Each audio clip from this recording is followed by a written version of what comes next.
Chapter 701 Anatomy. Joan was more interested in the body of the laryngeal monster he had dragged back than the belongings brought by Guru. Joan performed a magic trick to clean the body, put it on a smooth and flat stone platform, took out a full set of surgical tools, put on rubber gloves, and held a knife to dissect the body. Strange creatures of all kinds and sizes. The body of the throat lock is closer to humans, and belongs to a subspecies of the category of strange. Weighing about 35 pounds, the upright height is similar to that of halflings. The internal organs of the laryngeal monster are similar to humanoids. The reason why they are classified as strange is mainly because of their peculiar limbs. On the surface, the larynx's slender and pliable arms seem to have no bones, like two rubber whips, which can easily twist into a twist. After anatomy, Joan discovered that the larynx's arm actually has a bone-like structure inside, but the structure is different from the human arm, which is closer to the skeleton of the snake creature, and more sophisticated, such as the same chain of nested hinges.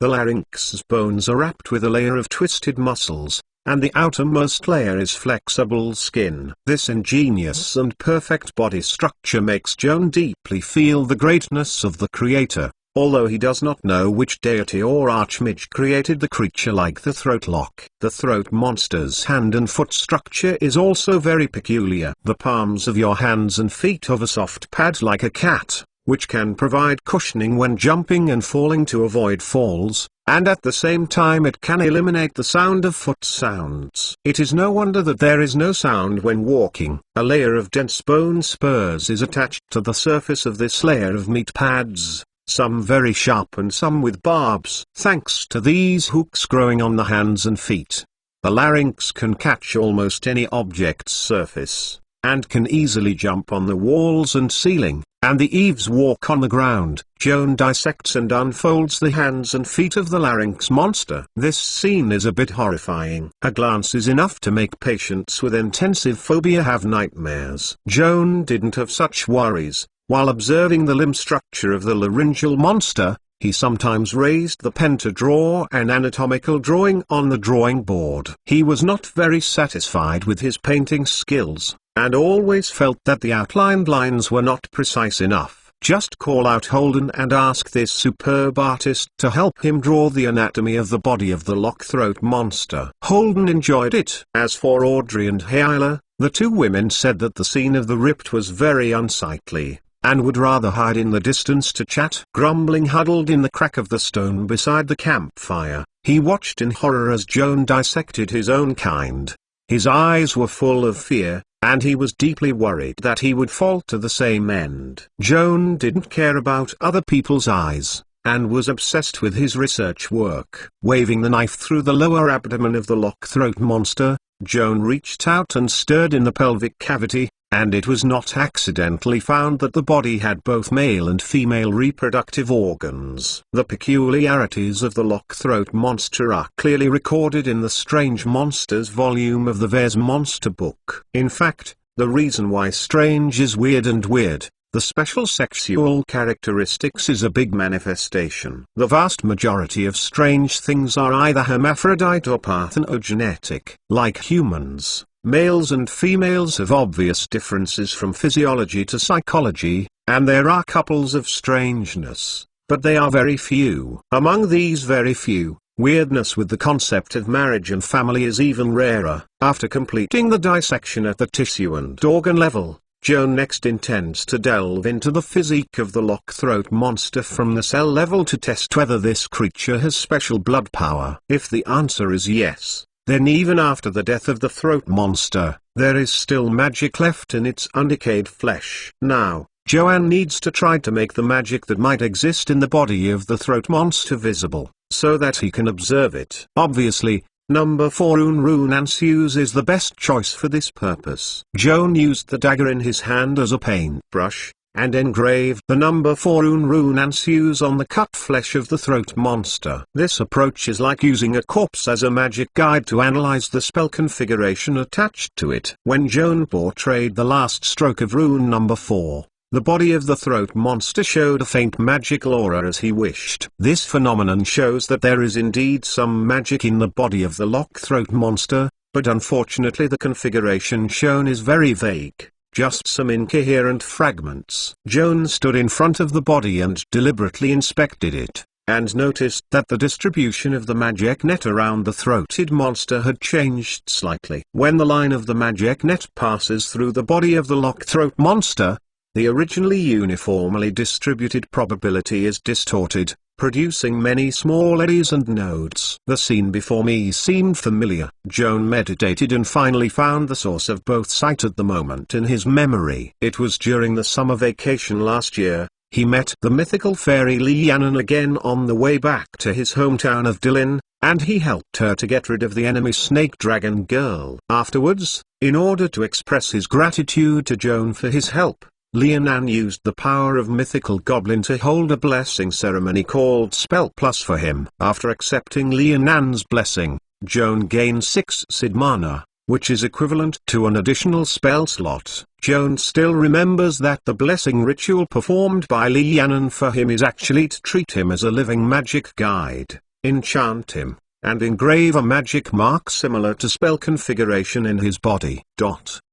These mysterious marks, tightly integrated with his flesh and blood, have become a part of his body. As long as there is a magic net where Joe is located, the magic net thread that penetrates his body will be pulled by the mark built by Lianan in his body, and many nodes and vortices will be automatically formed. All these nodes and vortexes have the function of absorbing magic power, and together constitute the source of Sid mana. In other words, if Joan is thrown into a world where there is no magic web, or if the mark on the body is erased, he will lose the supernatural ability of automatically obtaining Sid mana every day. Supernatural abilities and magical abilities have both similarities and obvious differences. The energy of both comes from the magic web. Without the magic web, no magic or supernatural ability can be used. The difference lies mainly in the structure of the two. The foundation of the supernatural ability is the magic mark, and these marks are closely connected with the blood and even the soul of a specific creature,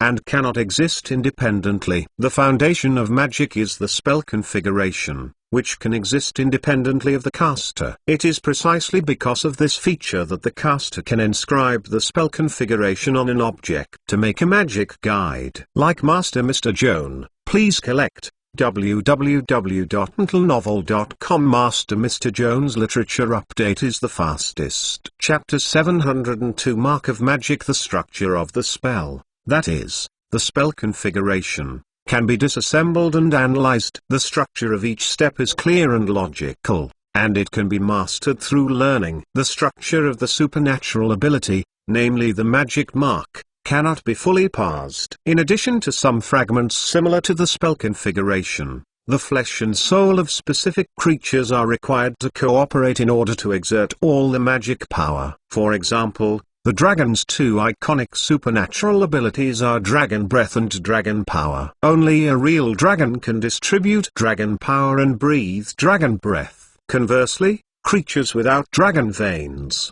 no matter how clever, can never learn these two supernatural abilities. From this perspective, spell configuration is pure software, and supernatural ability is more dependent on hardware. At this moment, what Joan parsed out in the body of the throat lock is a kind of magic mark. This shows that the larynx has some supernatural ability, but what is it? Joan thought a little, then made a series of cast gestures and cast 2 rings of necromancer blood interpretation on the body of the throat monster. Blood interpretation can further improve the analytical ability of number 4 rune. Joan was aware of this when studying the corpses of kobold warlocks. The throat-locked monster who had been ripped open and lying on the ground with no less than 1 pint of overflowing blood in the abdominal cavity was enough to support the effectiveness of blood interpretation. The spell was successfully completed, and as Joan had hoped, the number 4 rune was added to the tiger's wings. More fragments of magic mark were parsed,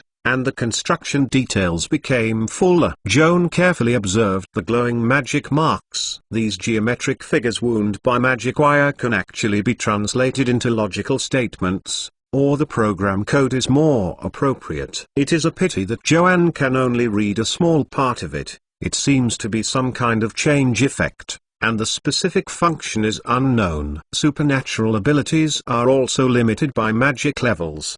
The magic mark passed by the body of the Lockthroat monster has a relatively stable energy level. If you use the arcane analogy, it should not exceed 3 rings. In addition to this, Joan couldn't analyze more useful information. Fortunately, in addition to this body, he also had a living sample. Joan turned to look at a dark corner, making contact with Guru. Guru trembling and lowered his head, not daring to look directly at his master's gaze. At this moment, Joan's will broke into his mind. I found some kind of magic mark in your kind. This shows that you have a group of throat monsters and have some supernatural abilities. Now, you show me this power. Guru relieved secretly. Fortunately, the owner doesn't plan to break it up yet. Just let it show his skills. Grunt drilled out of the rock crack, twisted his neck, and moved his limbs. Prepared for a full warm-up, the little strange monster suddenly jumped up, rushed forward 60 feet at a speed that dazzled Joan, and then ran back at a faster speed. A very simple trip back and forth, but it showed amazing explosive power and braking ability that violated the law of inertia. Joan looked at him and could not help but take a breath. If Guru used this kind of perverted acceleration skills when she attacked Audrey, she might not have time to rescue her. When Golem turned back to run, Joan noticed a magical wave in its body. While the grunt is running, the probability of the distribution of the magic net at the place of travel obviously changes. These signs indicate that Guru has just used some supernatural ability to increase his explosiveness. Contrasting the magic mark passed from the body of the throat mob, Joan can now draw an inference. The supernatural ability of the throat lock is mainly manifested in instant acceleration. If you compare the spell, this ability is very similar to the third speed up. Joan turned around and looked again at the glowing marks that appeared above the body of the throat monster. The arcane library at Mage University has a collection of 3 acceleration scrolls. Although Joan has not yet learned this spell, he believes that the spell configuration of the acceleration technique must have a great degree of similarity with the imprinted fragments seen in front of him. Unfortunately, even using the rune number 4 plus blood interpretation, Joan still couldn't fully pass the magic seal of the throat monster. This is mainly because the magic level of blood interpretation is too low to support overly complex calculations. Joan couldn't help but come up with an idea. If the blood interpretation is optimized and modified to give it a higher level of magic power, such as being upgraded to a 3rd ring or higher, or improved to a mythical spell, it is possible to resolve the complete magic mark. The question is, what is the use even if it is passed out? The magic mark cannot take effect alone, and must be matched with the unique physiological structure of the throat lock monster in order to exert its acceleration effect. After all, Joan is not a throat lock monster, and it's useless to get the full magic mark. Is this really the case? That's not always possible. Joan's eyes flickered, as if 2 fiery flames were burning in the depths of his pupils. It doesn't matter if it's a laryngeal monster.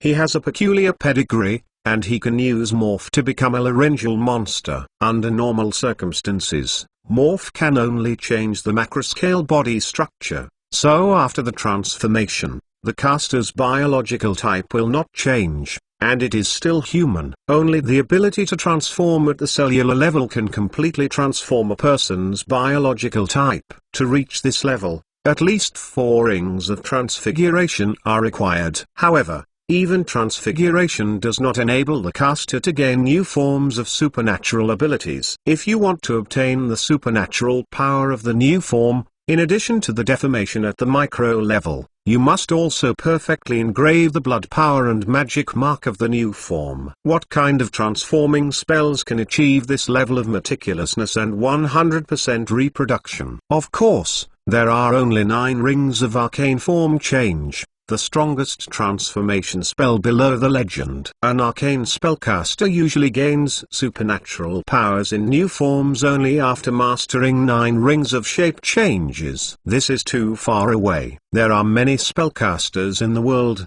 But how many people can learn 9th level spells? Joan felt that he didn't need to wait that long. If his ideas can be realized, with the help of upgraded and improved blood interpretation, coupled with the powerful number 4 rune, it is possible to strip the magic mark from the organism and transcribe it into his spellbook. This kind of magic mark cannot be used as conveniently as a spell. However, it can be used with transformation spells. For example, first transform the shape of the larynx monster with morph, and then engrave the corresponding magic mark on yourself. With hardware and software in place, you can freely display the supernatural acceleration ability just described by Guru. Like Master Mr. Joan, please collect www.mentalnovel.com. Master Mr. Joan's literature update is the fastest. Chapter 703, End of Tunnel. Joan recorded these thoughts about the magic mark in a logbook,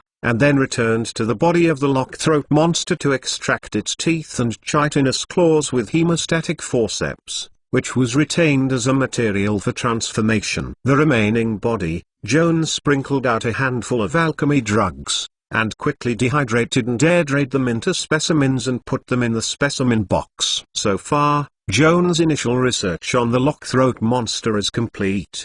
He still had some intentions, so he took out a tooth that had just been extracted from the mouth of the corpse and used it as a casting material to perform the transformation technique. The moment when the chant started, a circle of golden light shrouded Joan from head to toe. After just a few seconds, he turned from a beautiful and handsome human teenager into a long-handed throat monster. Joan dragged a long arm around the campfire and was familiar with this flexible and elastic body. At this time, the sound of swallowing saliva came from behind. Joan stopped to look back and saw Guru tentatively approaching himself, his face full of pleasing expressions. Joan stood still and looked at Grunts blankly, and watched what it did. Grumbling close to Joan, trembling, he was deeply excited to become his own kind. Next, Grunt made all sorts of weird gestures, circling around Joan, and finally lying on the ground,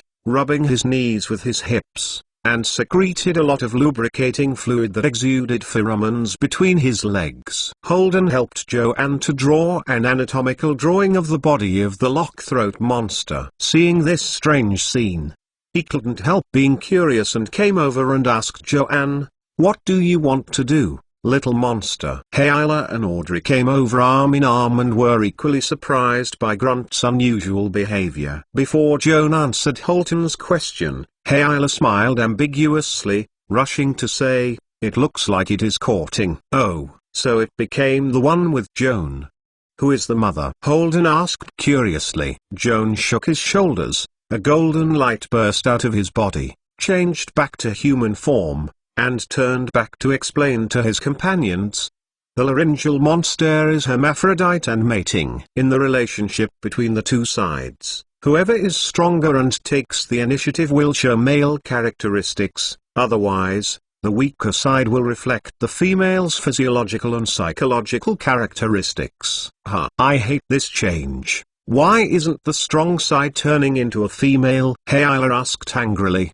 Because they aren't you. Holden spit out at the stitch. Joan, how can you be interested in these ugly monsters? It looks really disgusting. Audrey frowned slightly and couldn't hide her disgust in her eyes. Because of curiosity. Joan pondered slightly, and added 2 more words softly. Knowledge is neither beautiful nor ugly. I study strangely, but am actually re-understanding myself. Audrey does not quite understand what it means to re-recognize yourself. But this does not prevent her from thinking that Joan's words are philosophical.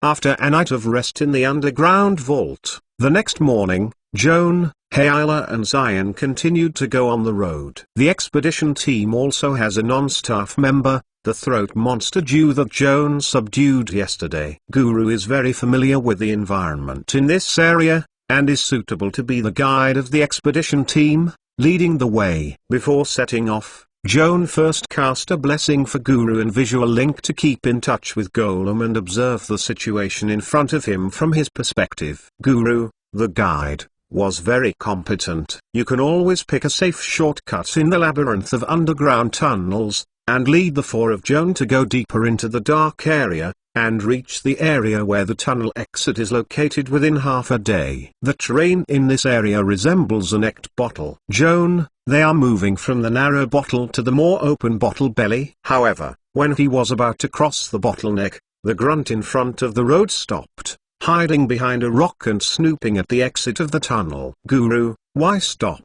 Joan asked questions through the mind connection. Soon afterwards, he received a mental response from Guru. Master, there is danger in front. 4 big soft bugs. Biting monsters. Biting soft bug? Joan frowned. Guru's expressive ability is really poor. For its description only, Joan only heard 4 dangerous creatures lurking near the tunnel exit, but he had no way of knowing what kind of creature was and how dangerous it was. Guru, close to where the monsters are lurking until you can see them clearly. The throat monster was a little hesitant, but in the end he obeyed the master's order, crawling forward, and preparing to inspire supernatural abilities. In case of a bad situation, he immediately fled at full speed. As Guru moved forward, Joan also switched her perspective to Guru, gradually seeing what it called a soft worm. On the rock wall near the exit of the tunnel, 4 black mollusk creatures adhered. These large,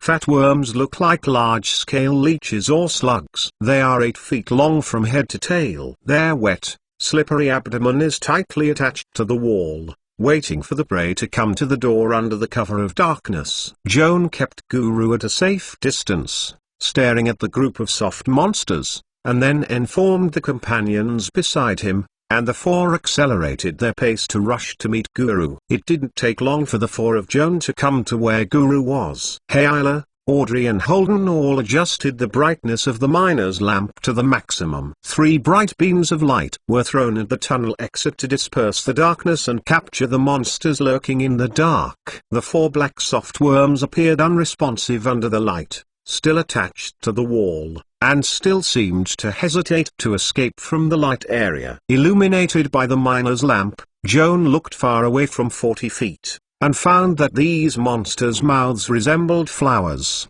and wriggled slightly under the miner's lamp. The inner wall of the petal was flesh red, and a layer of bright crystal mucus was attached. However, looking closely, he found that the petals were actually 4 valgus tentacles, with dense suckers growing at the ends. Between each 2 tentacles, a large black hook-shaped tooth is revealed, and 4 hook teeth are arranged around the mouth, sometimes expanding outward and sometimes contracting inward. It is conceivable that when monsters resembling giant slugs caught their prey with their tentacles, they would drag them to the front of their mouths and use the 4 hook-shaped teeth to insert the prey into the throat and swallow it into the esophagus section by section. Digest slowly. Joan, what a monster this is, it's really disgusting. Audrey whispered in disgust. Joan recalled many worm-shaped weird illustrations in the Monster Book of Veils, and came to guess after comparison.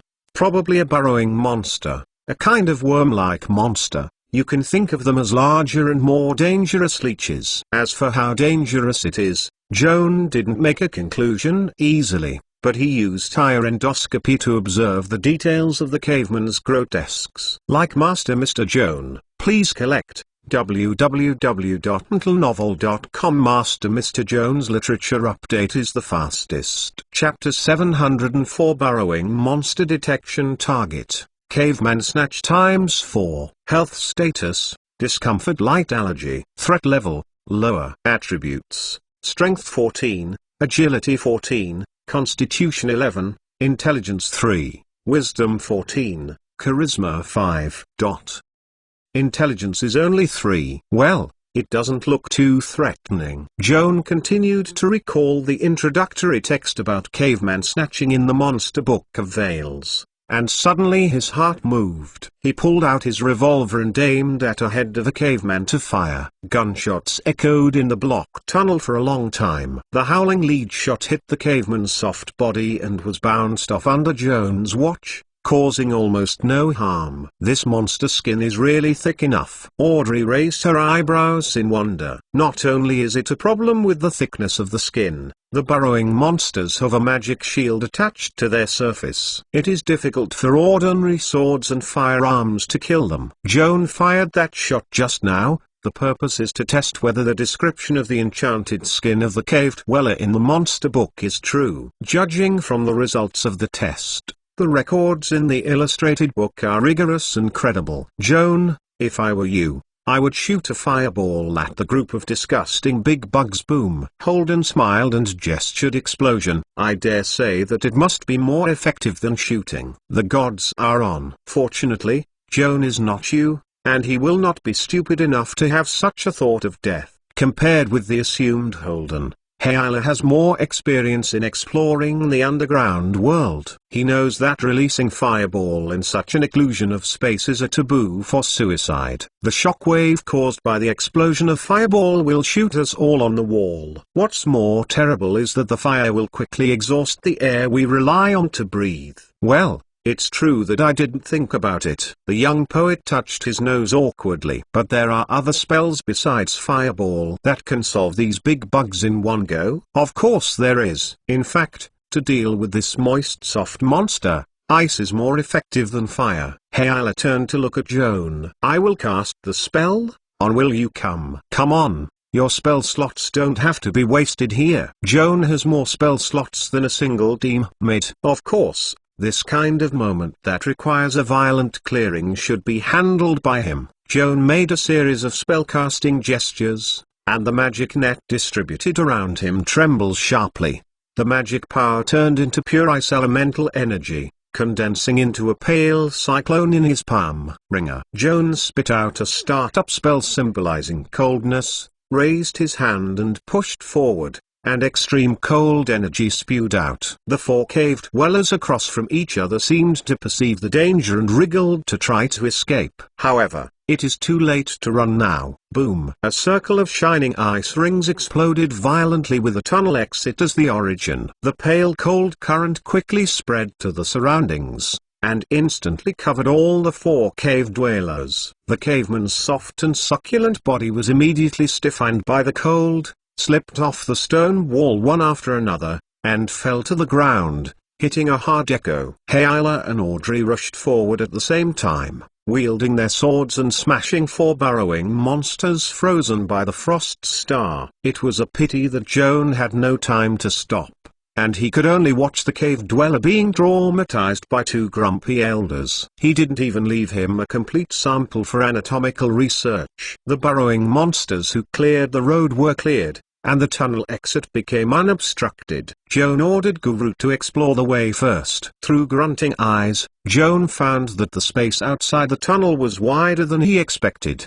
The huge cave seems to be endless, the upper dome is up to 1,000 yards, and the end is not seen at a glance, as if the darkness is shrouded in darkness. From the rugged and narrow underground tunnel, suddenly broke into the empty dome, Joan could not help but have an illusion. It seems to have returned to the surface world, foot on the ground, overhead sky. After a brief shock, Joan recovered and took out the navigation compass to view the surrounding terrain.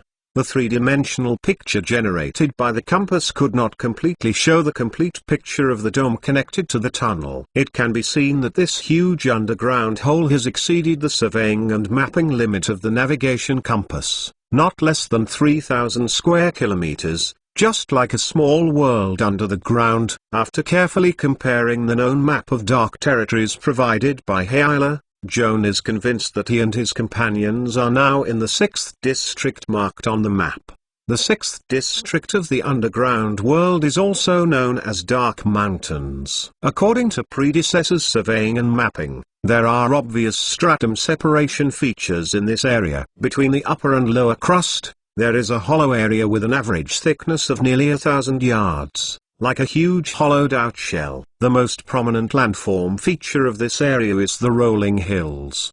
The map is marked as Nida Mountains. Due to the lack of light in the underground world, explorers are more accustomed to call it Dark Mountains. Joan, where they are at the moment, is on the southern edge of the Dark Mountains. Joan didn't know if there were any other explorers who had set foot here before. Judging from the map alone, this area is completely blank. It can be seen that even if someone has been here, there has been no meticulous mapping of the area. Ladies and gentlemen, welcome to the new world. Holden flushed excitedly, raising his arms high. We are about to embark on a virgin land that has not been explored by our predecessors. I don't know how many secrets are ahead. We are waiting for us to reveal it. I feel so excited when I think about it. Today is the 9th day of our journey, March 24th. A lucky day to remember. Hayla is also hard to hide his excitement, and he is eager to calculate. We still have enough time to explore this unknown area,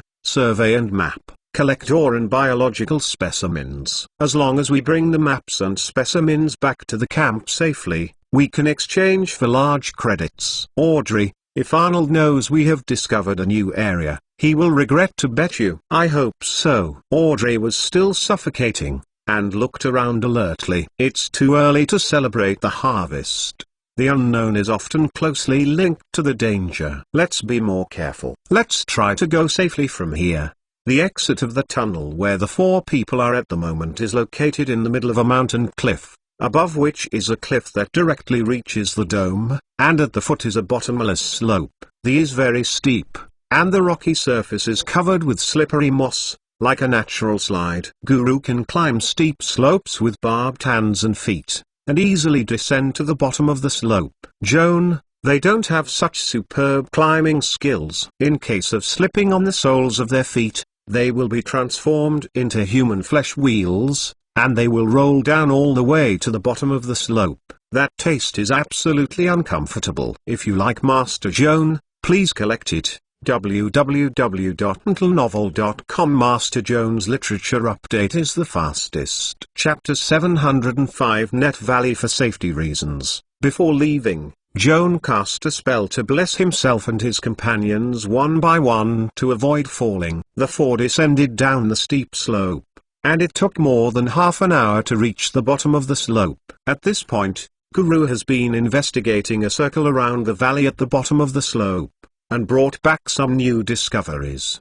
The terrain outside the valley is flat, with towering stalagmites everywhere. The soil is moist and fertile, and the ground is covered with a thick layer of moss, and clusters of mushrooms can be seen everywhere. Such an environment is undoubtedly very suitable for the survival of insects, rodents and parasitic anaerobic plants, and these lower organisms also provide ample food for more fierce predators, thus forming a rich and diverse ecosystem. According to Guru's observation, in this dark shrouded valley, at the top of the food chain is a type of mutant spider. These spiders are as big as wheels, their round bodies are black and oily, their legs and feet like 8 folding knives are covered with thorns, and their sharp jaws are dark blue, which may be highly toxic.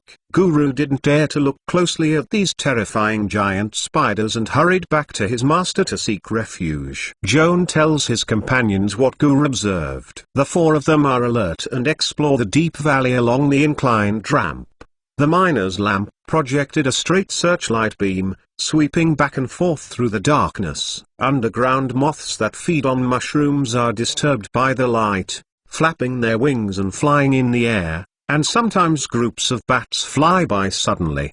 The moths living in this valley are all as big as a plate, and their bodies are covered with grey and white fluff. The bats seem to be similar in size to moths, but they exclusively feed on this large moth, and they show no interest in the 4 human explorers who break into their homes. Joan noticed that between the adjacent stalagmites in the valley, almost all of them would pull up more than one huge cobweb. The sticky wires used to weave this cobweb, each as thick as an adult's thumb, look like a transparent cable. If the bats and moths chasing each other hit the cobweb, they are stuck to death, and they are still struggling to escape. The silk shook violently, disturbing the mutant spiders lurking in the dark, and crawled out of the cracks in the rock one after another. These big spiders swing 8 long, slender and flexible feet, crawling fast to the web along the thick silk, holding the prey with a pair of short limbs, then clamping the throat with the hard jaw. and then spit out. Regardless of size, the sharpness is comparable to the dagger's straw, which penetrates deeply into the prey and injects venom. After just a few seconds, the prey was paralyzed by the venom and paralyzed on the cobweb. In addition to causing paralysis, spider toxins also contain special digestive juices, which quickly dissolve the flesh of moths or bats into a thick paste. The mutant spider uses a straw to extract the half-digested flesh and blood of the prey, and when it eats, it makes a sound of snapping, as if drinking a bowl of thick soup. Within 5 minutes, the blood of the prey was drained, leaving only a thin, crisp shell stuck to the cobweb. After the full meal, the mutant spider shivered and became fuller and fuller with big belly, and extracted spider silk from the navel to repair the broken cobweb. What she saw in front of her made Audrey and Hayla feel scalp numb. The hairy giant spider is even more terrible than the dragon in the eyes of the girls. If it is not for the sake of face, they may have already retired. The four took their steps lightly, circumvented the cobwebs, and tried to avoid disturbing the mutant spiders. However, when they struggled, they finally came to the pass to the depths of the valley, and they were all dumbfounded. Two cliffs rose up from the ground and closed at the top, leaving only a narrow path leading to the valley. However, this only passage has been blocked by dense webs of cobwebs, as if there are countless heavy curtains hanging, a large area of white flowers, blocking the explorer's sight. Joan, Hayla and Zion brothers were forced to stop at Taniguchi, thinking about how to break the cobweb blockade. Considering that the cobweb is flammable, Hayla took out 2 large bottles of flame glue from his backpack and planned to throw it over to light the cobweb and burn it clean. Joan worried that the fire would cause a large group of mutant spiders to attack, and waved her hand to signal that she should not be busy with arson. She first cast a peep to see what secrets were hidden deep in the valley covered by the cobwebs. The stereoscopic view generated by the navigation compass is not limited by the field of view, and can display the features of the landscape in the valley. Based on the zoom of the map, Joanne estimated that the straight line distance from the entrance to the end of the valley was about 800 yards. This not too long path, the wide area is comparable to a square, and the narrow area is like a gut, which can only be used by one person. Through the three-dimensional navigation map, Joan can also see that not only the entrance of the valley is blocked by the cobwebs, but also the narrow areas inside the valley are covered by the dense cobwebs. The only flaw of the navigation compass is that it can only map the landform, but it cannot display the specific location of the local habitat. For example, in the underground valley where the spider silk is entangled, there are invariably a large group of mutant spiders entrenched in it, but they cannot be seen on the navigation compass. To learn more about the ecology in the valley, it is not enough just to navigate the compass. Joan needs a prophetic spell that can project his observation angle into the valley. Apacenia. Joan softly recited a mantra representing foresight and discovery. The 3 eagle eyes attached to the prosthetic eye can be cast up to 3 times a day. Joan used up all of today's usages in one breath, setting up 3 magical observation points in succession within the valley blocked by the spider web. According to the map generated by the navigation compass, the 3 observation points are evenly distributed on the path through the valley, about 200 yards away from each other. After the cast, Joan can switch his perspective to these 3 observation points at any time, and observe the situation around the observation point nearby. Next, Joan first shifted his perspective to the first observation point closest to Taniguchi. The moment he switched his perspective, he felt dizzy. When the consciousness recovered, he realized that he was already inside the valley, and there was no sense of existence in the light body, as if there were only a pair of eyes hanging in the air. Joan looked around, quietly in the dim valley. I don't know where the airflow came from, blowing the layers of spider webs hanging between the cliffs, like a white sail blowing in the wind. Near every cobweb, Joan can always find at least one huge poisonous spider, who seems to be waiting patiently for his prey. Joan glanced around the first observation point for a week, and then switched his perspective to the second observation point 200 yards away. Probably by coincidence, The second observation point was set right in the middle of a large cobweb, with a large spider lying on the opposite side. Like Master Mr. Joan, please collect www.mentalnovel.com. Master Mr. Joan's literature update is the fastest. Chapter 706, Refuge Cabin. When Joan switched his perspective, the first picture he saw when he opened his eyes was a giant spider facing his face. The big spider facing Joan has 4 pairs of eyes symmetrically distributed from head to chest. Each eyeball is at least as big as an adult's fist, and it glows a dark red light in the darkness. The moment Joan stared at the monster, he was startled, but he quickly recovered. The variant spider, which is close to it, seems to be surprised by the transparent sphere that suddenly appeared in front of him. Rolling a lot of eyes, he looked up and down around Joan's observation point for a long time, then leaned up cautiously, raised 2 sturdy limbs that were shorter than the spider's feet, and caressed the observation point. Joan noticed that there are no male genital features on the limbs, which shows that this is a female spider. It was not a pleasant experience to be touched by a giant spider like a wheel with her hairy limbs against her face. Joan quickly looked around and confirmed that the environment here was similar to what he saw at the first observation point, so he stopped staying and quickly switched his perspective to the third observation point. As for the second observation point, it doesn't matter if it is discovered by the female spider. Anyway, it was just a magic device shaped by the force field, which the mother spider could not destroy.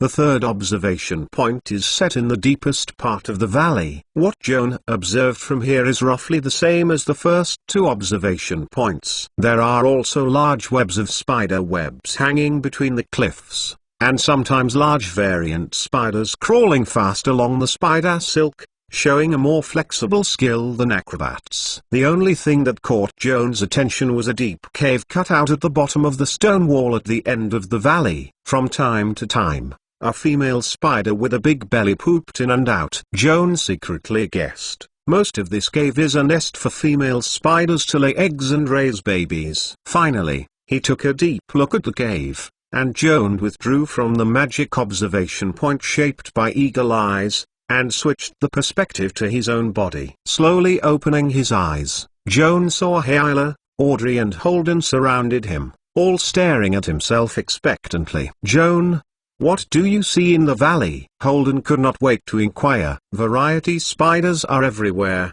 with a total of no less than 100 heads. Joan recalled it and then said, "There is a spider hole at the end of the valley, which is probably the only way to get there. The path from here to the spider hole is completely covered by the cobweb, and we can only break in." After listening to him, Hyla looked back to the entrance of the cobweb valley. "If we try to destroy the cobwebs, I am afraid that the mutant spiders in the valley will be disturbed and rush out to siege us in groups. Who can stand it? In short, I don't want to be sucked into a hollow shell by the spider." Holden smiled bitterly and rarely agreed with Hyla. "Under the enemy's situation, we must not rush into it. The most important thing at present is to establish a stable stronghold that can block the siege of the spider, relying on the stronghold, and then try to open the situation." The calm analysis of Her Royal Highness prompted Joan to inspire and think of a spell that could solve the current dilemma. There is a 3-loop plastic energy spell that happens to be used to build the kind of defense stronghold you call it. Joan opened the casting material pack, took out a large crystal bead, and held it in his palm to chant the spell. Valor. The moment the spell was completed, the crystal bead in Joan's hand shattered, and a bright silver halo spread like a moonlight around him, slowly expanding outward. The magic net in the nearby space was pulled by the halo expanding in Joan's body, and they were deflected towards his location, merged with the halo, and condensed into a transparent hemispherical bowl, which was upside down on the ground. This bowl-shaped shield shaped by the force field takes Joan's position as the center of the sphere and has a radius of about 20 feet long. The whole body emits a hazy glow and disperses the surrounding darkness. Joan ended the spellcasting, beckoning his companion into the shield. Hyla and Zion hurriedly approached. Guru hesitated and followed with courage. The magic shield seems to be just an illusory light curtain, which does not pose any obstacle to everyone. Hyla was the first to pass through the light curtain and enter the inside of the shield. Immediately, he felt a mild body, and he could not help being surprised. This spell is called a refuge hut and can provide us with a temporary base. Joan snapped his fingers,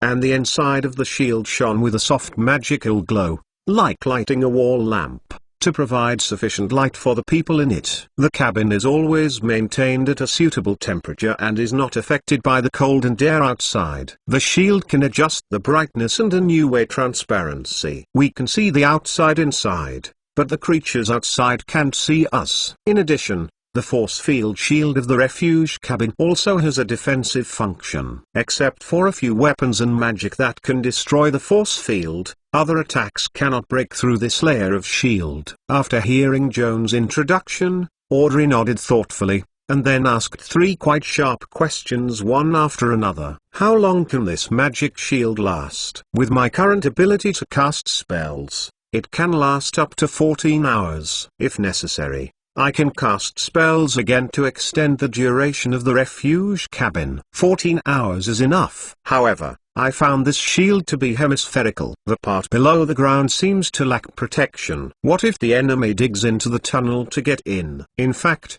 the shield is a complete sphere, but the lower part is buried in the ground. You can't see it. Joan answered calmly. Well, there is one last question. Joanne, can you move with the refuge cabin? Unfortunately, I can't do this. Once the refuge cabin is created, it cannot be moved. Joan sighed and continued. Not only can the cabin itself not be moved, but I can't leave the refuge cabin, otherwise the spell will resolve itself. Feeling sorry for Audrey's face, Joanne added, although I can't leave the hut, you can enter and leave freely, unaffected. That's okay. Joan, then you just need to stay in the refuge cabin, and let me, Holden and Hyla take care of the battlefield. Relying on the refuge cabin, Audrey quickly formulated a set of offensive and defensive integrated combat plan. If there are too many spiders under siege, and we can't resist, we quickly withdraw to the hut,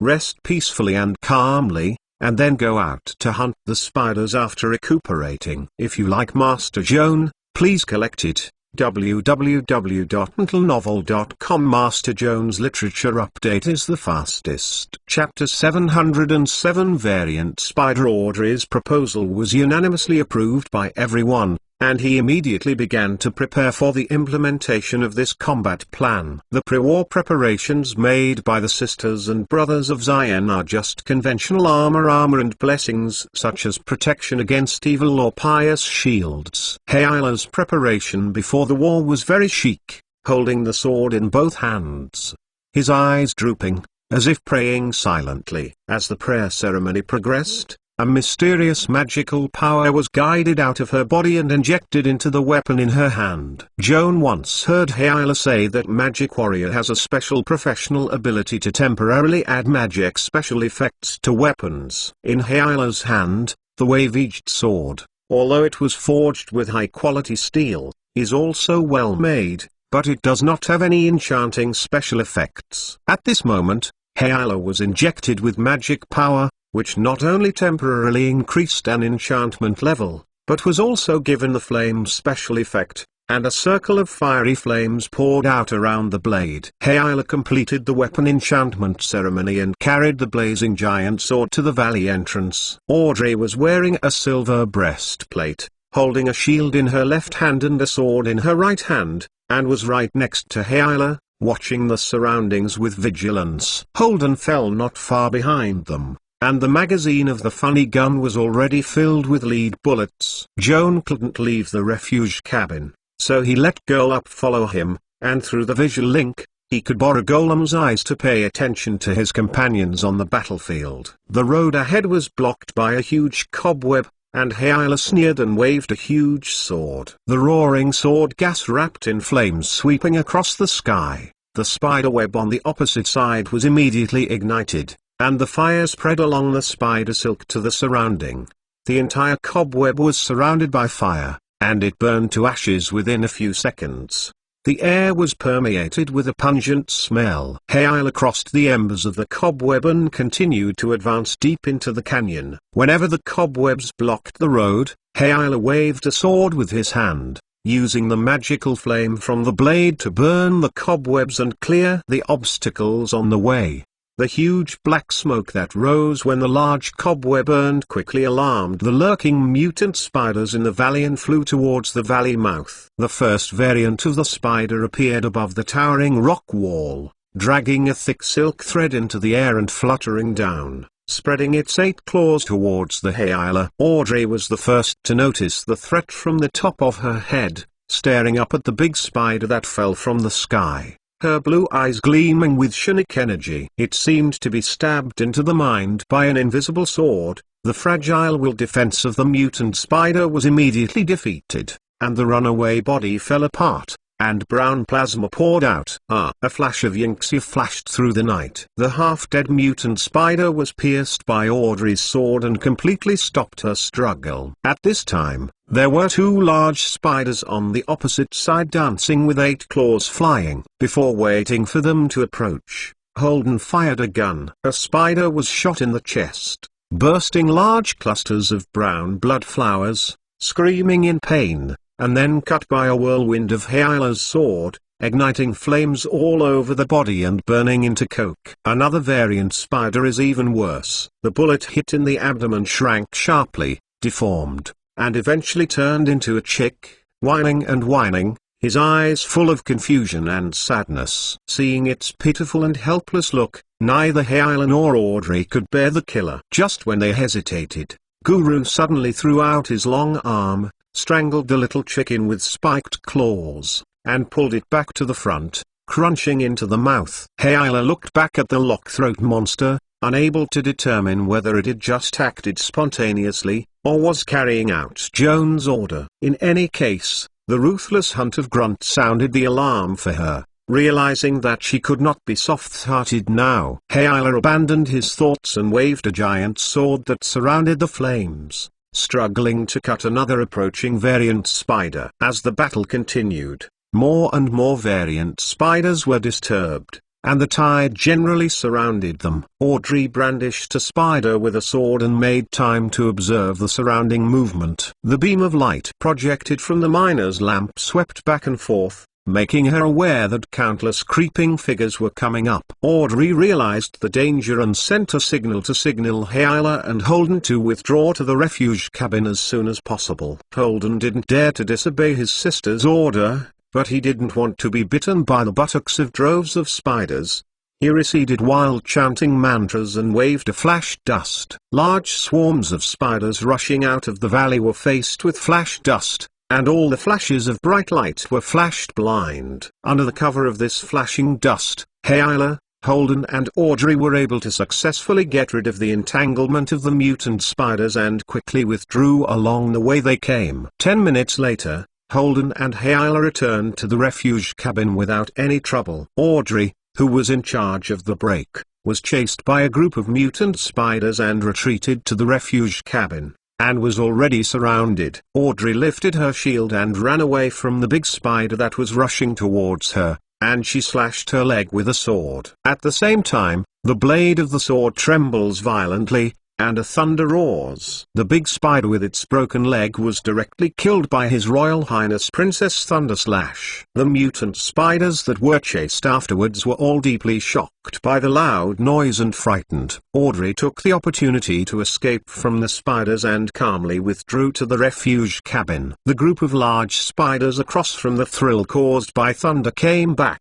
trying to approach the refuge hut. Eyes were confused. From the outside, the refuge cabin is just an opaque luminous cover. Although the mutant spider is not of high intelligence, it can be guessed by intuition that most of the prey it is chasing is hiding inside this layer of hood, and it surrounds the refuge cabin group, waving its long legs to try to tear the thin mask.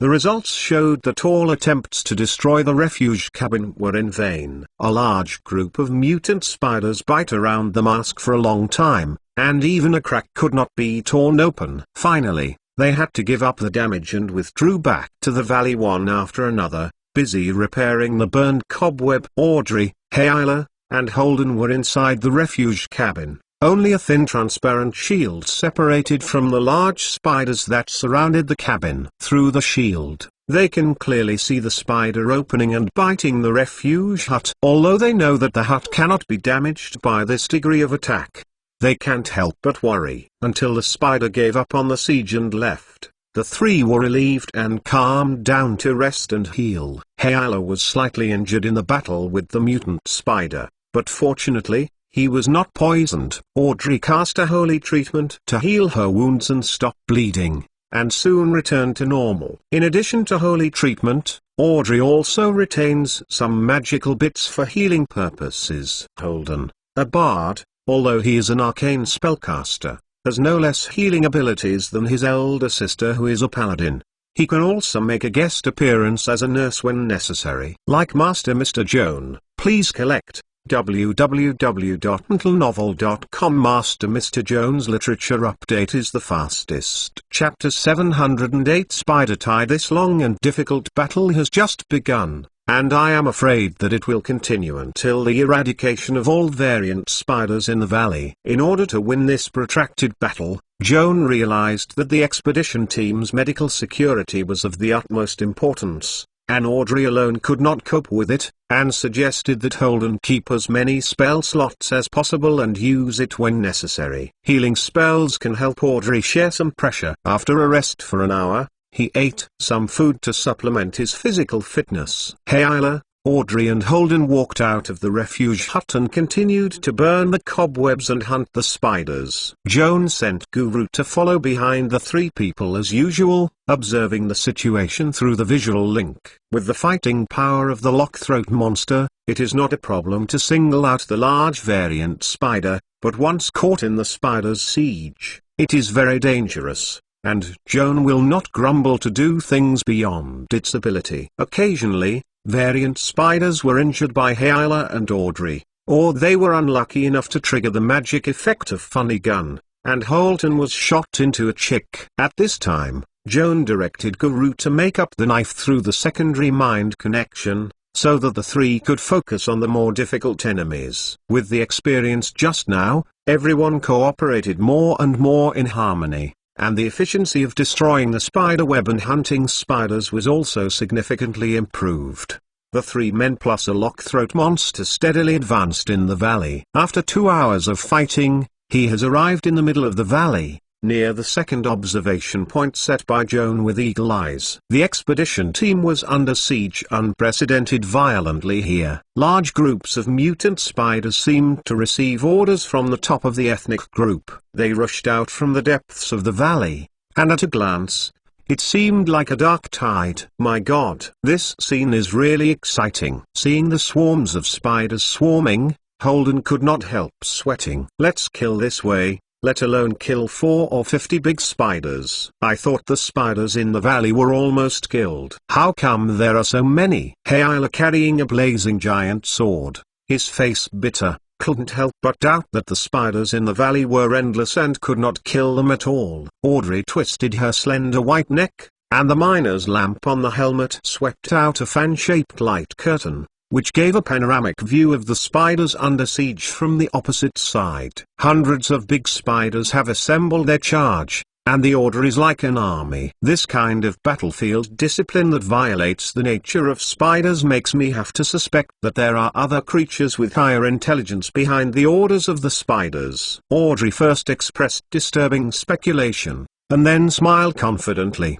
But from another point of view, the spider clusters we see at this moment should be all the remaining variant spiders in the valley.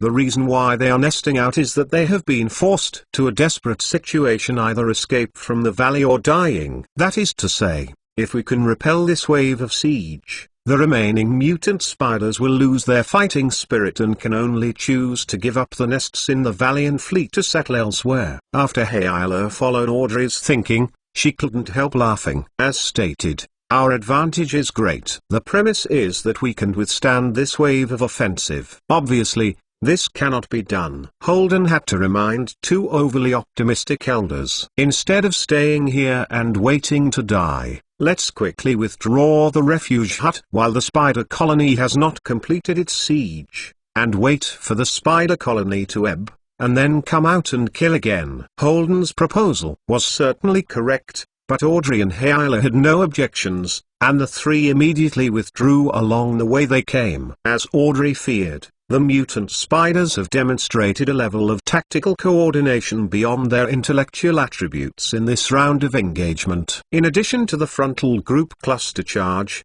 there was also an ambush who quietly circled the narrow road behind the three, quietly hiding behind the rocks, and waited until they retreated along this necessary path before jumping out coldly to initiate an ambush. Audrey, Hyla and Holden did not expect in advance that the low-spirited spider would still ambush halfway and was caught off guard. Fortunately, the strength of the three is strong enough, and there is no lack of firm will in the end. Audrey blocked Hyla and Holden from behind for the first time, slammed the shield and drove away the first giant spider, while chanting and praising the sun god Perot's prayer, blessing himself with a sanctuary. The moment the magic was completed, Audrey opened a circle of golden and shiny spherical shields all over her body. The effect of this first-ring paladin magic is wonderful. Audrey, who is under the shroud of sanctuary, cannot actively attack the enemy, otherwise the shield will dissolve on her own. At the same time, the spirit of the group of spiders opposite was also affected by the radiance radiated from Audrey, and he dared not take the initiative to attack this radiant, holy and inviolable female knight. The two sides thus reached a stalemate on both sides of the narrow mountain road. This situation, of course, is most beneficial to Hyla and Holden hiding behind Audrey. While the spider colony was blocked by Audrey, the two raced against the clock to prepare for a cast spell. The mutant spider blocked by Audrey across the mountain road. After hesitation for a few seconds, I wondered whether the brain finally opened his mind, or was ordered by a leader behind the invisibility behind him, and climbed on the cliffs on both sides, trying to get around Audrey to attack Hyla and Holden. However, their response is still a bit slower. Holden took the lead in completing preparations for casting spells, and raised his hand to send a smashing sound wave to the spider swarm. The cone-shaped shockwave bombarded the spider group with harsh ears and screams, and the large spider that was strongly deterred fell into a sluggish, and the exoskeleton appeared a large crack. Hyla followed Holden to complete the spell, and pointed his finger to the center of the spider swarm, chanting the elven mantra spelling flame and burning in his mouth. A blaze of fireballs circled and flew out, bursting at the designated place in Hyla, and exploding those big spiders that had not yet got rid of the sonic shock.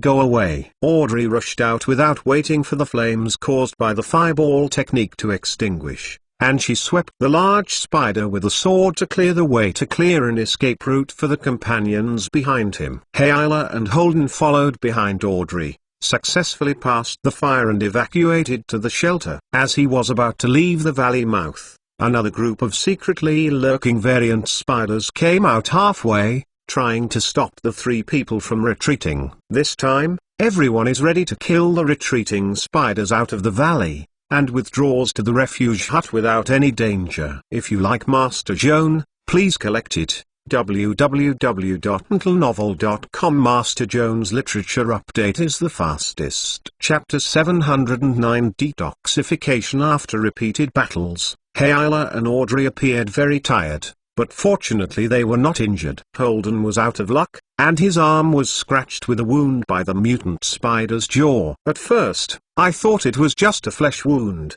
and I didn't care. When I returned to the refuge cabin, I felt the wound pain, dizziness and nausea. I sat on the ground with a big mouth panting. The forehead oozed with cold sweat. As soon as she returned to the refuge cabin, Audrey hurriedly checked her brother's injury. The wound on Holden's arm, about 2 inches long, was swollen and black. The pus blood flowing out of the wound has a pungent sour smell. Looking at Holden's face again, There was a strange greenness in the pail. All kinds of signs show that he was poisoned. Trauma is not difficult to cure, and the toxins of mutant spiders are not so easy to get rid of. At Audrey's current paladin level, he cannot use the holy treatment to detoxify. The magical skill she has is only up to 2 rings, which can temporarily suppress the poisonous hair to avoid the deterioration of the injury, but has no ability to completely detoxify. After seeing Holden's poisoning, Joanne's expression collapsed, and Audrey missed her brother. She was so anxious that she burst into tears, and quietly summoned God's tears and immersed herself in the endless water bag. After a few seconds, Joan withdrew the tears of gods and poured out a cup of water that blended with mythical energy. Half or cup was used to wash Holden's wounds, and the remaining half was fed to him. After the second seal was released by tears of God, the potion produced had the magical effect of treating and preventing common germs and toxins. When applied topically and internally, the toxins in Holden's body were quickly resolved, and the wounds healed quickly. In addition to the body's weakness, it was fine. In fact, before detoxifying Holden, Joan was still not sure whether the toxin of the mutant spider was among the common toxins that the potion could cure. Holden recovered quickly after taking the medicine, causing a stone to fall to his heart. In addition to detoxification, the potion transformed by tears of God also has the function of preventing viruses. For at least the next 7 days, even if Holden is bitten by a spider again, he will not be attacked by toxins. Joan considers that in the next battle, everyone still has the risk of being bitten by spider fangs, so he spends 3 additional mythical energy, and prepares 3 cups of anti-poison potions. He drinks 1 cup by himself, and the remaining 2 cups are divided. Audrey and Hayla took it just in case. While everyone was taking the medicine, Joan inadvertently glanced at Guru,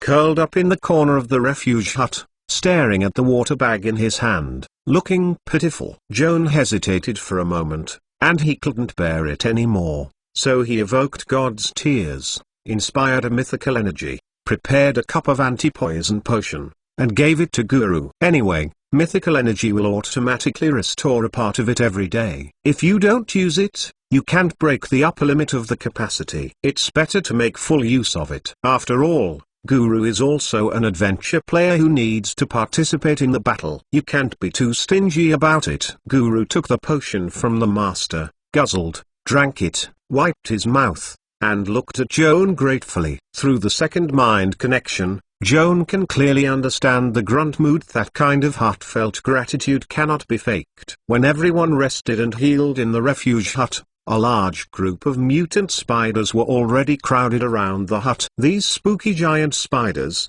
with their fangs and claws and deadly toxins, could not cause even the slightest damage to the shimmering hemispherical cover in front of them. Let them rush and bite around the hut, and the result is in vain. After Holden took the medicine, his spirit improved a lot. Seeing swarms of big spiders huddle around outside the house across the wall, the bear child was spoiled, and the spider outside the wall screamed. If those spiders can understand people's words, I'm afraid they don't need Joan to hunt them down, and they will be exploded in place by the angry words of the young poet. Audrey and Hayla thought Holden was too nasty to talk, hiding far away from the corner of the hut, and whispering to exchange beauty experience. Joan feels that in this situation, there are still girls who are interested in talking about blusher lipstick or belladonna eye drops, and their mentality is even stronger than Holden, who just whispered after escaping from death. There are many precious things in the world,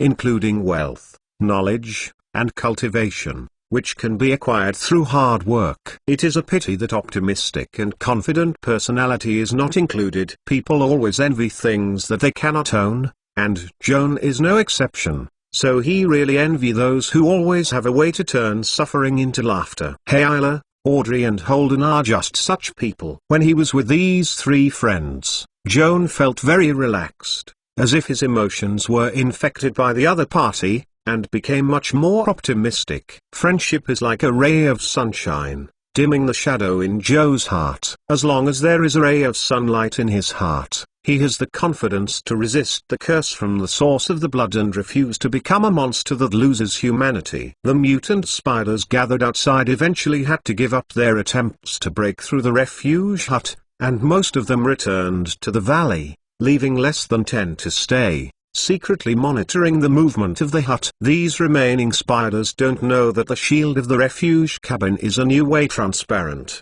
which only blocks the line of sight from the outside to the inside. But the line of sight from the inside to the outside is not obstructed. These spider spies staying outside think they are hiding well. In fact, their actions have been clearly seen by Joan and others across the wall. After an hour of rest, the restored Hayla and Zion brothers and sisters left the hut again. The trio first pulled out all the spies left behind and slaughtered them, then returned to the valley, hunted down the single mutant spiders, and set fire to the cobwebs. Joan seemed to be left alone in the refuge cabin, but in fact his eyes followed his companions into the valley, occasionally observe the battle situation through grunting eyes, and sometimes switch the perspective to the magic observation point created by eagle eyes to get an overview of the battlefield. At this moment, there was a bang muffled sound behind him. It seemed that something hit the force field shield,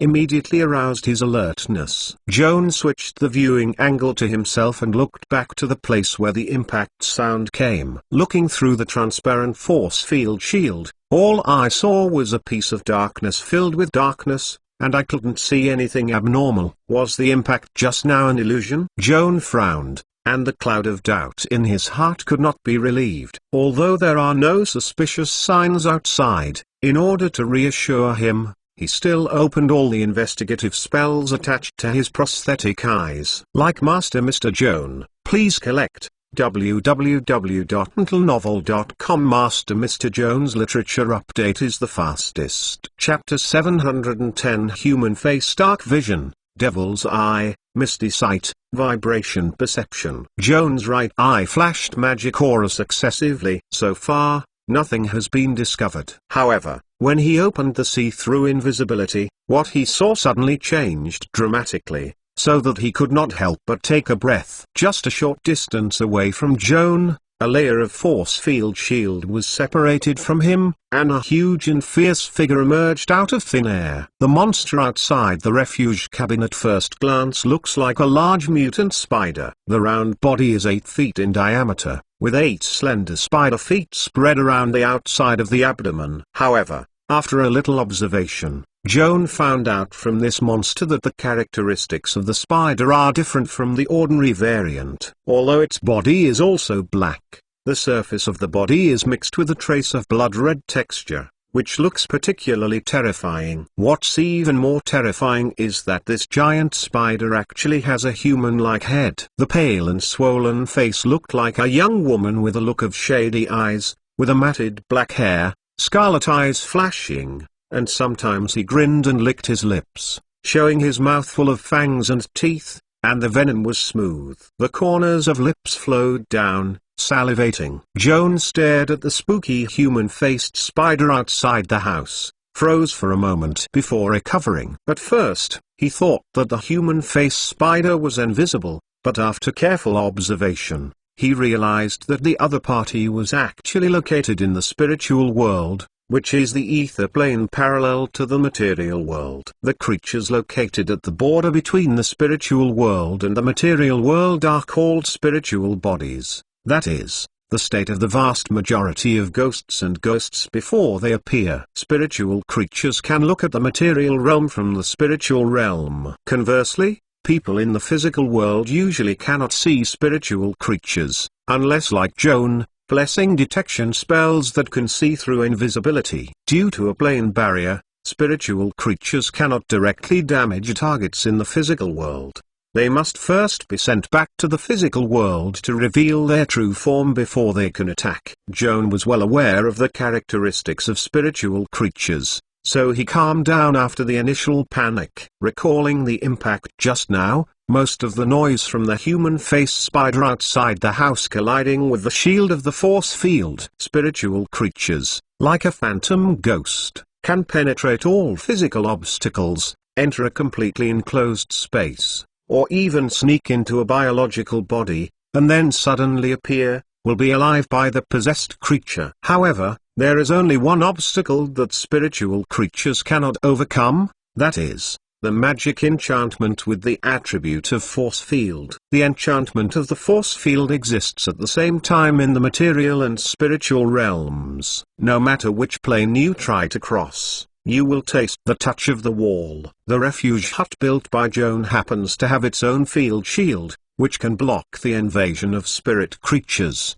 The human-faced spider outside the house still couldn't believe his unsatisfactory spiritual form, but he couldn't pass through the thin glowing wall in front of him. She moved her slender spider feet, withdrew 2 steps backwards, opened the space to speed up the run, jumped up, and flew towards the refuge cabin. Seeing this scene, Joan sneered secretly. Ask yourself for bitterness. As expected, the human-faced spider hit the force field shield, bounced back, and fell into a belly. The monster struggled to shake its claws, and finally it turned over and climbed up. A large bag swelled up on his forehead, and his face was extremely ugly. After 2 unsuccessful attempts, she had to admit that she could not cross this magical enchantment by virtue of her spiritual state. She paced outside the refuge hut and seemed to be thinking hard about how to break this enchantment. Joanne is also observing this human-faced spider. The strange appearance of this monster,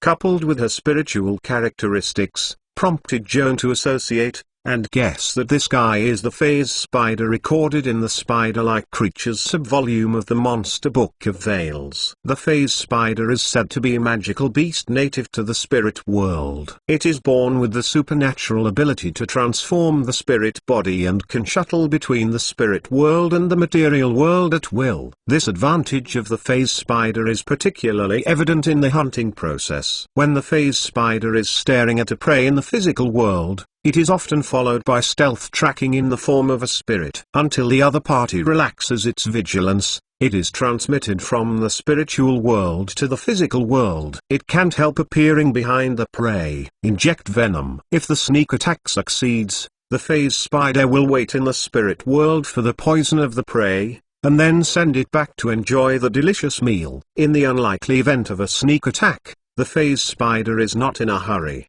and continues to track its prey in spirit form, waiting patiently for the other party to reveal the flaw, and launching a surprise attack again. Regardless of whether the sneak attack is successful, the phase spider will always escape to the spirit world after the attack, and understand the assassin criteria of one blow away and never love war. Recalling the description of the phase spider in the book, Joan has already grasped his guess about the phase spider hovering outside. This tough-faced spider became very cautious after hitting the wall twice and stayed in the spirit world. The vast majority of weapons and magic in the world can't hurt spirits. The only exception is the attack of the force field attribute, which can extend from the physical world to the spirit world, directly killing spirit creatures. This is like the force field shield can be extended to the spirit world. Hit the phase spider's head. Joan has learned several attack spells with force field attributes, such as magic missile, force field shock, and mage ghost palm, all of which can attack the phase spider in the spirit state and the other party has not been able to fight back. The problem now is that Joan is inside the refuge hut, and there is a layer of force field shield between him and the phase spider. If Joan casts a spell in the house, the spell will be blocked by the force shield. Of course, he can also choose to walk out of the hut and cast spells in the open air. This can certainly kill the phase spider, but it will also expose itself to the other party's claws and fangs, which requires some risk. In addition, as soon as Joanne walked out of the house, the refuge hut would immediately collapse. If the sisters of Hyla and Zion happened to evacuate at this time, there would be no stronghold to escape the large group of spiders. Taking all risks into consideration, Joanne dismissed the idea of going out of the hut and decided to use another approach to eliminate the obstacle in front of him. Just when Joan was thinking, the phase spider outside the house suddenly stopped and the excitement in his eyes seemed to come up with a good idea to break through the refuge cabin. The monster swayed its fat and round body, accompanied by a hazy light and shadow from the etheric plane, and transferred to the material world, turning its head to send a sharp long scream to the side of the valley. It sounded like an extremely sad woman, tearing his heart. Crying. Like Master Mr. Joan, please collect. www.mentalnovel.com. Master Mr. Joan's literature update is the fastest. Chapter 711. Swordfoot Joan was interrupted by the piercing howl of the phase spider, frowned, rubbed his ears, and looked out of the room with surprise. This monster, howling, how about it? Just as Joan secretly wondered, there were two long screams in the distant valley. Although the tone is completely different from the phase spider's cry, they can hear that they are responding to the phase spider's call sign and hurried to help. Joan looked in the direction from Chang Xiao, and within a minute, two hazy figures appeared in his field of vision. The two mysterious monsters almost leapt and jumped in a vertical cliff. Several landings came to the refuge cabin. The two large spiders that ran for a long distance are slightly smaller than the phase spiders. Their legs and feet are more slender. The black body is full of hair. The body surface is covered with brown zigzag stripes. The most peculiar is their long legs, showing steel blue metal texture, sharp edges, like 8 sharp pocket knives. Joan also noticed that these two newly arrived giant spiders were extremely amazing in their jumping power. They flicked up to a height of 30 feet in a vertical direction, spreading their claws in the air, gliding lightly like a big bird, and stretching very well.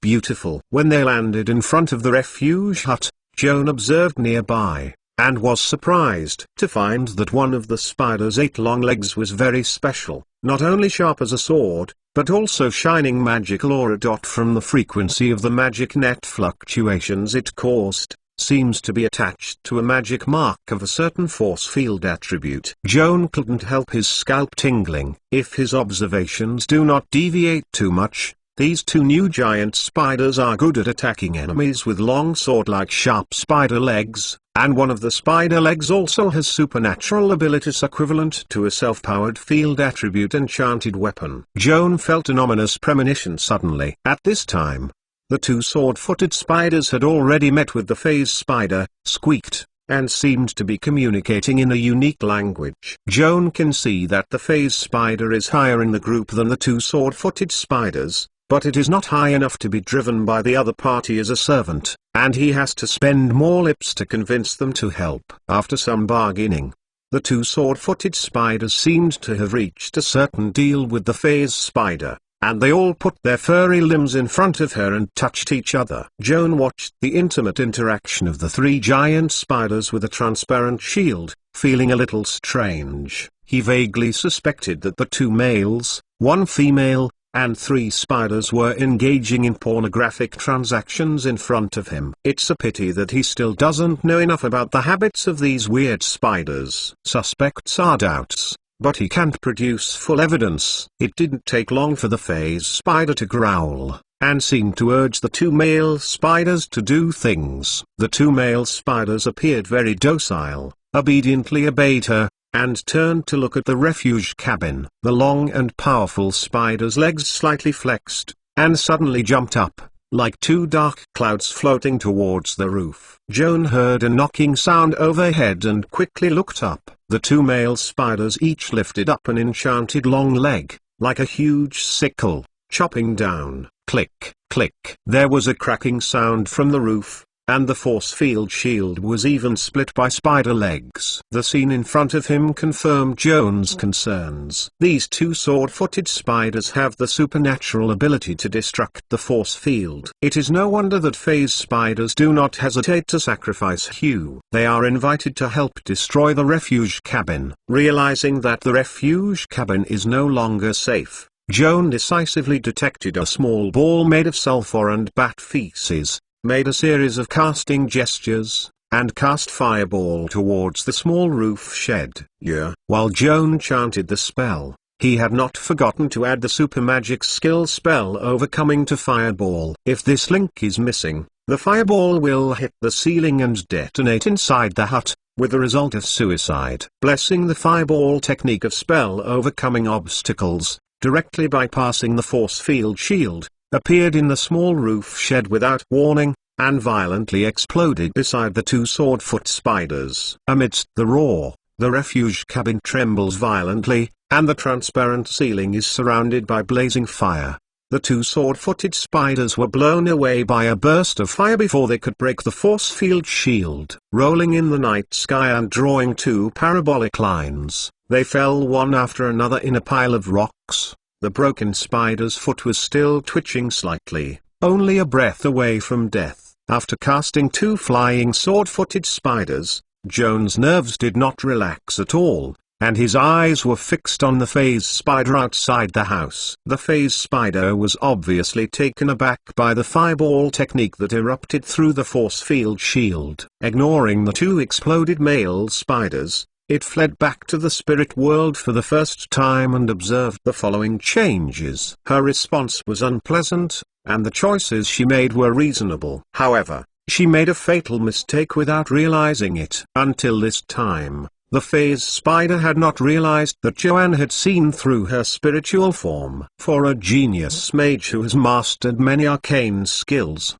as long as he can find the enemy, it often means that there is a way to kill the opponent. At this moment, the doom of the phase spider is doomed. Joan looked up at the crack in the ceiling and secretly felt that the phase spider was neither decisive enough nor smart enough. If she is decisive enough, she should take advantage of the cracks in the force field shield of the refuge cabin and cast the fantasy spirit as soon as possible, sneak into the house through the cracks, and launch an attack on Joan. If she really did that, Joan would have to work with her on a backup plan. Although she is still able to solve her problem, she has to take the risk of injury, and at least spend a spell slot. If the phase spider is smart enough, it should be the moment when it witnesses the companion being bombarded by fireballs, and realizes that Joan is not the one she can afford to escape from this place as soon as possible, rather than hiding in the spirit world and hesitating to wait and see, so that the last chance to escape is missed. There is nothing to say about this monster,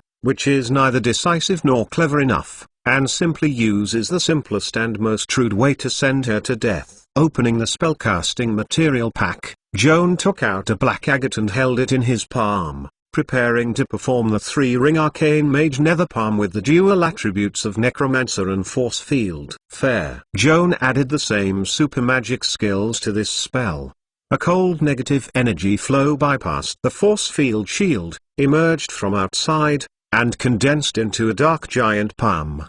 The eyes of the phase spider suddenly widened, finally realizing that death had approached behind him, hurriedly swinging his claws, trying to escape the pursuit of the black magic palm. However, it is too late to run now. Joan remotely controlled the mage nether palm to catch up, directly penetrating the barrier of the plane, and holding the head of the phase spider, he gathered his fingers and grabbed a strong one. Joan took a deep breath, and his eyes appeared murderous, remotely controlling the black magic palm with his mind, grabbing the phase spider with 8 claws, forcibly pulling her out of the spirit world, and aiming at a raised stalagmite outside the door of the refuge cabin. Smash it! Poof! The sharp stalagmite stabbed the phase spider from the abdomen to the back, and grey plasma spewed out, flowing down the stalagmite. Like Master Mr. Joan, please collect www.mentalnovel.com. Master Mr. Joan's literature update is the fastest. Chapter 712. Anatomy. Joan dropped the body of the phase spider, and remotely moved the mage nether palm to the two sword-footed male spiders who were still breathing heavily, and waved his palms to take pictures. There were 2 mumbles, and a pair of sword-footed male spiders, followed by the phase spiders, were killed. Joan breathed a sigh of relief, sweating from his forehead. In the battle just now, in just 1 minute, he successively released 2-3 magic spells with super magic skills, which consumed a lot of energy. At this moment, it is confirmed that the phase spider and the 2 sword-footed male spiders have been killed. The tight nerves are relaxed, and the sense of fatigue is swept along. Joan wiped his sweat, first panted, and felt less tired, So he remotely controlled the mage nether palm and dragged the bodies of the phase spider and the two swordfoot male spiders back to the refuge cabin one by one. These two kinds of spiders are very rare magical creatures. In Joan's eyes, they are excellent research materials. It is not wasteful to get these three complete bodies. Before proceeding to dissect the spider corpse, Joan has one more urgent thing to do, which is to repair the refuge hut. If a phase spider appears, there is no guarantee that the second will not appear. In case of indulging in research work, another phase spider quietly sneaked into the hut, and the consequences were unimaginable. Thinking about this, Joan took out a white crystal bead, made a series of casting gestures, and then raised his hand to touch the slightly flooded force field shield in front of him, and cast 3 rings of arcane refuge cabin again. 2 identical spells are superimposed. One of the effects is the total duration of the spell, and by the way, the 2 cracks on the ceiling that were cut by the swordfoot spider are closed. Joan looked around and repaired the complete refuge cabin, rubbed his hands with satisfaction, and took out the dissecting equipment. He started with a sword-footed spider, cutting off 8 long legs like a crab. Joan initially used a large scalpel to cut the spider's legs and found that the effect was not good. The legs of sword-footed spiders are much harder than the limbs of common variant spiders, and even more so than steel. The scalpel, polished with stainless steel, exerts all the power to cut, leaving only slight scratches on the spider legs that have a blue steel gloss. With a light touch of your fingertips, even the slight scratches could not be seen clearly. Joan knew that the long legs of the sword-footed spider were hard and could be used as a sword without additional processing, but the hardness was still beyond his expectations. The ordinary scalpel can't cut the hard spider leg, and Joan switches to the electric blade. The hardness and sharpness of the enchanted weapon are far beyond iron. This time it was very smooth to cut 7 spider legs. The last spider leg with the special effect of the force field is equivalent to an enchanted weapon, and even the light blade is difficult to cut. Joan observed the remaining spider foot, cut the knife from the area close to the spider's torso, and finally removed the entire spider leg with joints. Joan put down his dagger and held a pen on the 8 spider legs neatly arranged in front of him, depicting the number 4 rune answers one by one, with blood interpretation, to analyze the supernatural ability of its attachment. The first 7 spider legs have no magic reaction. It can be seen that these 7 legs do not have supernatural strength, and the reason why they are particularly hard and sharp is only because the bones are extremely dense. The last spider leg, as Joan expected, showed a magic mark, indicating that its unique force field attribute is a supernatural special effect. Joan copied the resolved magic mark into the spellbook. Studying these magic marks is very inspiring for him to learn other spells with force field properties in the future. For example, Joan has heard of a 7-ring arcane spell called Mage's Sword, which can summon a sparkling force field sword to attack the enemy remotely. Although he has not yet learned this spell, but according to the effectiveness of the spell, it is reversed to analyze it. It is not difficult to find that its spell configuration consists of 2 units. One of the units, similar to activated weapon, provides a remote control function. Another unit is responsible for shaping a blade-shaped force field. Joan suspects that the spell configuration of the latter unit is likely to be very similar to the magic mark he just passed from the bladed spider. Except for the 8 hard and sharp long legs, the structure of the bladed spider's body is nothing special. After dissection, Joan found that the bladed spider lacked 2 abilities compared to the common variant spider. First, there is no silk gland in the bladed spider, and of course there is no spinner. This shows that the bladed spider does not weave the web. Most people may not be able to tell the difference between spiders and other arachnids, and then think that creatures that look like spiders will weave webs. This is certainly not right. Among arachnids, many types do not weave webs. For example, blind spider, as well as the famous wolf spider, most of them do not spin silk. This is not a defect, just because they do not need to be spun at all. Arachnids that do not form webs must have other equally reliable and even more efficient skills for hunting food. This reason, Joan had only read it in the book before. Until today, he personally dissected the sword-footed spider and deeply studied its physiological structure. And he really understood it. The sword-footed spider has amazing jumping power far superior to other close relatives, and also has 8 sharp sword-like legs as hunting weapons. Sword-footed spiders are willing to give full play to their advantages, take the initiative to attack and hunt down prey. There is no need to lie on the internet all day and wait for the prey to hit itself.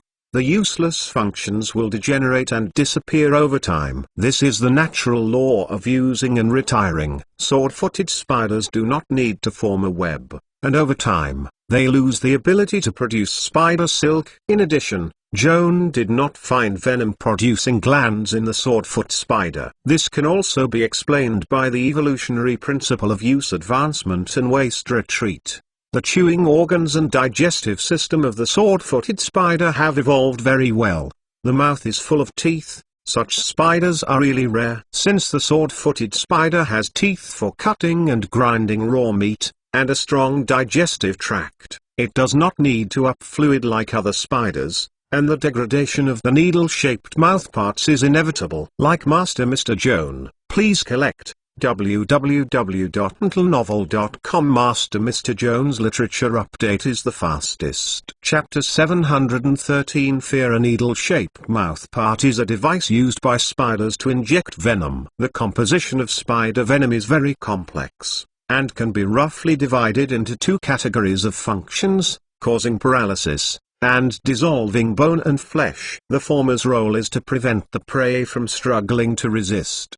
The latter is to turn the prey's flesh into a liquid paste, which is convenient for sucking with a suction mouthpiece. Sword-footed spiders do not need to dunk soup or paralyze their prey. As the mouth organs degenerate, the venom-producing glands also degenerate and disappear. This situation is more common in snakes. The size of the viper is usually not too large. In order to capture the size and pressure of their own prey, they have to rely on venom. However, giant snakes like pythons are usually not toxic. Their strength is enough to overwhelm all the creatures on the recipe, and the fangs are optional. Icing on the cake is very rare in nature. The excess is often eliminated, even if it looks good. Because of this, pythons with venomous teeth are extremely rare in nature. Even if there is such a python, most of them are not natural creatures, but magical creatures, and may not follow the general laws of nature. After dissecting the 2 sword-footed spiders,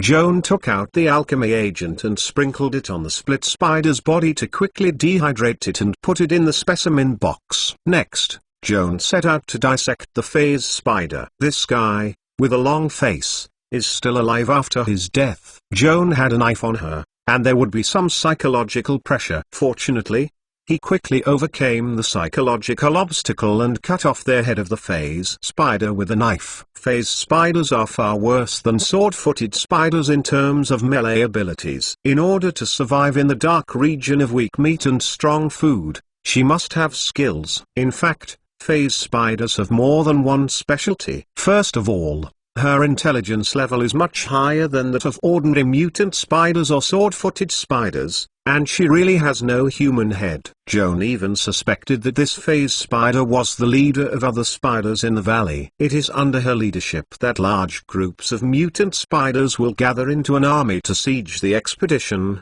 and even play the tactics behind the ambush. When she realized that her stupid distant relatives alone could not stop humans from exploring the valley, she went out and tried to destroy the expedition's stronghold. Although her attempt ended in failure, Joan had to admit that the strategy of drawing money at the bottom of the kettle was quite smart. In addition to, relatively smarter than the beast, the phase spider also has glands that secrete venom, and organs that produce spider silk. Joan first tested her venom. The composition was not much different from the common variant spider. The spider silk produced by the phase spider is very magical, colorless and transparent, like a thin ice crystal. The toughness and elasticity of this kind of spider silk has no advantage compared with the common variant spider's silk thread. The special feature is that it can switch freely between the two forms of entity and spirit. This feature is exactly the same as the phase spider's phantom spirit. If the silk of the phase spider is used as the material and weaved into a rope or a net,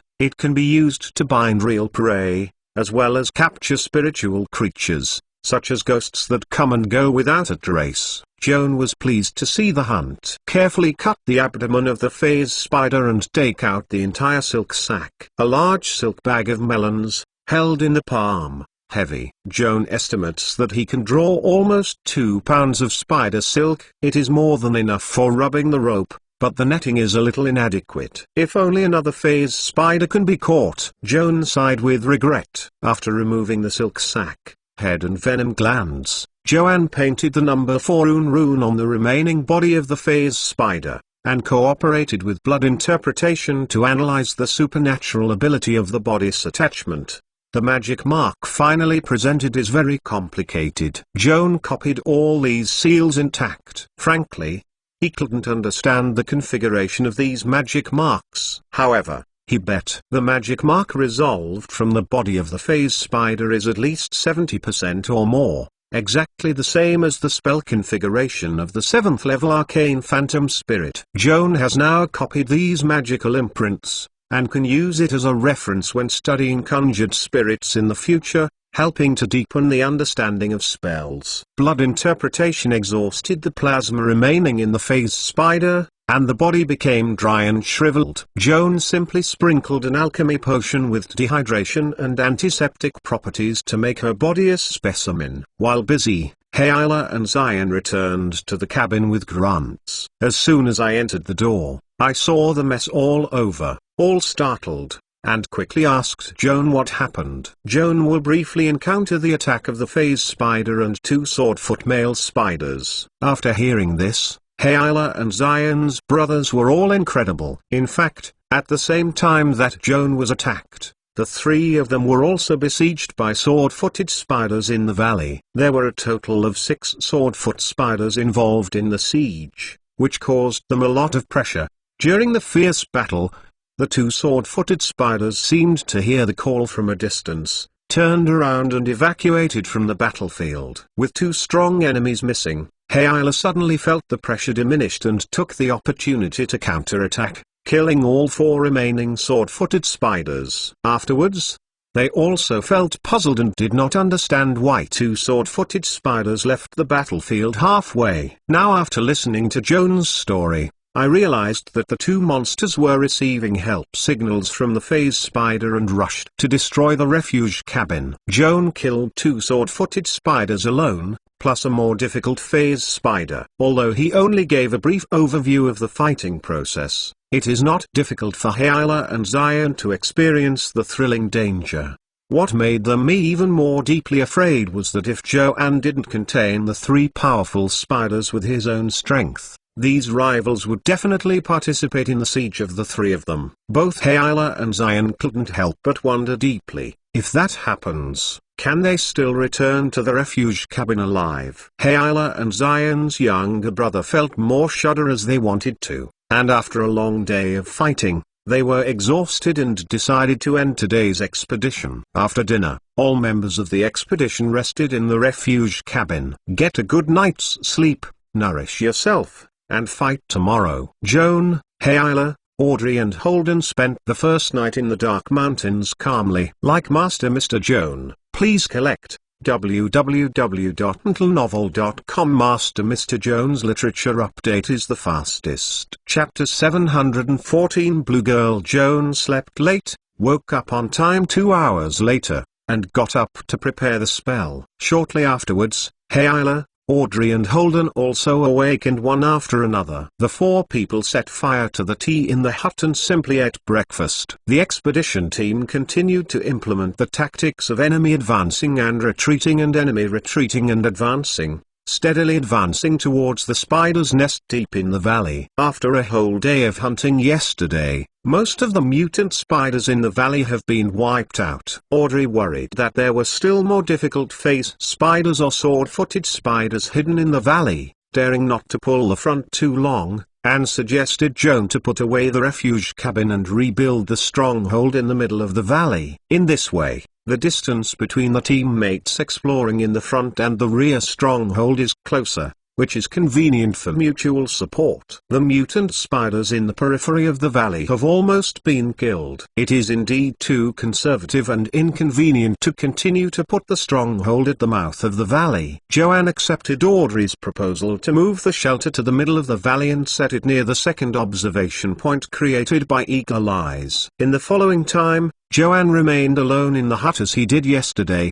while Hyla, Cyan and Guru continued to explore towards the end of the valley. After a whole morning of hard work, everyone has killed the mutant spiders in the valley to the last, and is approaching the deepest cave in the valley, through the third observation point created by Eagle Eyes and the visual link blessed on Guru. Qiao Jingqing focuses on teamed mates fighting. He had hoped that there could be several powerful characters in the spider hole, such as Swordfoot Spider or Phase Spider. By killing such higher spiders, you can get more valuable loot, preferably the silk sack of the Phase Spider. At least 2 silk sacks are needed to make Joan enough to weave a large net to capture spiritual creatures. It is a pity that contrary to expectations, this morning's battle, Audrey encountered only ordinary variant spiders, and the number of them gradually sparsely no longer pose a threat to the expedition. In this way, the once strong spider population in the valley is basically cold. Not only Joan was interested,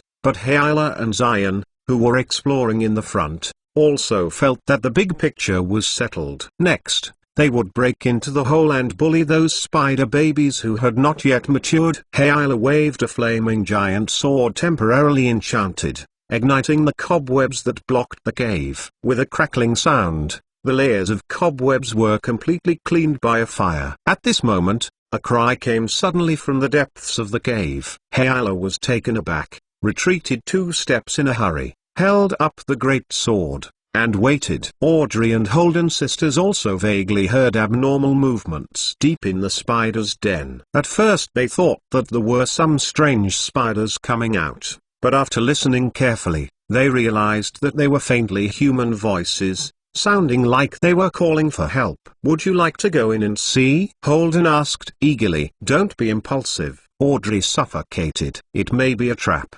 The 3 guarded at the entrance of the cave, waiting for the development of events. There was a murmur of friction in the cave, like someone running in a narrow tunnel, and occasionally exclaimed, quickly from far to near. Not long after, a figure flew out of the hole suddenly. Hyla wields the great sword conditionedly, but when she sees what the other person looks like, she resolutely takes the offensive. Escaped from the cave is a beautiful girl, who looks at most 18 or 9 years old. The girl was dressed in a blue tight robe, and the clothes were torn in many places, exposing a large piece of skin. Under the illumination of the miner's lamp, the white flowers dazzled straight. "Who are you? Why are you here?" Hyla questioned with the sword, his eyes full of vigilance. The girl in blue was frightened, unable to answer her question, and hurriedly looked back at the hole. A group of mutant spiders are flying from the depths of the cave, apparently chasing the blue girl who just escaped. Hyla was still hesitating whether to block the group of giant spiders. The girl in blue had made a series of skillful casting gestures and shot a bright beam of lightning between her fingers. The lightning beam hit the mutant spider that first rushed out of the hole, and then passed through the second and third mutant spiders trailing behind him. The electric light was like the tail of a comet, and finally disappeared deep in the deep cave. The 3 large spiders that were shocked by electric shock all fell to the ground and died of breath. Seeing the blue girl cast a spell to kill a string of mutant spiders, both Hyla and Cyan's brother changed their faces. Obviously, she is an arcane spellcaster, and the level is not low. Judging from her outfit and temperament, she is more likely to be a warlock. Why does such a young and beautiful female warlock appear alone in a spider cave deep underground? The more I think, the more weird. At this time, a cloud suddenly floated over the heads of the people. A large mutant spider, dragging a large cobweb to jump from above the cliff, went straight to the blue girl in blue with her hands kneeling and panting after the cast. Tintler, without thinking about it, Hayla chanted 2 startup spells of afterimage slashing, dragging a row of phantoms to approach the big spider from the sky at a fast speed, and slamming a giant sword before it attacked the blue girl. Puff! Hayla cut the swollen belly of the mutant spider with a sword, and the magic flame attached to the blade exploded violently, instantly burning the spider's internal organs into coke. The mutant spider twitched and died out, and the large net that it threw before dying covered the blue girl in time. The blue girl screamed and struggled. However, the more she struggled, the tighter she was entangled by the sticky cobweb. The thick silk of her thumb, as tough as a rope, tightly wrapped her from head to toe. In such a situation, even a strong ogre can hardly get rid of the fetters, let alone a weak girl. Hayla and Zion stared at each other, taking their guards close to the blue girl trapped in the cobweb. Holden, cross-examine her details. Audrey gave her younger brother a wink. She clenched the hilt in her right hand, not daring to relax. Hi beautiful lady, we were able to meet here, it was a wonderful fate. The young poet smiled at the ground that was tied like a mummy, and pushed the brim to show her greetings, as if she was a pretty lady who met her favorite at the ball, and came over to talk naturally.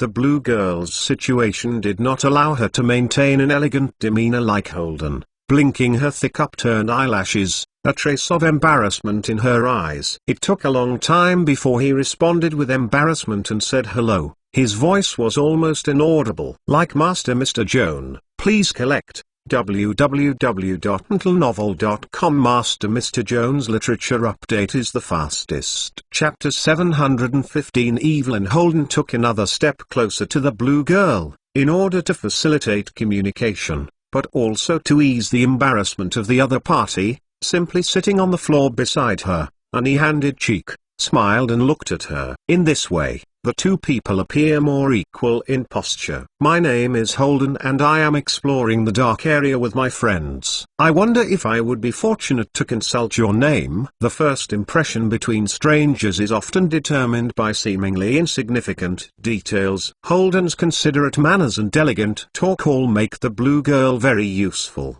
The moment he looked at him, it seemed that his eyes were lightened by the turquoise beauty of the young poet, and his cheeks flushed. Hello, Mr. Holden. My name is Evelyn. I am a warlock employed by the Nidaville prospecting team. My 2 companions and I have been searching for veins in the dark area for nearly 2 months. It's a pity there is nothing to gain. It's a pity, Evelyn. Actually, I have the same troubles. Everyone says that the dark area is rich in mineral resources, but the veins seem to have been hiding from us. Holden made a joke casually, and then asked Evelyn, you broke into the spider's den to find the veins? The sorceress nodded embarrassedly. In fact, the only thing she could move around was the slender and flexible neck. We started exploring from the other side of the Nida Mountains and accidentally discovered a hidden cave. At that time, my companion and I did not expect that this cave was so deep that it eventually led to the valley of countless large spiders. Holden looked back and exchanged glances with his sister and Hayla. If Evelyn's statement is true, it verifies the prediction made by Joan with the help of the navigation compass from another side. The spider's nest at the end of the valley probably has a back door to the northern mountains, which is the only way to leave the valley. Evelyn and her companions explored the dark mountainous area from north to south, and accidentally found the back door of the spider's nest. They rushed in boldly, and they happened to collide head-on with them, who started exploring from the south. A real one. The number of mutant spiders we encountered initially was not large, and the threat was not large. It was easy to solve. Evelyn went on to describe her experience. This made us illusion, thinking that the spiders in the nest were not difficult to deal with, and explored along the tunnel to the south. until the depth of the nest. I suddenly realized that I had made a big mistake. Evelyn shivered, and seemed to recall some terrible experience. "What did you encounter in the spider's den?" Holden asked with concern. "There is an open cave deep in the nest, and the ground is covered with cobwebs, like a thick silver-white carpet, with many spider eggs as large as pumpkins, and the gaps between adjacent spider eggs are still scattered with some light blue pebbles shimmering." One of my companions, suspecting that the glowing minerals are magic crystal particles, wanted to crawl onto the cobwebs to pick them up. The mineral oil applied to his body could prevent him from being stuck by the spider silk. However, he just touched the cobweb and immediately alerted the guards. First, a large group of mutant spiders rushed in and surrounded us. As we struggled to resist the siege, a black-faced spider with red spots showed no signs. The ground emerged from behind us. Human-faced spider. Sneak attack without warning. Holden frowned and muttered to himself. "It sounds a lot like the phase spider that Joan talked about." "Evelyn, what happened later?" I was scared and stupid at the time, and many things could not be remembered. Evelyn shook her head in panic, her eyes full of fear. The human-faced spider bit one of my companions and spun another thread. I blasted a lightning beam to it in a panic. Before I could see if it was hit, I was thrown by another one behind me. The big spider pressed down. Evelyn took a deep breath and seemed to be trying her best to eliminate the horror in her mind. I was very scared at the time, and I was thinking about escaping this terrible cave as soon as possible. Before being killed by the mutant spider, I finally used the any door. I was so panicked at the time, I couldn't care about rescuing my companions at all, and I didn't have time to think about where to send it. When I finished the teleportation, I found myself in an unfamiliar tunnel. There was a sound of fighting in front of me, and behind me were spiders. Under that kind of situation, I dare not look back. I can only run forward desperately. When I approached the exit of the tunnel, I heard the voice of human conversation outside. For me, this is no longer good news. I hurriedly shouted help, and then ... I met you. After telling about her experience, Evelyn sighed deeply, as if she was emptied of her spirit, and the whole person became depressed. "I sympathize with your experience, Evelyn. Now you take a break. I want to talk to my companion, and then how to help you solve the trouble." "Thank you, good-hearted sir." Evelyn looked at Holden gratefully. "It would be better if you could help me get rid of this cobweb as soon as possible, and the spider silk made me breathless." Holden intended to help her out of the trap, but was stopped by her sister's harsh eyes. This poor Miss Evelyn just told a moving story, but now the question is whether the story she tells is credible. Audrey's implication has already shown that she does not trust Evelyn very much. I also suspect that she is lying, but after all, I hope that the description of the magic crystal particles in the spider's nest is true, which means that a large amount of windfall is placed in front of us, waiting for us to pick it up. Hayla licked his lips, his eyes burning, without concealing his hungry desire for wealth. "Sister Charlie, don't worry about it. The most important thing now is to rescue Evelyn from the cobweb, and then ask her to lead the way and lead us into the spider's nest to explore." And many more. Audrey raised her hand to stop her brother from approaching Evelyn, lowering her voice, her face cold. "If this person has a bad heart, saving her out is tantamount to asking for trouble. I don't want to take this risk. I don't object to your suspicion of Evelyn, but you have to give me a reliable reason." Holden's overly cautious attitude towards her sister is very disapproving. "You want a reason? Well, look at it yourself." Audrey suddenly turned to face Evelyn, waving a magical glory from the detection camp. "Like Master Mr. Joan, please collect www.mentalnovel.com. Master Mr. Joan's literature update is the fastest. Chapter 716 Suspicion. The holy light pierced the face straight,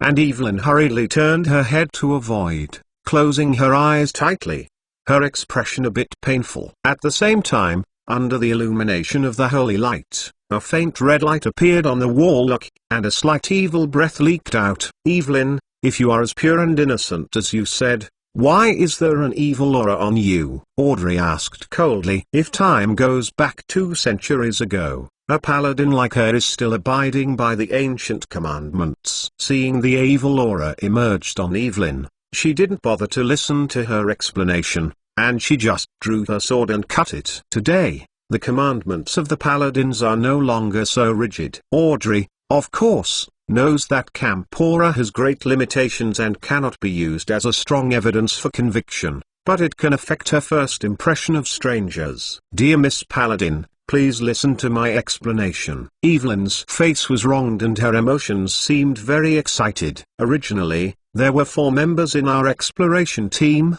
and one of my companions pursued me too enthusiastically, which made me very troubled. I have rejected his pursuit in person, but the man is still entangled in me. Until one night, he was drunk and confessed to me again, and my response, of course, refused. The man was so angry that he slapped me in the face with drunkenness and tried to me.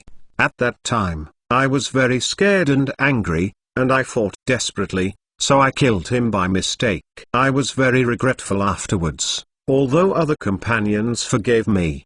But I still felt very guilty. However, if a woman is in that situation, unless there is willingness to endure rape, what else can be done? Evelyn bit her lip hard, barely restraining the excitement and tears in her eyes. Dear Miss Samurai, if you think this is evil and you think I have committed an unforgivable crime, then show your sword and punish me. After hearing Evelyn's story, especially seeing the tears in her eyes, not only Holden felt sympathy, but Hayla was also filled with indignation. The kind of man who doesn't make a courtship is the worst. The killing is also deserved. Little rogue, you have to be warned. Sister Lucky, don't talk nonsense. I'm not that kind of person.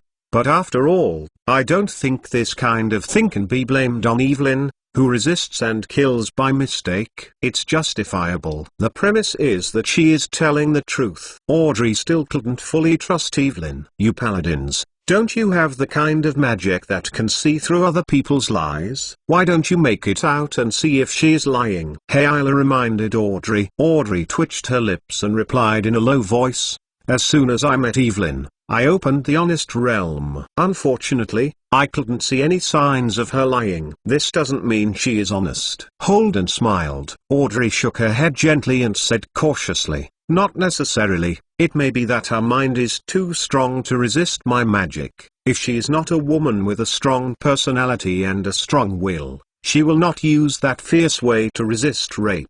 Holden sighed with emotion. Let's talk.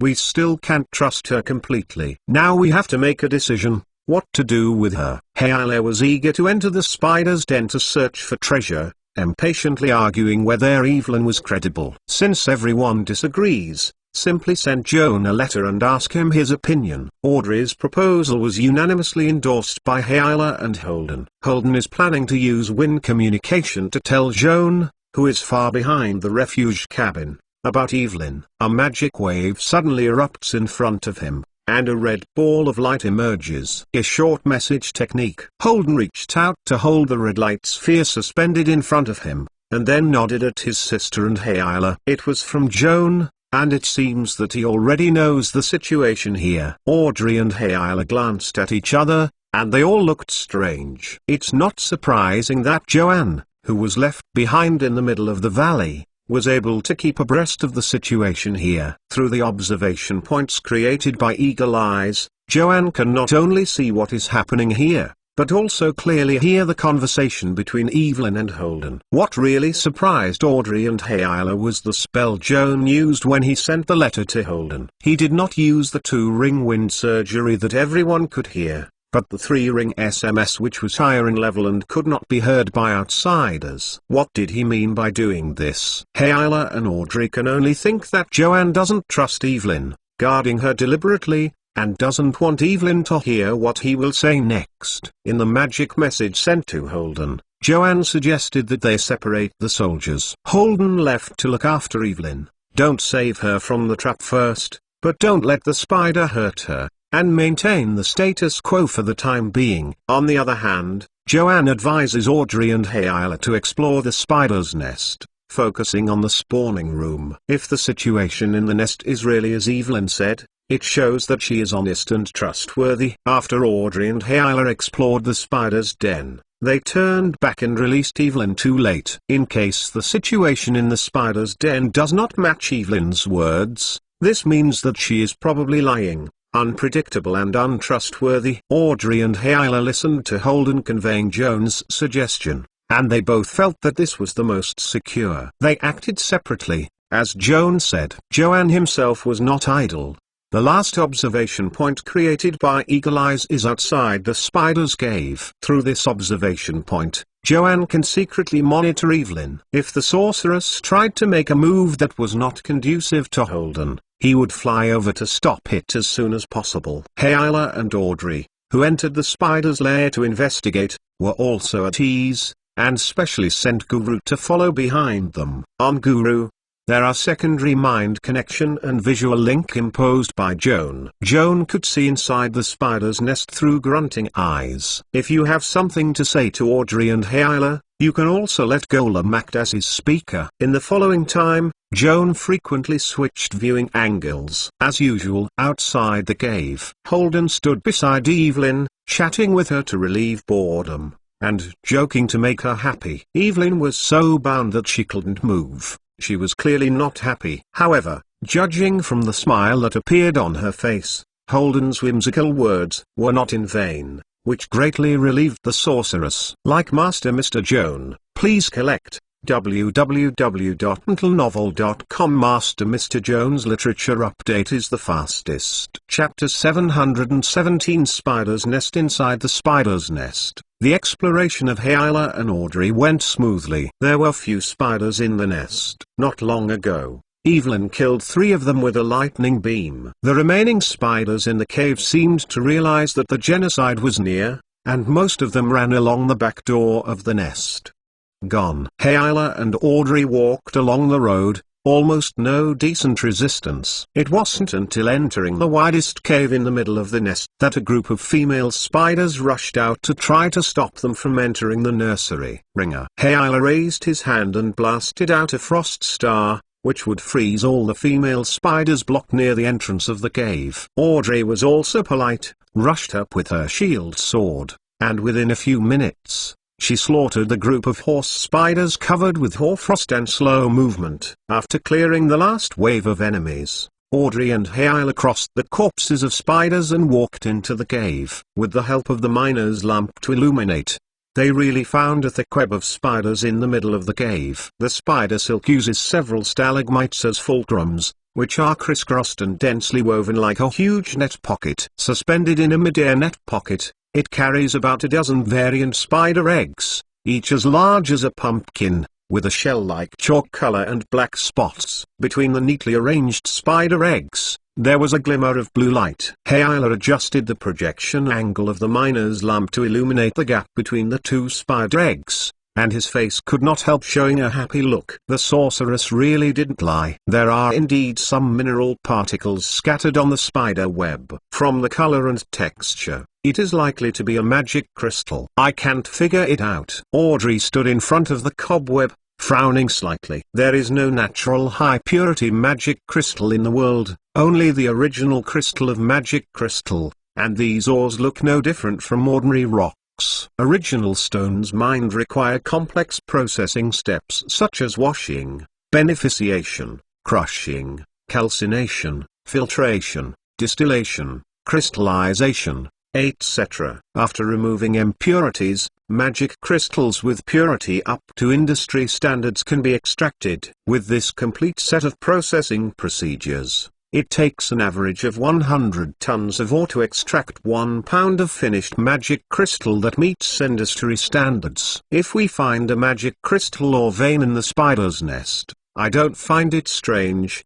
But you can see that the blue crystals sticking to the spider web are clearly magic crystals of very high purity, which is incredible. In this spider's den, there will never be a magic crystal or refining factory. Hearing Audrey's question, Hayla also stroked his double ponytails, and became confused. This is indeed very strange. Since we can't figure it out, Just ask Joanne. Hayala whistled with his finger closed. Guru heard the whistle, and the climbing rock wall flew over. Joan, have you seen us? There is a question for you. Facing the throat monster, Hayala spread his palms, held up a magic crystal that had just been removed from the spider web, and showed it to him. In fact, it was shown to Joan, who made a visual link with Guru. At this moment, a magic wave appeared on the top of Guru. A translucent spherical force field emerged from the void, about the size of a fist, emitting soft shimmer, and looked like a big eye. Hayala and Audrey are calm about this place. This spherical luminous body is a magical observation point created by Joan with eagle eyes. The full name of eagle eye surgery is eagle eye sharp ear surgery. The observation points created by this spell can not only see, but also hear the movements around. Hayala faced the observation point and showed the magic crystal with a large corn kernel in his palm. At the same time, Audrey expressed her confusion about the origin of the high-purity magic crystal in the cave. The magic observation point turned silently, staring at the spider web for a long time, seeming to be thinking. After about 2 minutes, the magic wave again ignited in the cave, and a small golden whirlwind emerged. Audrey and Hayala walked to the whirlwind and listened. In the eyes of the wind, Joan's voice came, and the first sentence shocked them. The magic crystal in Hayala's hand is actually the excrement of the mutant spider. What? Are you kidding me? Hayala's wrist shook, and he endured nausea, and finally resisted the urge to throw away the magic crystal in his hand. Of course it's no joke. The variant spiders really have the magical ability to refine magic crystal lore. Joan's words continued in the whirlwind, including mutant spiders. Many strange creatures active in the dark areas were originally ordinary insects and animals, and they are not much different from their distant relatives in the surface world. The reason why the mutation is so large, strangely shaped, and even has supernatural abilities is mainly because it is infested by the magic power in the Earth's veins. The so-called ground vein magic mainly refers to the rays released by the underground magic crystal or veins. Long-term exposure to this kind of radiation can cause mutations, and this is how mutant spiders are born. Monsters born from the radiation of magic crystals all share a similar quirk, which is the craving for magic crystal lore. They are either keen to collect magic crystal lore and use it to decorate their nests, or simply swallow the ore as a cookie. The quirk of the mutant spider is the latter case. The great power of nature is so magical. During the long evolutionary process of the mutant spider, it has gradually formed a special digestive ability, which can dissolve the magic crystal or stone swallowed in the belly, eliminate impurities, and purify it into industrial-grade magic crystal. During the digestion process, the mutant spider will absorb a portion of the magic crystal, thereby gaining energy to continue to evolve and mutate. The leaders of the mutant spider group, as well as their more powerful distant relatives, are actually swallowing the magic crystal or stones in a large amount and constantly absorbing the magic power to become stronger, smarter, or both. However, the magic crystal that the mutant spider can digest and absorb is only a small part, and some of it is difficult to digest. It is excreted by the mutant spider, which is the small pin crystal that Hayala just showed me. Variant spiders cherish these precious excreta very carefully, collect them carefully, and pile them together with their eggs, so that the young spiders can fully enjoy the magic crystal radiation during the hatching process, and get nourishment of magic, which can greatly reduce the young spiders. The mortality rate has become healthier and smarter. After listening to Joan's explanation, Audrey and Hayala felt very eye-opening and refreshed. The digestive organs of the original variant spider are equivalent to a miniature magic crystal or refinery. The magic of natural creation is really incredible. Like Master Mr. Joan, please collect www.mentalnovel.com. Master Mr. Joan's literature update is the fastest. Chapter 718 Intuition. Hayala put on a pair of leather gloves, crawled swiftly into the net pocket, pushed away the spider eggs, picked up the magic crystals scattered on the net and collected them in a pocket. After working for more than half an hour, Hayla finally scraped all the magic crystals on the spider web. The female swordsman jumped off the spider's web and lifted her pocket to weigh her weight, which weighed about 2 pounds. The 2-pound magic crystal, based on the market price, is almost 20,000 gold dugger. Get rich. Get rich. Hayla couldn't help but shut his mouth. 2 pounds of magic crystals. 4 of us split equally, each taking 8 ounces. Ha ha. What a huge fortune. Audrey, come and pinch me and tell me this is not a dream. I can't bear to pinch you. Can you wake me up with a kiss? Audrey approached her with a smile, her lips full of flesh and sex, and kissed her cheek. It's free. I'm a straight girl, but I don't have that weird hobby. Hayla can't stand Audrey's ... Well, this is also an exotic style. No wonder your brother is so horny. It turns out that the roots are all here with my sister. Hayla has heard people say that in the upper class of the Feasan Kingdom, occasionally female nobles became lovers in private. Audrey's slightly overjoyed joke just now is not worthy of fuss. After the excitement of the great fortunes passed, Hayla followed Audrey to leave the incubator and explore the backyard of the spider's nest. Not far away, I saw red marks on the ground, with a slight smell. The blood of the mutant spider is not red. The bloodstains under the feet are more likely to originate from humanoids. Audrey and Hayla glanced at each other, and both were alert. Slow down and search forward along the bloodstains, and soon found 2 prone bodies. Hayla rotates the lamp head to switch the lighting mode of the miner's lamp from bundle to scattering. In this mode, the range of the magic light source is shortened, but the illumination range is wider, making it easier to observe nearby objects. By the light, the two looked closely at the body. Judging from their short stature and thick beards, both bodies were dwarves, with heavy and sharp pickaxes clenched in their hands, wearing exploration uniforms, and miners' lamps inlaid on helmets, which had been shattered. Not far from the bodies of the 2 dwarves, a phase spider was lying on his back, and he was dead. There is a large black mark on the chest. It seems to have been subjected to a serious electric shock. There are many wounds on the body. From the wound, it looks like a chisel wound caused by a pickaxe. Synthesizing all the signs on the scene, Hayla concluded, it seems that the magician named Evelyn did not lie. Her 2 dwarf companions, fighting with this phase spider to the end, are all dead. Audrey was undecided, and walked straight to the body of the phase spider, took the scabbard and patted it on the big belly of the spider, her lips slightly raised. Joan is happy this time. He likes this. You'd better make it clear, he only wants the silk sack in the belly of the phase spider, not the woman who likes big belly, Hayla said angrily. Anyway, go ahead and see where this road ends in. Audrey stepped forward. The next section was unstoppable, and there was nothing worth mentioning other than cutting down a few giant spiders that didn't know life or death. When Hayla and Audrey finally came to the back door of the spider's den, they found an open underground hill in front. In the darkness further away, the mountains undulated, as if a python stretched out into the distance. It seems that we have crossed the valley and entered the hinterland of the Nida Mountains. Audrey stood at the entrance and thought about it. This validates Evelyn's remarks again. Hayla frowned slightly. Although all the evidence shows that she is an honest person, I have an unspeakable intuition that tells me that this woman cannot be trusted. I have the same instinct. Audrey sighed.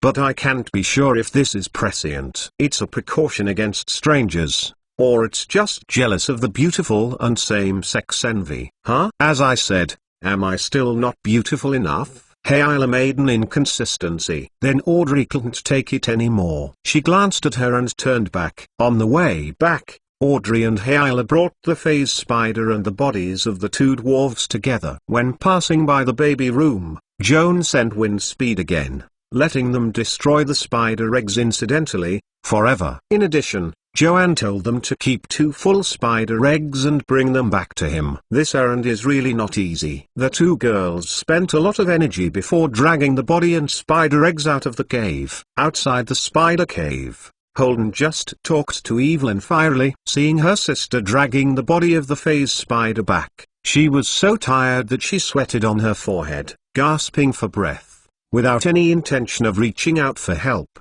And Audrey stared at him fiercely. Audrey threw the body of the phase spider outside the east gate, and then turned back to help Hayla pull out the two dwarf corpses and the spider egg that Joan wanted. Joan watched Audrey and Hayla's exploration in the spider hole through the eyes of Grunt. Seeing them return safely at this moment, Holden's side is also as usual, and the long-hanging heart finally fell to the ground, put away the refuge cabin, and rushed to meet with his companions. At the hole, Joan first looked at the bodies of the two dwarfs and found a gold necklace with a nameplate hanging around his neck. Joan took off the nameplate and looked at it, with dwarf characters engraved on both sides. Joan is still familiar with the language of the dwarf, translated into human language. The nameplate reads Nidavil on the front, and the dwarf's name and origin clan on the back. For security reasons, Joan greeted Holden over and asked him to use the translator lens to view the two nameplates. The result shows that his translation just now is basically correct. Judging from the information revealed on the nameplate, the two dwarves were both exploration members from the Nidavil fortress. This fact is completely consistent with Evelyn's previous self-introduction,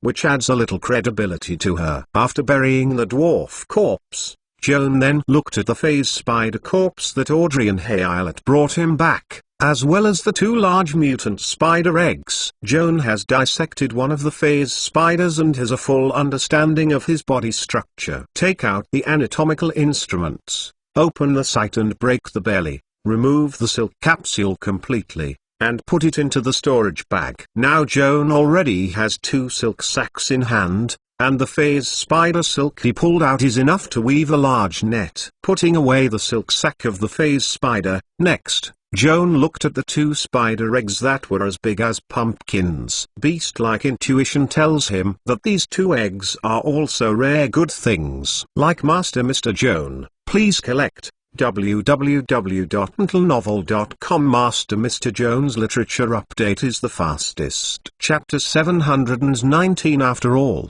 I am not a demon. The size of the spider egg is as big as a watermelon. Although the term spider egg is very vivid, it is not accurate. The eggs of birds and reptiles usually only hatch a larva. There are also cases of twins and multiples, but they are not common. Spider eggs are different. There are more than one cub in the eggshell, and it is not uncommon to hatch hundreds of small spiders at a time. Of course, this refers to ordinary spider eggs. As for the variant spider eggs, Joan also saw it for the first time, wondering how many young spiders are hatching in an egg. Without damaging the eggshell, trying to figure out the answer to this question is really a bit of a hassle. Fortunately, Joan has a special magic guide in his hand, which is suitable for studying spider eggs. Opening the storage bag, Joan found a magnifying glass with a wooden handle. Henry Baldwin, the owner of the horse farm in Housetown, used this perspective hand mirror to view the fetus in the belly of the pregnant mare. Later,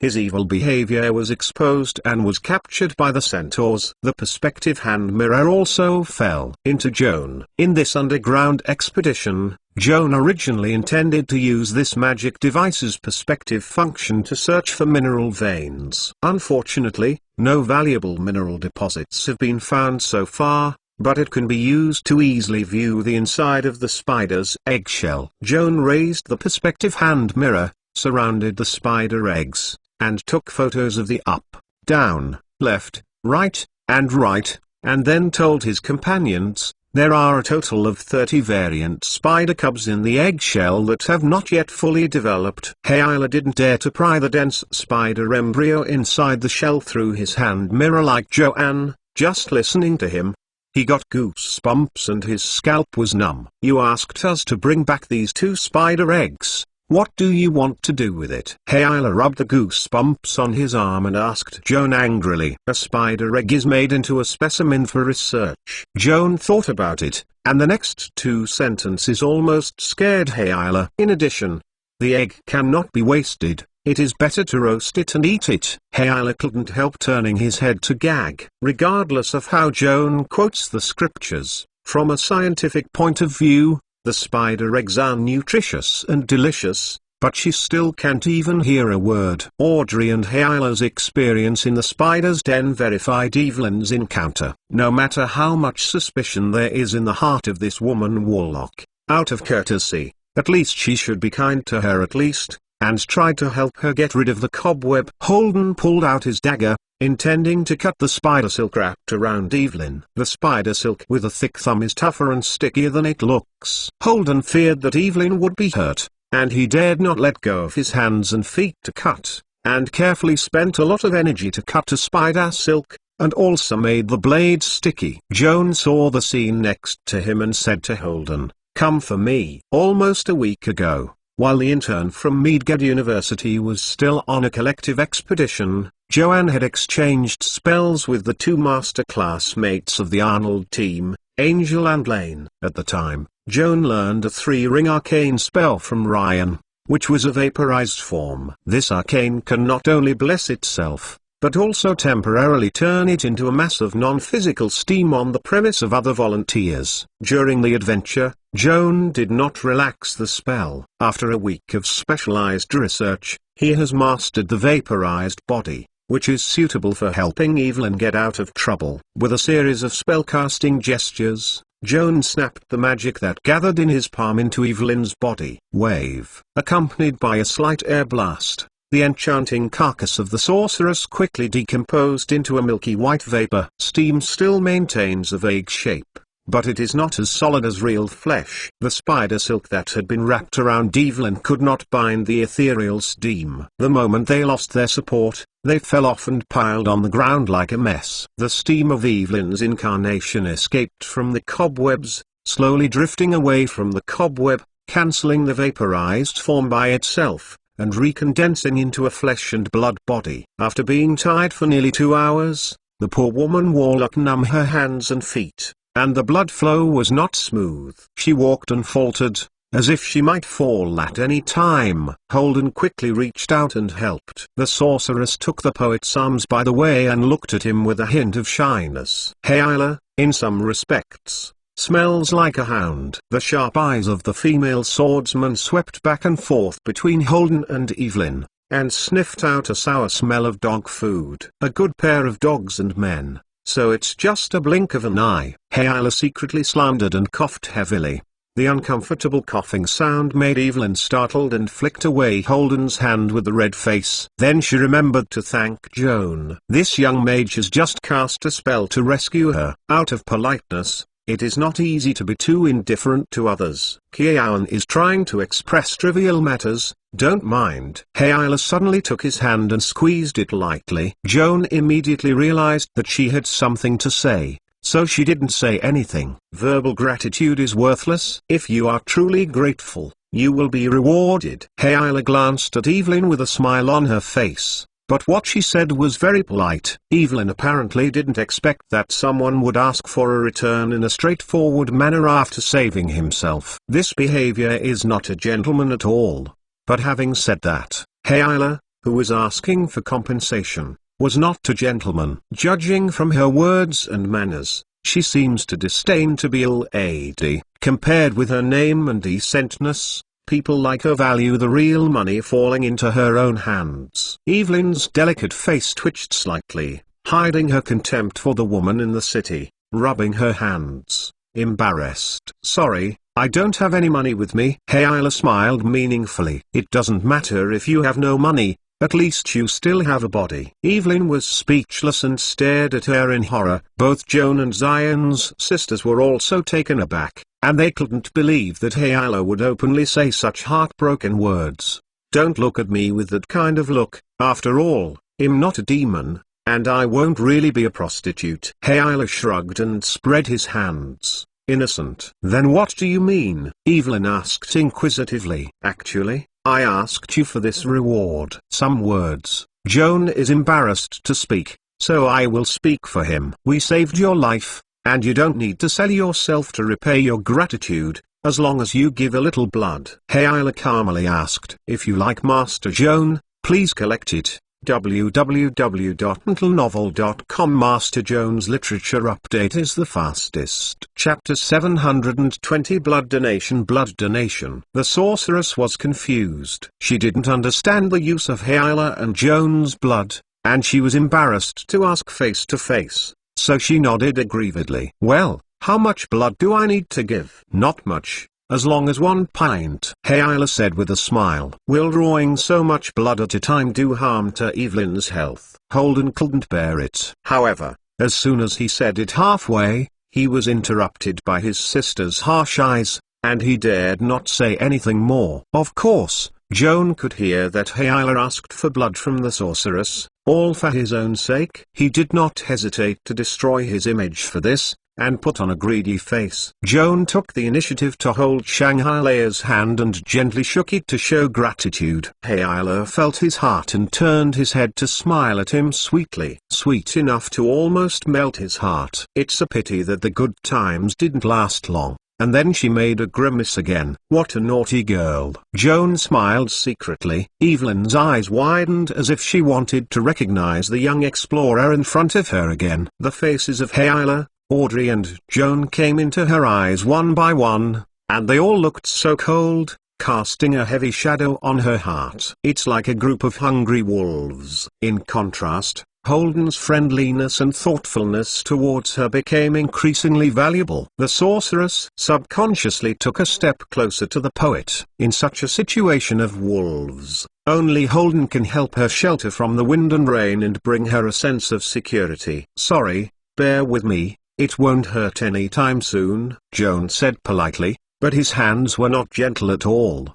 He directly inserted the thick needle tube into the slender white and tender arm of the sorceress, and pulled out a large tube of blood before pulling out the needle. Evelyn gritted her teeth and endured the pain of the needle stick, but said nothing. A whole pint of blood was pumped away, her face became pale obviously, and her spirit seemed a little weak. Holden gently grasped her wrist, chanted mantras, and cast a spell to heal the minimally invasive needle, lest she continue to lose blood. Evelyn smiled weakly at him. Are you still dizzy? Holden asked with concern. Thanks, it feels much better now. Next, what are your plans? I haven't thought about the future. In short, I have to try to return to the surface world safely. Evelyn looked sad, and seemed to be confused about her future. You are wandering alone in a dark area. It's too dangerous. It's better to travel with us or take care of each other. When we complete the internship task, we will take you back to the surface world. Holden said softly. Okay, thanks for your attention. Evelyn nodded her head desperately, then blushed again and whispered gratefully, Mr. Holden, you are so nice. It is my blessing to be able to meet you here. The sentimental words of the sorceress made the young poet feel fluttering. However, when he returned to his companion, he made the decision to invite Evelyn to go with him, and immediately realized that this matter was not as good as he thought. What do you say? Who allows you to make your own claims? Audrey was so angry that she raised her hand and twisted her brother's ear. Hayla quickly stopped her angry princess, and gave her a wink, beckoning not to treat her brother so rudely in front of Evelyn, otherwise it would embarrass him. Audrey took a deep breath, barely suppressing the boiling anger in her chest, and solemnly asked her brother, do you know what's wrong with you? Sorry, I should get your permission first. Holden looked ashamed. Traveling in this crisis-ridden place, our mental pressure is already very great. You have to bring a woman of unknown origin to go with you. It's stupid to get home. Evelyn is not a bad guy. Holden whispered. You only knew her for a day, and didn't understand her roots at all. Why should she assert that she is a good person? We really don't have evidence to judge whether Evelyn is a good or a bad person, but for safety reasons, we must consider the worst possibility.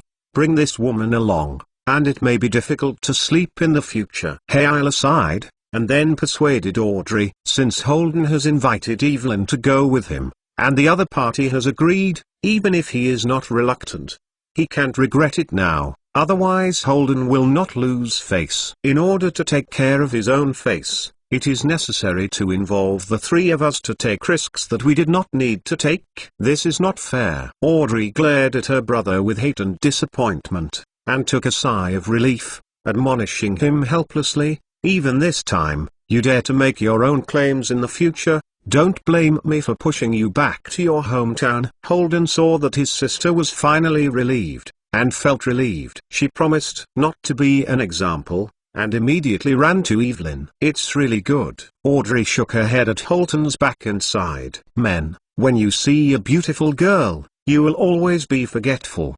Understandable." Hayla patted her shoulder and smiled comfortingly. Audrey turned around to whiten her, imitating Hayla's previous tone, and asked, "As you say, is Joan not a man, or is it that neither of us is beautiful enough, and the charm is not enough to make him forget, and lose his mind?" "Well, men are different from men, and Joan belongs to the kind of men who are least likely to be confused by female sex." Hayla touched his nose awkwardly. "At the very least, he didn't show any interest in Evelyn, but for you and me, cough. How much interest is there?" "Are you sure?" Audrey's eyes were full of doubts. "Of course." Hayla Zheng focused on his head, his two ponytails shaking, as if emphasizing her confidence. Audrey's lips slightly open, and would like to ask her next, who is more interested in Joan. However, she immediately realized that the issue was too sensitive, and it might cause a crack in her friendship with Hayla,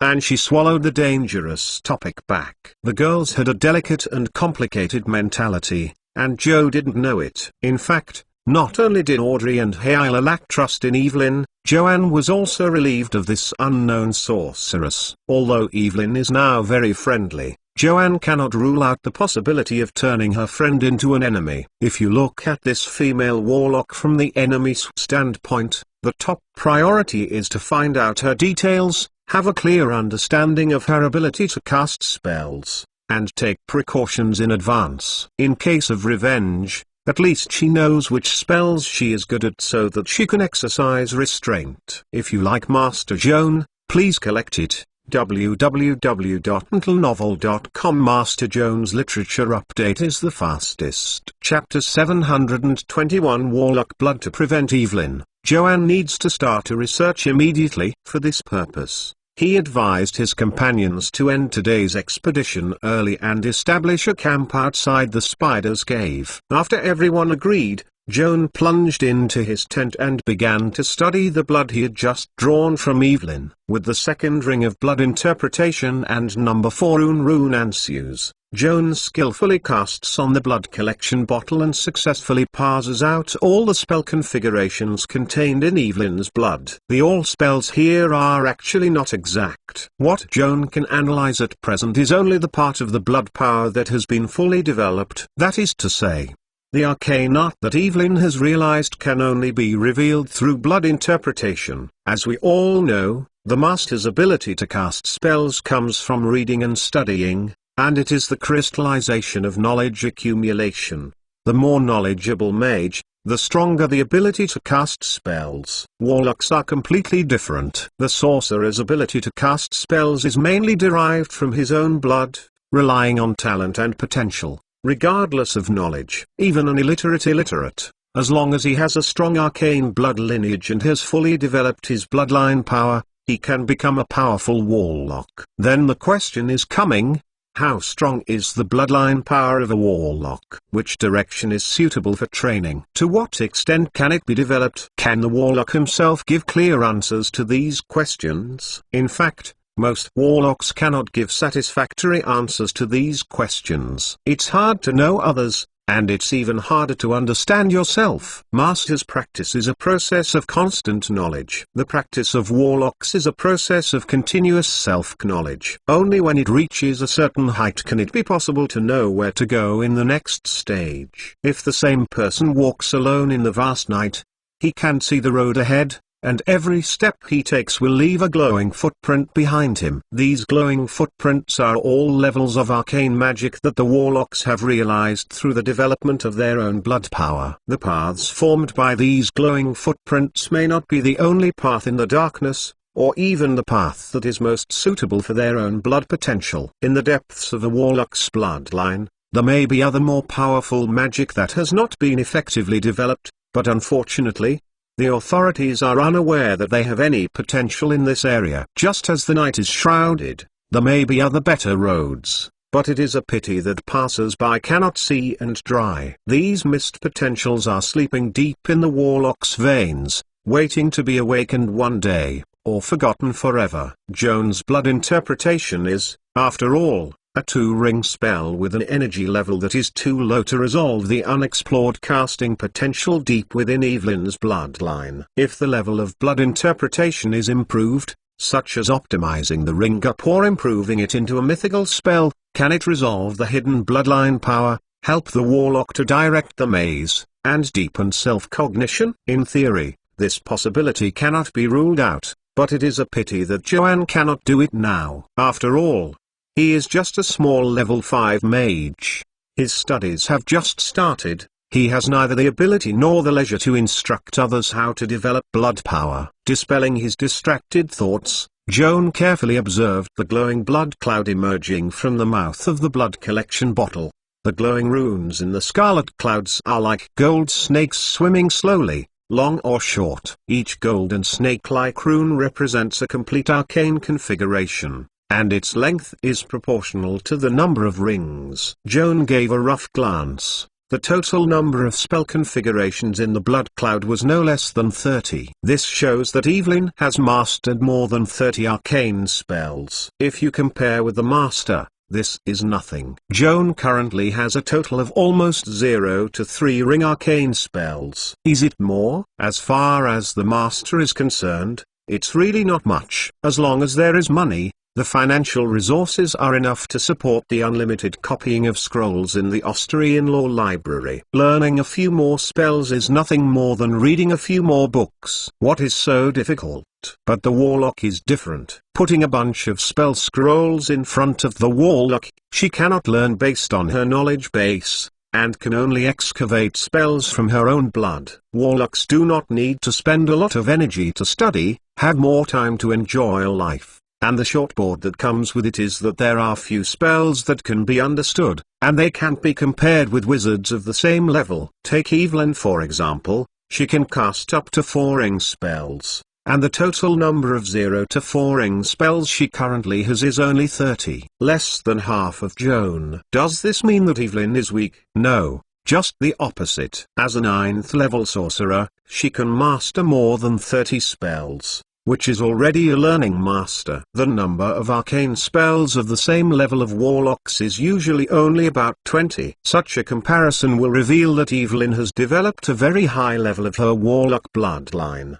The magician develops the potential for casting spells in his blood, just like arable land and farming. If ordinary warlocks use the extensive mode of slash and burn to develop their own blood power, then Evelyn's development mode can be called intensive cultivation. Compared to the number of spells Evelyn mastered, Joan was shocked by the quality of these spells. Joan has mastered the O2 ring arcane spells interpreted by the blood, so you don't have to read it. Most of the 3rd level spells are what he has already learned, and only 2 spells need to be transcribed. One is human fixation. When Joan hunted down the Jack brothers in Port Leyden, he had witnessed the Big Jack cast this 3-circle puzzle control arcane. Raising his finger, it was a blue light. If the subject is not firm enough, Zhongzhao will be paralyzed and unable to move. Joan is no stranger to the second 3-ring spell that needs to be transcribed, which is acceleration. Within the effective period of this spell, it can double the speed of all the subject's movement, which is quite practical. When Joan transcribed the acceleration technique, he naturally recalled the magic mark passed from the body of the lock-throat monster not long ago. The supernatural ability of the larynx lock is very similar to speed up. The magic mark corresponding to this supernatural ability, as Joan had expected, had many similarities with the spell configuration of speed up. When Joan copied acceleration technique, he felt that he had not spent his thoughts and energy on studying the larynx monster before. Otherwise, he would not have written the acceleration technique in just 10 minutes. On your own spellbook. While copying this spell, He said modestly that he had basically learned it. If it weren't for the magic mark of the lock-throat monster to lay the foundation in front, where would there be the current familiarity? This is the benefit of preview. Like Master Mr. Joan, please collect www.mentalnovel.com. Master Mr. Joan's literature update is the fastest. Chapter 722 Blood Doubt. Joan doesn't have the ability to learn 4th level arcane spells yet, but there are a lot of 4th level spells that he has heard and witnessed. However, when he saw the 5-4 ring spells passed from Evelyn's blood, his face could not help changing. Judging from these 4 ring spells mastered by Evelyn, if you really turn against her, you will inevitably have to suffer. Evelyn's first 4th level spell basically made her invincible. This spell is the Any Door. Any Door is probably the most famous and practical teleportation spell in the world. The teleportation distance of Any Door is not too far. In terms of Evelyn's cast level, it can teleport as far as 700 or 800 feet. However, the power of this spell is to ignore the terrain and obstacles. Even if you are locked in a cell without doors and windows and can see the terrain outside,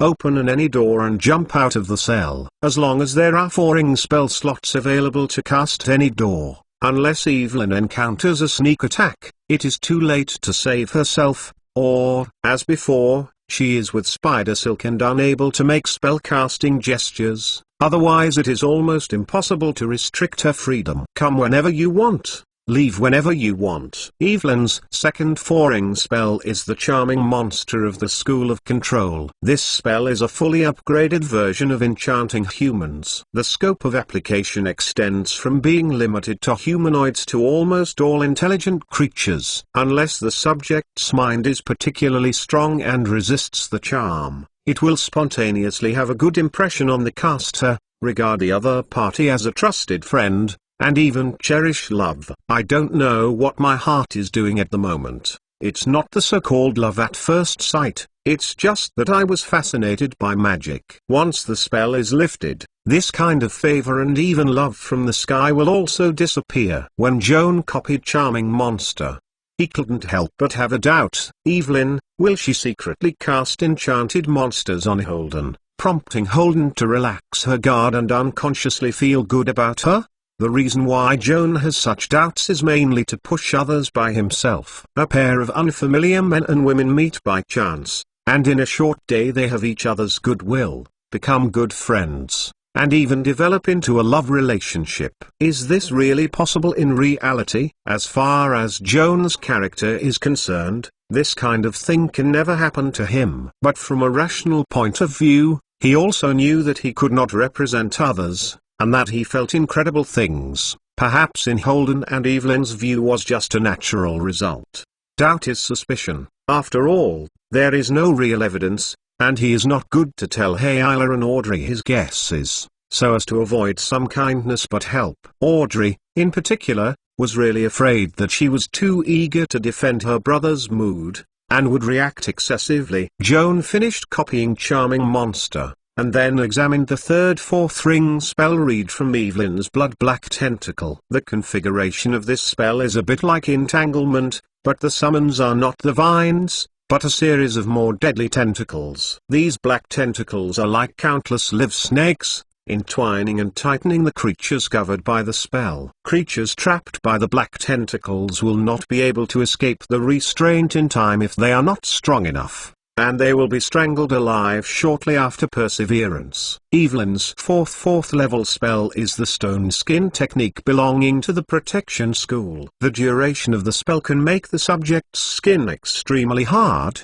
which greatly enhances the defense against physical attacks. Although Stone Skin is called Stone Skin, in fact, the skin strengthened by the spell is harder than rock and even exceeds the hardness of steel. Even if you possess an enchanted weapon and are blocked by this hard skin, the lethality will be severely weakened. There is only one kind of weapon in the world that can penetrate the Stone Skin technique without being weakened. It is the adamantine weapon. The scarcity and expensive of fine gold are well known. It is precisely because rare gold weapons exist in the world that Stone Skin technique is particularly practical. In most cases, it can provide reliable protection for the recipient. If there is any flaw in stone skin technique, it is probably that the material used for casting is very expensive. Every time stone skin is cast, some diamond powder is consumed. Unless there is a mine at home, who is willing to play with diamonds every day. Especially Joan, who has been struggling on the poverty line and has never seen a large world, interprets the term financial freedom, that is, he can freely release the stone skin technique without worrying about bankruptcy. The last 4-loop spell Joan interpreted from Evelyn's blood belongs to the school of protection, but does not require expensive casting materials. A glass bead is sufficient, but the protection provided is very powerful, and the actual combat value is more than stone skin. This 4th level spell, which is so powerful that makes Joan sweat cold, is called second spell invalid enchantment. The caster can create a 10-foot diameter spherical enchantment that acts as a shield against spell attacks. The vast majority of spells of 3rd ring and below, once entering the area covered by secondary spell invalid enchantment, its magic effect will be suppressed and cannot affect the targets hiding in the enchantment. Joan's strongest spell at the moment is only 3 rings, which is just finished by invalid enchantment of lesser spells. Of course, second spell invalid enchantment has not yet reached the impeccable level. First of all, this enchantment cannot resist spells above 4 rings. In addition, although Dispel is a 3-rod level spell, it can be used to eliminate invalid enchantments of lesser spells. It's just that the success rate of Dispel varies from person to person, and there is a certain amount of luck. Joan transcribed the second spell invalid enchantment into his spell book, then waved his hand to cancel the blood interpretation, and the glowing blood cloud in the air dissipated. Joan already knew the spells read in Evelyn's blood. Since he has learned which spells the opponent is good at, even if Evelyn's spellcasting ability is much higher than that of Joan, he still has the confidence to fight one. Deciphering the spells in the blood is only part of Joan's research work tonight. Before performing the blood interpretation, Joan also reserved a small amount of Evelyn's blood sample for a test. Joan took the reserved blood sample, smeared it on a grey alchemy test paper, and placed it in a ventilated place for 2 minutes. The test papers stained with blood showed clear colors after drying. Joan took out a ruler painted with a chromatographic band, and compared it with the color of the blood on the test paper. A scene that surprised him appeared. Like Master Mr. Joan, please collect www.mentalnovel.com. Master Mr. Joan's literature update is the fastest. Chapter 723 Dog Food. Last winter, Joan left home to Leiden Port to take the entrance exam for Leiden College.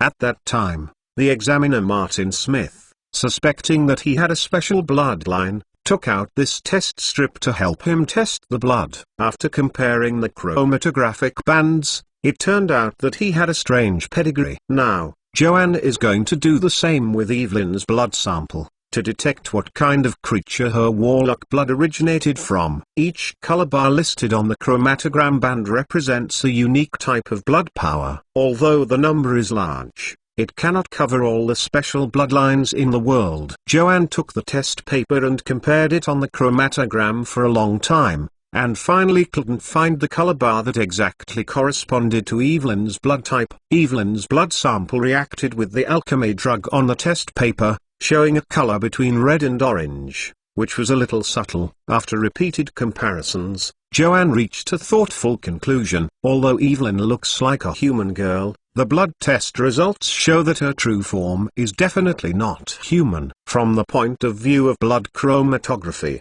Evelyn is likely to have some kind of magic beast lineage. Magic beast is commonly known as Warcraft, or monster. It is a pity that the chromatographic data is incomplete, and Joan can't see what Warcraft her bloodline power originates from, because the human features in Evelyn's blood are much thinner than those of Warcraft. Joan even suspects that she is an inhuman monster.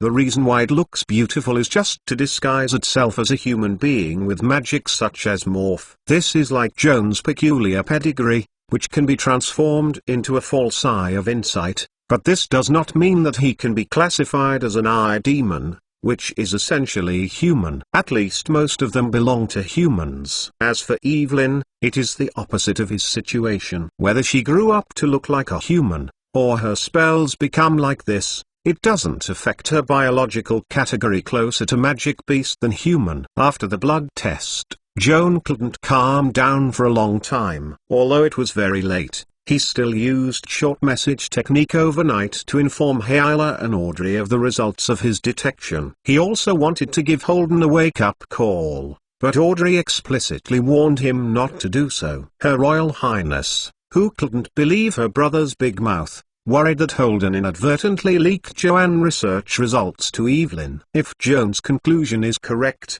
Audrey has to face a tricky reality. Her younger brother Holden is playing fiercely with a monster that is humanoid but has no idea what it is. Although monsters are not necessarily bad guys, why should Evelyn be disguised as a human figure? Disguising the true colors and deliberately approaching others is very suspicious in itself. Both Audrey and Hyla believe that it is necessary to strengthen the alert for Evelyn. From this night, the three will take turns to watch the vigil. In addition, Joan also ordered Guru to secretly monitor Evelyn, paying attention to her unusual behavior. As for Holden, Hyla believes that it is better to keep him in contact with Evelyn. As an artist, Holden is not a pure boy. When it comes to experience with the opposite sex, he is more abundant than Joan, Audrey and Hyla combined. If Evelyn conspires and doesn't need anyone to remind, Holden will be aware of it.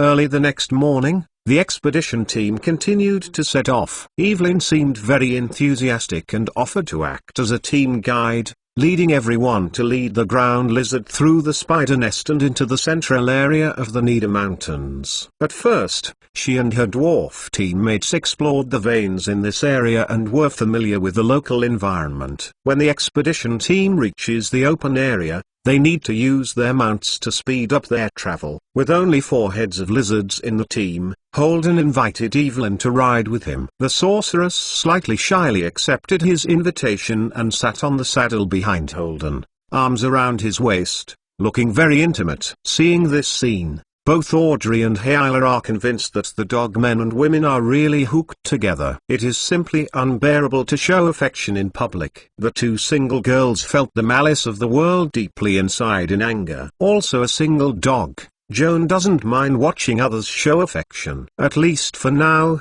Evelyn's performance is as usual.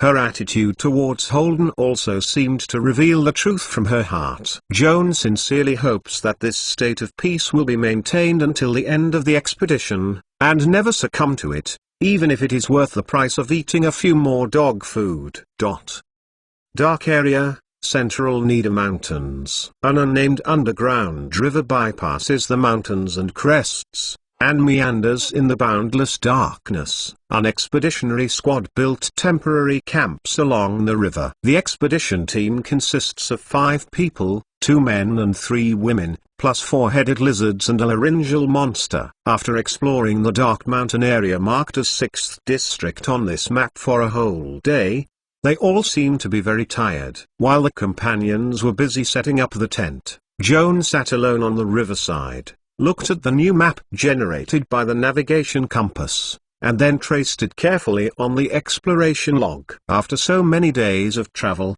thanks to frequent mapping of maps, drawing of biological specimens, and the guidance of the professional painter Holden, Joan has made great progress in painting. Especially the 2 most important sketching skills, sketching and sketching, have been confirmed by Holden. Although Joan's style only focuses on precision, and his artistic expression is far less than that of a painter from a class, this rigorous and realistic style is undoubtedly the most suitable for drawing maps and specimens. Every illustration on the exploration log is vivid. After rushing to write today's expedition log, Joan put away the stationery and took out the campfire rosary from the storage bag to prepare for the fire. Looking around, Joan found a slightly concave open space, tucked the campfire rosary into the depression, and then unzipped the magic backpack with zoom function to take out a huge spider egg. Joan picked up the spider egg and placed it carefully in the middle of the depression.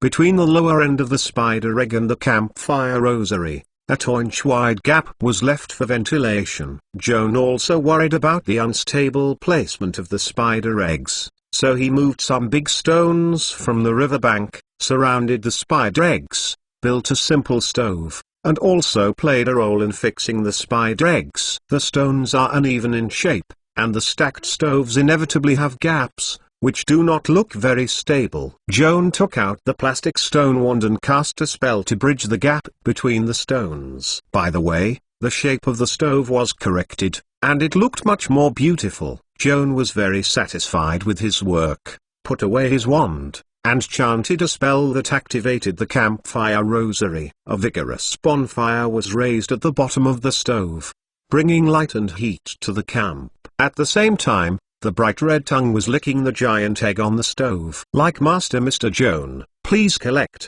www.untlenovel.com. Master Mr. Joan's literature update is the fastest. Chapter 724. Maker Hyla, Sisters Ian and Evelyn were all drawn to the stove by the fire, and looked curiously at the spider egg baked on the fire. Joan, this egg, is this our dinner today? Holden asked with interest. Joan nodded and noticed that his companions looked different. Both Audrey and Holden both showed curiosity and anticipation, and they didn't seem to mind trying this unprecedented novelty food. Evelyn's reaction was a bit subtle. When looking at the roasted spider egg, her pupils dilated slightly, her eyes appeared bigger than usual, and her face was a little stiff. Joan had seen this saying in a book: when people are in fear, their pupils will expand involuntarily. Evelyn's reaction is actually quite normal. Most girls will feel horrified when they see spiders with large wheels, not to mention asking them to eat roasted spider eggs, and even giving face if they don't vomit on the spot. In fact, another person's disgust for this chic dinner was far more intense than Evelyn. Hyla Green, starved to death and didn't eat the nasty spider's spider egg. However, after just half an hour, Sumion's position took a 180-degree turn. I'm going. The egg is cooked, but it's really fragrant. Hyla seemed to have completely forgotten the oath he had made not long ago, staring at the roasted spider egg and swallowing saliva, eager to taste it. The roasted spider egg smells very attractive, a bit like the crayfish baked in tin foil. Not only does it smell, but it tastes amazing. Joan knocked through the eggshell, picked out the roasted spider cub with a fork, and ate it on the dinner plate. The taste was crispy on the outside and tender on the inside. The taste was extremely delicious and the aftertaste was endless. Hyla and Zion's sisters also raved about this unique and delicious food, and swallowed their forks. Evelyn had an awkward smile on her face, shook her head and refused to hold the plate that Holden handed over, preferring to eat uninteresting biscuits rather than trying to bake the fragrant spider cub. Comparing someone with a scent, Joan couldn't help feeling secretly,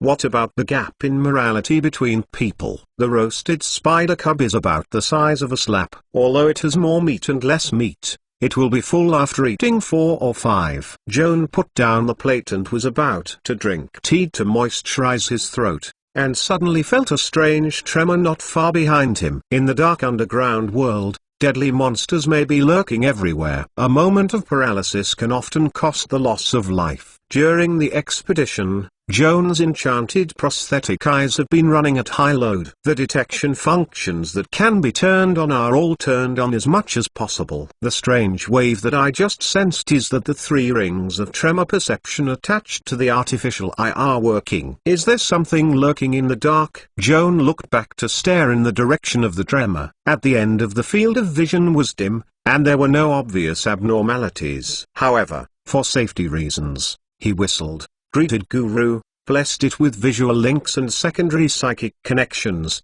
and ordered it to investigate in suspicious areas. Gillis' night vision ability is very sharp, and his sense of smell is more sensitive than vision. He flexibly shuttles among the high and low rock piles, and soon finds the suspect point that Joan just discovered. About 200 yards from the river beach, a rocky mound like a leaning tower is raised. There is a 2-foot wide crack above the stone mound, and the inside is dark, and I do not know how deep it is. A transparent rope with a thick thumb hangs down from a high seam, and the end almost touches the ground. There is almost no wind in the dark underground space. The sling was shaking slightly, as if it had life. The air fluctuations that Joan had just felt originated from this mysterious pendant. Grunts used hands and feet together, approaching the sling quietly, his eyes full of curiosity. It soon discovered that this mostly colorless and transparent sling, except for a small piece of light at the end, swelled into the shape of a pod, light golden color and sticky texture, which looked like maltose. Even the smell is also sweet and fragrant like candy, very attractive. Guru couldn't help swallowing his saliva, his throat wriggled and grunted. It lifted a barbed front claw, hesitating whether to grab the fragrant sling and taste the sweet taste. This temptation made it irresistible. Just when it was determined to risk grabbing the lanyard, Joan's warning suddenly came to his mind. That thing is dangerous. Don't touch if you don't want to die. Golling shuddered in horror. He quickly shrank his hands, stepped back 2 steps, away from the dangerous temptation. Through the visual link, Joan also saw the weird rope hanging down from a height. The slender and transparent silk thread is not easy to detect, but the enlarged end is emitting light and sweet fragrance, and it looks so dazzling in the dark. This slightly trembling lanyard can't help but remind Joan of the fishing line and the bait hanging on the hook. Guru found something interesting over there. I'll go over and see. Joan stood up by the campfire, greeted his companions, and turned to the sloping natural stone tower by the river. Guru saw the master coming over as if he had found the backbone of the master, jumping around him excitedly, pointing frequently to the long glowing cable hanging down the tower. Joan nodded, indicating that he had noticed, waved his hand, and motioned to go back to a safe place. His eyes moved upwards along the straight hammer rope, and Joan's gaze ended up on a rock crack more than 30 feet above the ground. He guessed that some kind of monster was hidden in the stone crack, and the long rope hanging down was a unique tool for the other party to hunt. Nocturnal animals passing by here, such as bats, and lepidopteran insects such as large moths under the ground, are easily attracted by the glowing slings, and then they are confused by the sweet fragrance, and they can't help but rush to taste. The sticky texture of the pendant suggests a great danger. Once the creature touches the sling, it will immediately be stuck to death, making it difficult to break free. What happened next? Joan thought. The monster in the hidden place will find that the prey is hooked, and it will definitely put away the sling and enjoy a delicious meal that is automatically delivered to the mouth. Joan is curious. What is the appearance of underground creatures hunted by this fishing method? Unfortunately, the other party's hiding place was too narrow and dark. Looking up from the ground, he could not see clearly. Joan's eyes returned to the drooping long rope. The elaborately set fishing hook can sometimes become a fatal weakness for the angler himself. Joan thought a little, and when he had an idea, he reached out and pulled a black agate from the spellcasting kit. Like Master Mr. Joan, please collect www.mentalnovel.com. Master Mr. Joan's literature update is the fastest. Chapter 725 Angler in the Dark Fair. Kiao chanted a mantra representing soul, and the cold negative energy quickly gathered in front of him, creating a dark magic hand out of thin air. Joan's eyes narrowed, and the remote control Mage Netherpalm moved forward, spreading out his thick and long fingers, and suddenly grasped the sling. It seemed to feel traction from the end of the sling. A sharp hiss whispered in the stone crack at the top of the leaning tower, and the sling quickly shrank upward. The Mage Netherpalm of the clasp is tightly grasped, and is being pulled upwards. Joan sneered, focused on the remote control of the hand, and dragged down.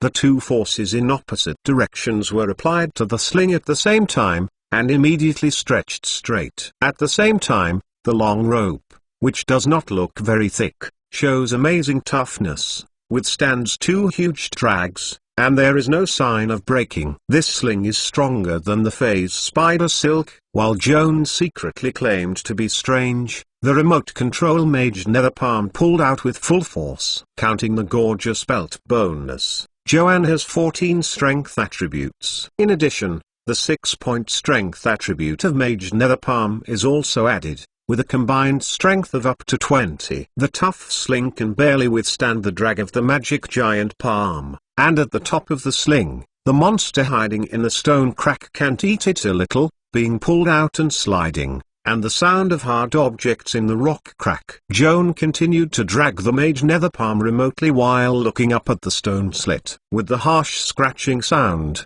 the gravel fell like rain, and a strange black shadow was forced to slide towards the exit of the stone slit, and the figure gradually became clear. Just when Joan felt that the monster could be dragged out with more force, the monster suddenly propped up a pair of forelimbs resembling crab claws, and stuck the rock joints to prevent the body from sliding outwards. This pair of huge and hard cheek-like organs, like a pair of scaffolds, provides 2 fulcrums for the mysterious monster hiding in the rock cracks to borrow. Joan's remote giant palm, although the power overwhelms the other party, but the advantage is not so great as to ignore the pair of double claws supporting the rock crack. With all his strength, the monster could no longer be dragged out an inch, and the wrestling between the two parties was in a stalemate. Joan frowned slightly, thinking about how to break the deadlock. Since the existing power of Mage Nether Palm could not subdue the other party, Joan naturally thought of continuing to improve traction. Taking a deep breath,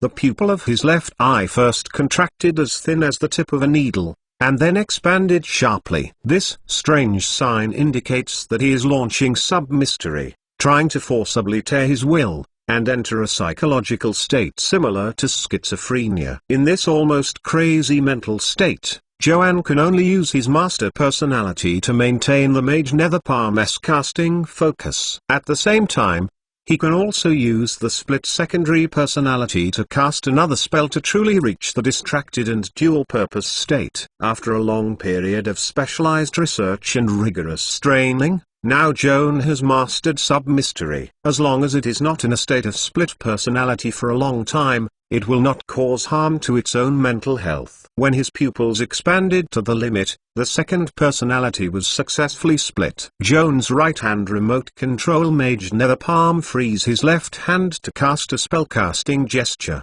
intending to rely solely on the second personality to complete the magic spellcasting process. One ring of growing giant can double his size and increase his strength by 2 points. Stronger strength and bigger body size will give him a huge advantage in this wrestling game that resembles a tug-of-war. Just give him another 3 seconds to complete the giant change technique, and the monster hiding in the cracks of the rock is destined to inevitably be dragged out of the fate. At this moment, Joan's ear suddenly heard the voice of a woman chanting a spell. The restless magic web sounded the alarm in his heart, and a series of thoughts came to mind like lightning. Someone is releasing arcane. The voice sounds like Evelyn. Could it be for me? The alert psychology prompts Joan to resolutely abandon his continued use of the giant technique and instead uses a second personality to prevent his own sneak attacks.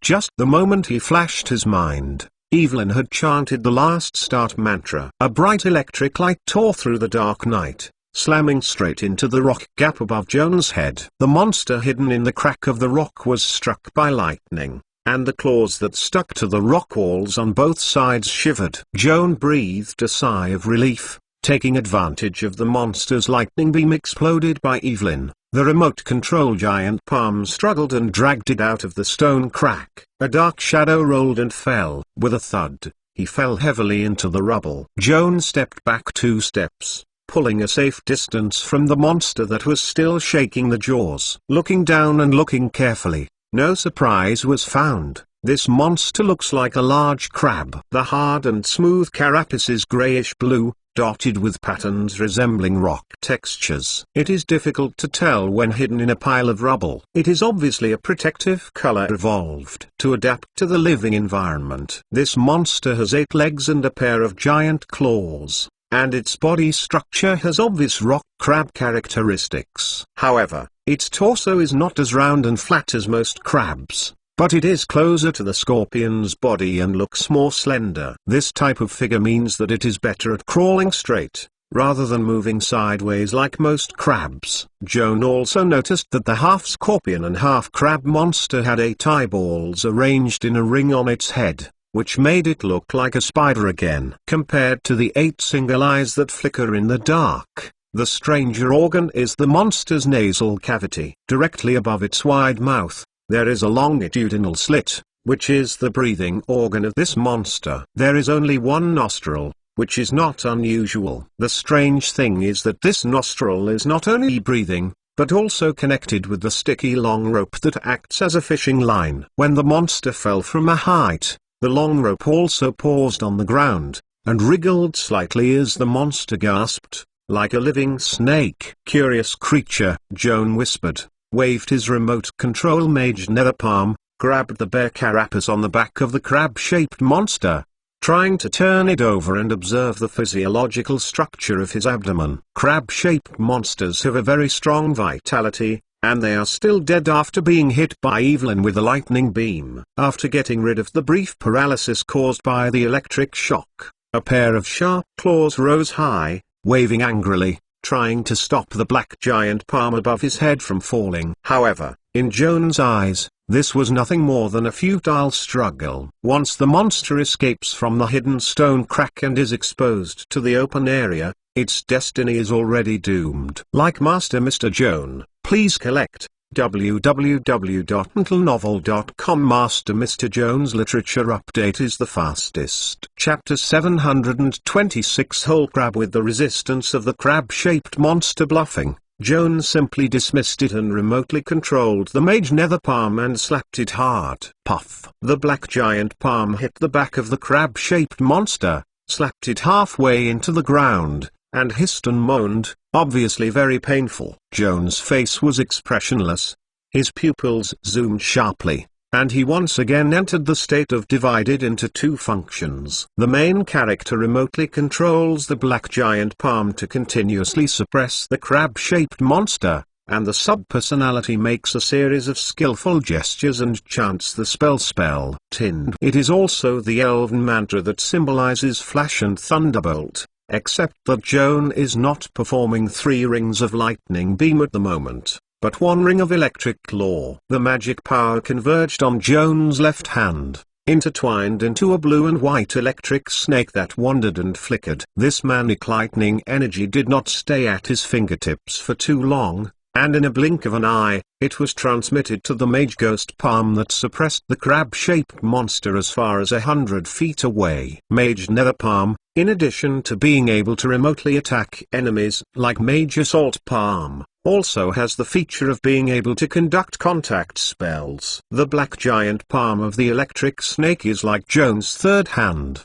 blasting lightning energy into the body of the crab-shaped monster through the fingertips. There was a crackling electric spark in the rock pile. The crab-shaped monster was trembling with electric claws. Its raised eyes burst, and a plume of black smoke with a strong scorching scent came out, and it soon ended its struggle under the suppression of the giant palm. The sense of touch from Mage nether palm convinced Joan that the monster was dead, so he controlled the giant palm and dragged the monster's body over. "Evelyn, thank you just now." Joan turned around and nodded to the blue warlock standing not far behind. "Mr. Vader doesn't have to be polite. In fact, you don't have to intervene. You can get this monster." The sorceress smiled gently, her eyes glowing in the darkness. "Holden is worried that it is not safe for you to stay away from the camp alone. I specifically sent me to follow you. If there is a place where you need help, you can talk and don't need to be outside." Upon hearing her say,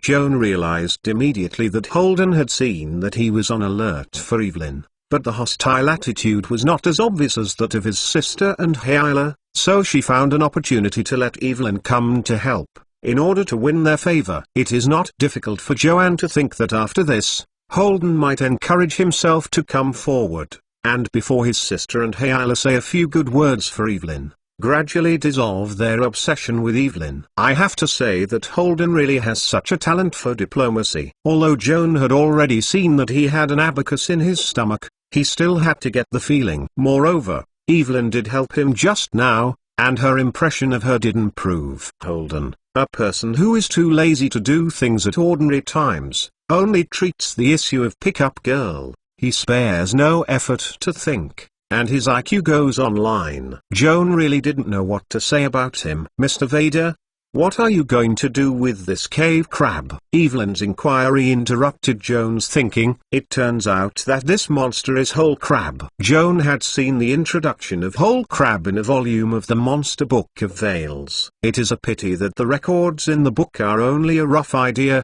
and the illustrations are far less vivid than he saw with his own eyes, so that he didn't recognize them just now. Anyway, go back first, lest Holden miss them. Joan remotely controlled the master's nether palm, dragging the body of the crab to fish, and turned to the side of the campfire river. Evelyn also followed. Not far away, Joan saw a slim figure rushing ahead, and the two ponytails seemed like jumping spirits. Joan, are you okay? Hayla waved towards this side while running. I'm fine, and I caught a cave fishing crab, Joan replied, beckoning. Hayla didn't care about his prey, ran up and down to look at him, and confirmed that he was safe before showing a reassuring smile. You left the camp and wandered around alone. Holden was a little worried and let Evelyn come out to find you. Hayla glanced at the warlock behind Joan, lowering his voice and saying to him, Audrey can't be relieved. Let me follow you too. A little worried and not at ease. These two phrases have almost the same literal meaning,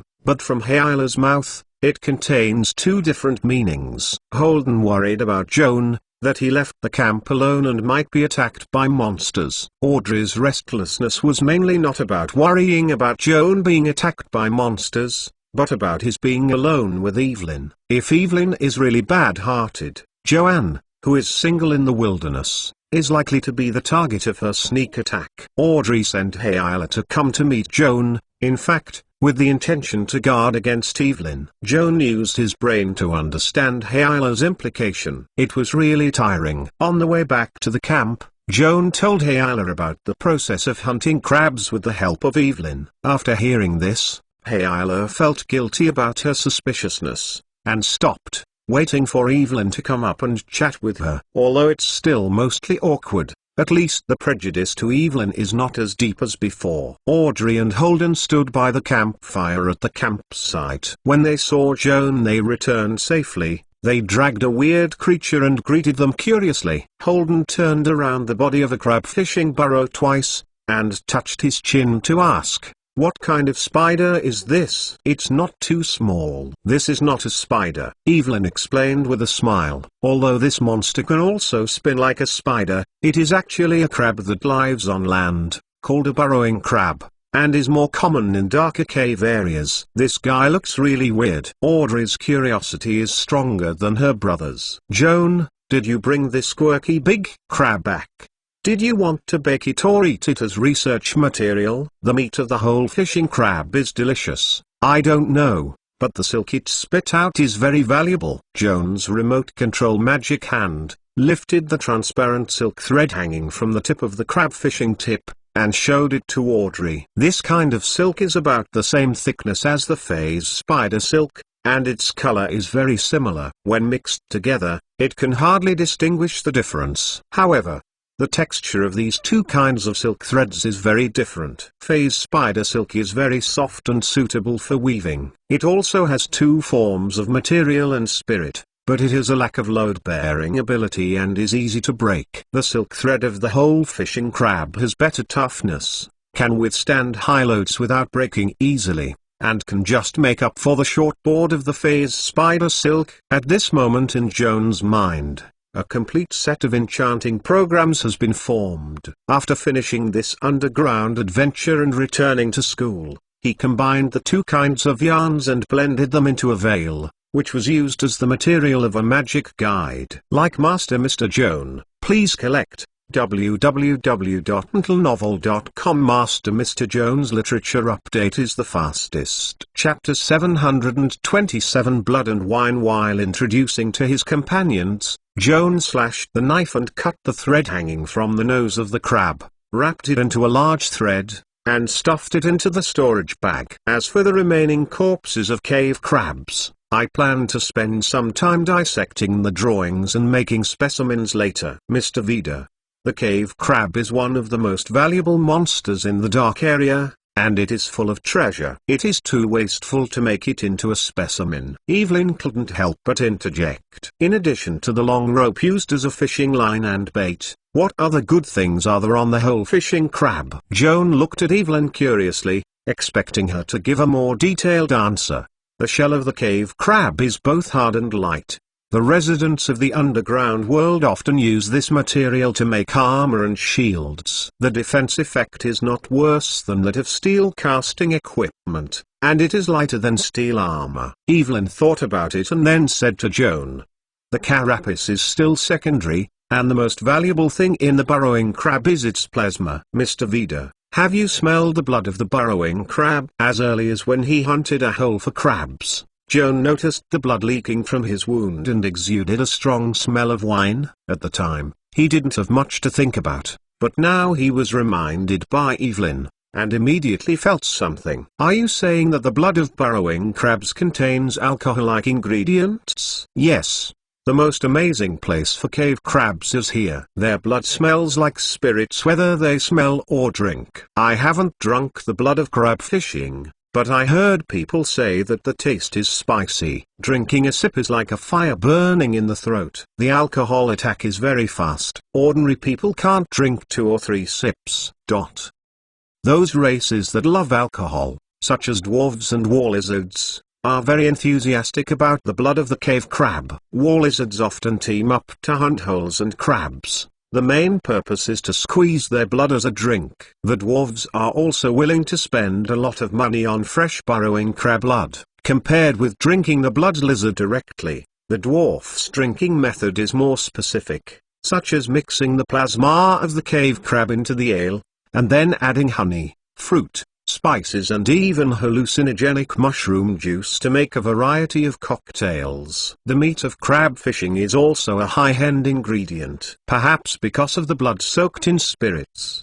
The crab meat of the whole, even after being cooked, has a strong wine aroma, delicious and delicious. Joan. They had already eaten supper, but after hearing Evelyn's vivid description, they couldn't help swallowing. Everyone unanimously decided that, while the crab meat was still fresh, it would be stewed in a pot tonight, which would be considered a supper. Wild adventure life can really train people. For example, Joan's cooking skills have greatly improved during this period. Wielding the knife skillfully cut open the hole for crab fishing, Joan introduced the light blue blood exuding the mellow spirit into the kettle, and filled 3 large jugs. Joan and his companions are not too addicted. However, out of curiosity, everyone is happy to drink a glass of crab blood wine, which is considered a tasting. Burrowing crabs weighing more than 200 pounds, removing the shell, offal and blood. Only less than 40 pounds of net meat left by Joan. This low meat production rate has to be said that it is no different from the distant relatives of the whole crab in the surface world. Although the meat rate is not high, the taste is indeed as delicious as Evelyn said. In the hot crab blood wine, everyone sat down for a crab supper. After eating and drinking this meal, the alcohol intake was a little over the standard. Everyone, including Joan, was a little bit perplexed. Audrey was in the first shift tonight. With her consistent strict self-discipline, of course, she must use magic to dispel drunkenness, so as not to doze off during the vigil. As for others, there is no need to sober up. Yawning and saying goodnight to each other, and got into the tent and rested separately. The expedition squad spent a peaceful night in the underground river beach. Early the next morning, Joan and his party continued to explore the hinterland of the Nita Mountains along the underground river channel. When it was almost noon, the grunt searching in front of him reported to Joan through the second mind connection, "It seems that the traces left by the campfire were found near the river beach." Joan relayed the news to his companions, and then rushed over together. Sure enough, as Guru said, there were a lot of campfire embers left on the beach. Joan approached and looked at the stove pit. There are some lichens and moss that have not been fully burnt in the pit. This is the most common and easy to collect burning matches in dark areas. Joan squatted to the side of the stove pit and found residual watermarks on the edge. He stretched out and touched the soot in the stove. A warm touch came from your fingertips,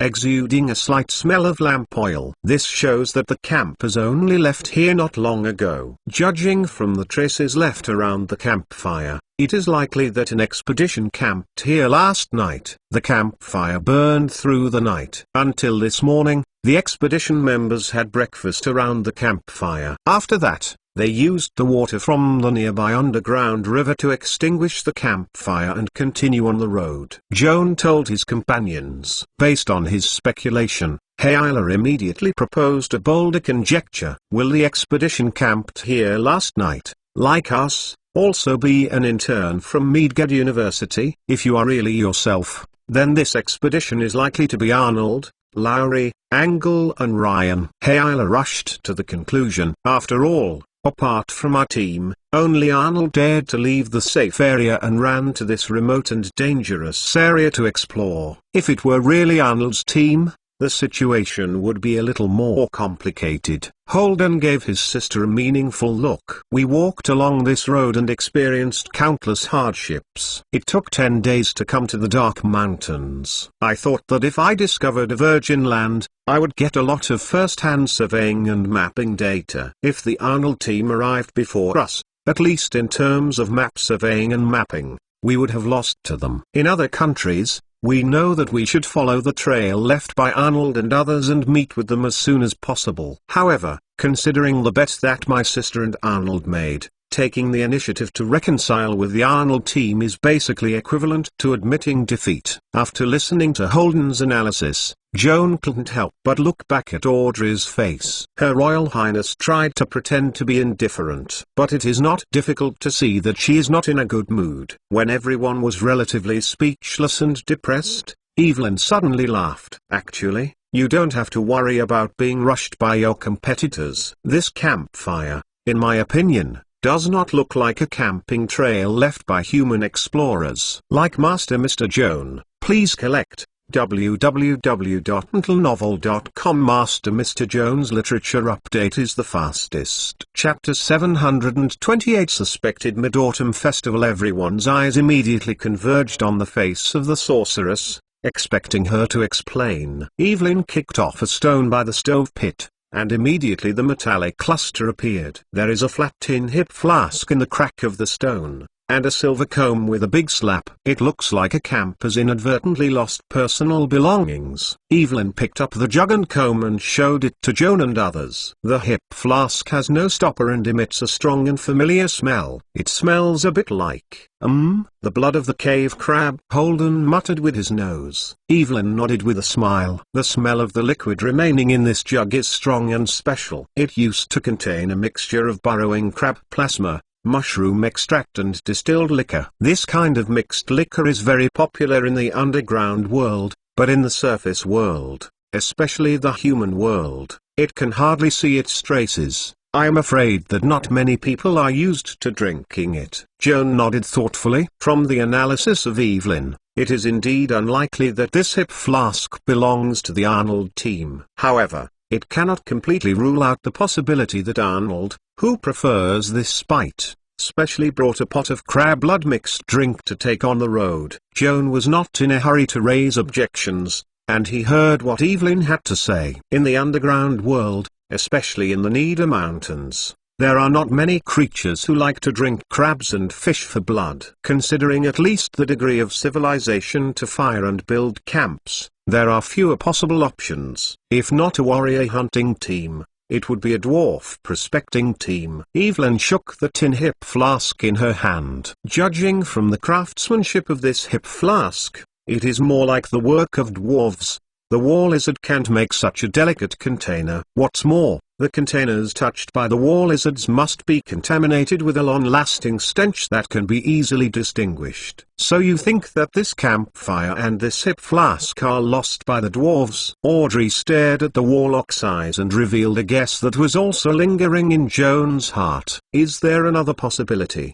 For example, the Arnold team happened to pass by the dwarf settlement and bought a tin jug with crab blood mix from the other party. It was accidentally lost here when camping last night. Evelyn questioned her, smiled, and then showed a silver comb she found with the hip flask. Miss Zion, can you see what this comb is for? What's so strange about combing your hair? In fact, this is really not for combing hair. Evelyn handed the comb to Audrey. This is a tool that dwarves use to comb their beards. The teeth are relatively sparse, and there are inscriptions carved in dwarf characters on the back of the comb. If you are careful enough, you can even find 2 or 3 burgundy beards between the teeth. Aren't your classmates named Arnold, or the companions around him, this bright hair color? Facing the clear analysis of Evelyn's shredded cocoons, Audrey can only admit that she is justified, and her face is embarrassed. Holden noticed his sister's strange look, and gave Evelyn an angry look. You take out this comb earlier, and you will get it if you don't want to explain it. Why do you have to go around? Sorry, this is indeed my fault. Evelyn humbly withdrew her lips, but her eyes and brows were hard to hide her complacency, as if she had finally found an opportunity to export her bad breath. Joan saw her subtle expression next to her and had to wonder. The reason why Evelyn didn't explain her words at the beginning was probably because she had long been dissatisfied with Audrey's attitude and deliberately left doubts and tempted. Audrey questioned, and slapped her face. If Evelyn had really calculated this way, Joanne could not say that she was wrong. She could only secretly feel that the woman's mind was too complicated. Hayla is probably the simplest one of the 3 girls' central thinking. All thoughts and actions are based on money. Even if Evelyn had hidden the needles, she didn't go to her heart, but she was interested in a seemingly insignificant detail. Evelyn, you just said that the mix of crab blood is very popular in the dark areas, and the dwarves are well known for their alcoholism. If we intend to sell fresh cave fishing crab plasma, the dwarves will be happy to pay a high price.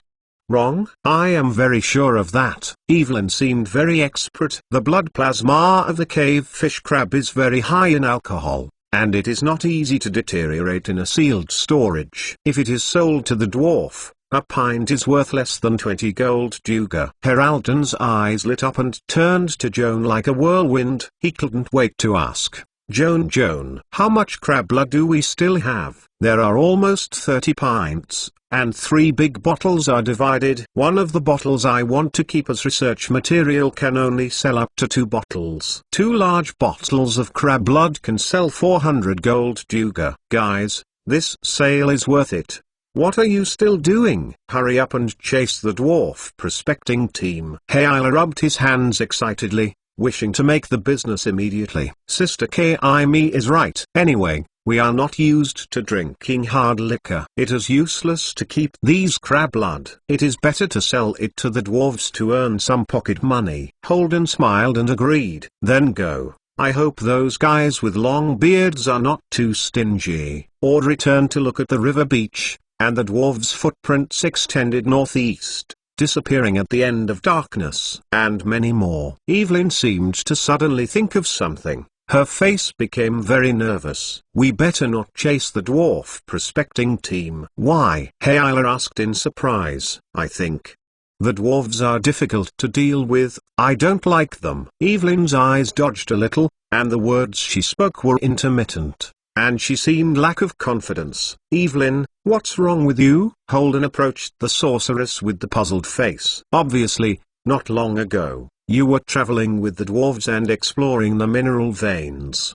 Didn't you get along very well? Why don't you say you don't want to deal with the dwarves now? The sorceress' face was blue and white for a while, and she was speechless for a moment. When we explored the spider's den yesterday, we found 2 dwarf corpses. Evelyn, they are all your companions, right?" Audrey asked in the eyes of the warlock. Evelyn nodded like she was persecuted, but she dared not look into the eyes of Her Royal Highness. "I picked up the nameplate on the dwarf's body. That was their identification. I should take this opportunity to catch up with the prospecting team and entrust the prospecting team to bring the nameplates of the two victims to Nidaville, the dwarf's hometown, and send it to them, in the hands of their loved ones." Audrey said solemnly. "Like Master Mr. Joan, please collect www.mentalnovel.com. Master Mr. Joan's literature update is the fastest. Chapter 729. Obstacle. Members of the prospecting team are also considered soldiers in a sense. The team members sacrificed on the expedition are like soldiers sacrificed on the battlefield. The nameplate is the most important relic of the deceased, and should be returned to the family of the deceased as a matter of remembrance. Audrey's proposal was upright and reasonable. In this case, Evelyn still insisted on her own opinion in the face of Audrey's staring eyes. "Your ideas are noble and respectful, Miss Zion, but I have to remind you that the dwarves are not a noble race. This little dwarf is not only hot-tempered, stubborn and arrogant, but most of them are suspicious and greedy and selfish. If we take the initiative to find the dwarves, it is inevitable that they will arouse their suspicion that we are competitors who are robbing the discovery rights of mine veins. I am afraid they will not have any good looks for us." Audrey frowned and looked back at Joan. "We do have a mission to find the veins, and it is not a mistake to say that we are competitors to the dwarf prospecting team." "Joan tells the truth." Audrey nodded, then cast a look of inquiry to his brother and Hayala. Hayala hesitated between the two options of doing business and evading competitors. Holden stood clearly on Evelyn's side, thinking her concerns were justified. In case the dwarves are as careful as Evelyn said, and hostile to their peers, why should we ask for trouble or avoid them? One more thing is worse than one less, which is also the principle that Joan always upholds. Audrey thought about it and finally made a decision. "Well, goodbye dwarves, let's go the other way." When Evelyn heard this, she breathed a sigh of relief, as if she had removed an invisible burden, and her face returned to normal. Leaving the ruins of the dwarf prospecting team, a group of 5 ride the lizard to continue the journey. The mountain ahead is gradually rugged, and there are no ready-made roads in many places, so we have to trek on the rocky slopes. The unique toe structure of the ground lizard can still run around in this harsh terrain, providing great convenience for explorers riding on the back of the lizard. Crossing a mess of rock pits, the hillside ahead suddenly rises high, and a cliff almost perpendicular to the ground blocks in front of everyone. The ground lizard can climb up the cliff by itself, but considering the passenger on the back and the luggage, the weight is too large, and the short distance crawling can barely hold up. "I am afraid that I can't eat a 1,000-foot-high cliff, and I may fall down halfway." Ordinary travelers who have to overturn this 1,000-foot cliff have to bear the huge risk of falling off the cliff. But for the caster, this is just a little trouble, and there is no need to work the lizard. In Joan's team, all 5 have the ability to fly over cliffs, but the flying methods are different. Both Hayala and Evelyn have mastered the 3-ring flying technique. During the effective period of the spell, they can calmly fly to the top of the cliff. In fact, they did. After casting the spell, Hayala and Evelyn each transformed into a pair of translucent wings of atmosphere, holding them straight up into the air, and disappeared to the top of the dark enveloped cliff in a short time. Hold the bronze ring in Moton's hand. A wild magical power was excited by his body, and a pair of dark red dragon wings swelled behind him, and his wings flew into the air. Joan raised his head and watched the figure of Holden volleying away. The pair of red dragon wings with metallic luster made him secretly surprised. This is the second time he has witnessed Holden flying this gorgeous way. When he and Holden and Hayala took a boat to Midgard Harbor, he was chased by pirates. In the battle with the pirates, Holden also transformed a pair of dragon wings and flew into the pirate ship across the sea. At that time, Joan thought that Holden's dragon wing was created by some kind of arcane art. At this moment, when he saw these dragon wings again, his idea completely changed. When Holden showed the dragon wings, the distribution of the magic net in the surrounding space changed abnormally. However, Joan didn't recognize the stable spell configuration. Instead, he saw vaguely some nodes and vortices formed by the gathering of magic wire on Holden. Isn't this the characteristic of Magic Mark? In this way, Holden's dragon wing is not an arcane creation, but more like his own supernatural ability. An ordinary human can never have supernatural abilities. Joan suspects that Holden has dragon blood, but this kind of personal privacy issue is also inconvenient to ask. Now, Joan and Audrey are left under the cliff. Joan blessed himself with 2 transformations, clutching a feather of the Jotunheim hawk. Before becoming an eagle,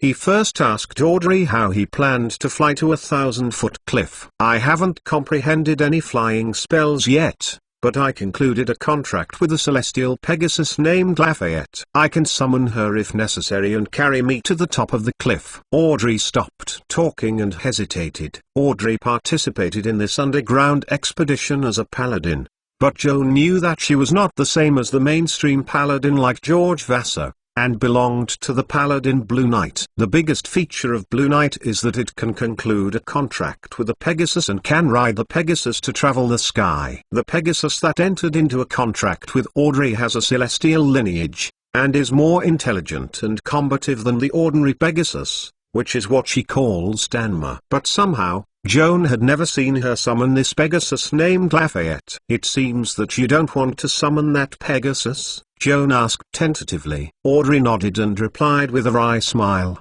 "Lafayette is like a pampered young lady who is very picky about her living environment. She likes to fly under a clear and open sky, companionship with sunlight and white clouds, and does not like dark places. At the moment we are in the underground world, which is the environment that Lafayette hates the most. If you call her by force, you must lose your temper." "Is it so personal?" Joan touched the back of the head. It was really difficult to associate the image of a sly young lady with a horse. "Tanma is indeed not suitable for activities in the dark environment with complicated environment. You don't need to summon her. I become an eagle man, and I will fly you to the top of the cliff." Joan chanted the mantra, and the feather in his hand burst out with golden brilliance, and in a blink of an eye turned from a thin human teenager into a tall and mighty eagle man. "Then trouble you." Audrey smiled and thanked her, then recited the mantra, put away the enchanted armor she was wearing, wrapped around her in a single coat, and patted Joan on his back. Joan squatted down on his knees and waited for a few seconds. His Royal Highness' arms crossed from behind and embraced his neck. Then, a warm, soft and tender body was also attached. "Like Master Mr. Joan, please collect www.mentalnovel.com. Master Mr. Joan's literature update is the fastest." Chapter 730. Stench. Joan hooked Audrey's leg bend with a backhand, adjusted her posture a little, and then flapped her wings, carrying her slowly into the air. "Joan, am I a little fat?" There was a faint whisper from Her Royal Highness Princess. Somehow, her voice was hoarse, slightly shy, and it sounded extremely sexy. "I do not know," Joan responded subconsciously and immediately regretted it. He felt that his answer was too sloppy. It sounded like he was perfunctory about Audrey and didn't respect her enough. After a little thought, he added again, "I don't think you are fat. In fact, compared with your figure, your body weight is much lighter than it looks. Is that right? I thought it would be tiring to fly with you on your back. In fact, I didn't feel tired at all." "This is a proof." Joan's voice fell, and a shy smile of hey came from his ear. Somehow, the laughter reminded Joan to think of a bear cub that was rolling on the grass and was so sad. The imaginary picture does not match the elegant and elegant image of Her Royal Highness, but it is the same on the cute level. "Okay, I just think that you are using a subtle way to praise my good figure." The princess' high self-satisfied tone. It sounds a little annoying. Joan couldn't help but want to call her smelly. However, if you think about it carefully, Audrey's words are not bragging. Especially at this moment, Her Royal Highness clings to his back without reservation. The presence of certain parts is too strong to allow him to ignore. Joan shook his head, reluctant to get rid of the thoughts in his mind, and quickly flew up to the top of the cliff. After standing firmly on his heels, He bent down and squatted down, putting his Royal Highness down from his back. "What about them, Holden?" Audrey stood on the top of the cliff, looked around, and the miner's lamp on the helmet swept a cone of light. It took a while before she discovered that Holden, Hyla and Evelyn were hiding under a leeward rock wall in the distance. All three were covering their noses, only gasping with their mouths, and looked at her and Joan, their expressions strange. Evelyn waved her hand to this side, as if to open her mouth to remind them of something, but Holden covered her mouth and stopped her from talking. The sorceress glanced at him wistfully, but it was hard to say much. Holden and Hyla, both of them grinning, with irrepressible grins on their faces, beckoned frequently, urging Joan and Audrey to meet them in the past. Audrey took Joan's hand and walked to Holden on their side, reminding him to pay more attention. "Although there is no evidence, I still deeply doubt that the two naughty bags Holden and Hyla are going to play tricks on us." Joan nodded in agreement with her speculation and replied softly, "It shouldn't be an excessive joke, so be careful." While the two were talking in a low voice, a gust of wind blew with a pungent stench. Joan quickly covered her nose and turned to look at Audrey. Audrey also covered her nose and frowned, and was upset by the sudden smell. The two looked at each other, and accelerated their steps in unison, rushing out of this stinking area. Now Joan was finally awake, and Holden and they couldn't stand the smell of this smell before they ran to hide in the lee. Audrey clutched her nose and ran to the stone wall where Holden and others were standing. Her eyes moved across the faces of the three of them. Her eyes were severe. "Honestly explain who just put it.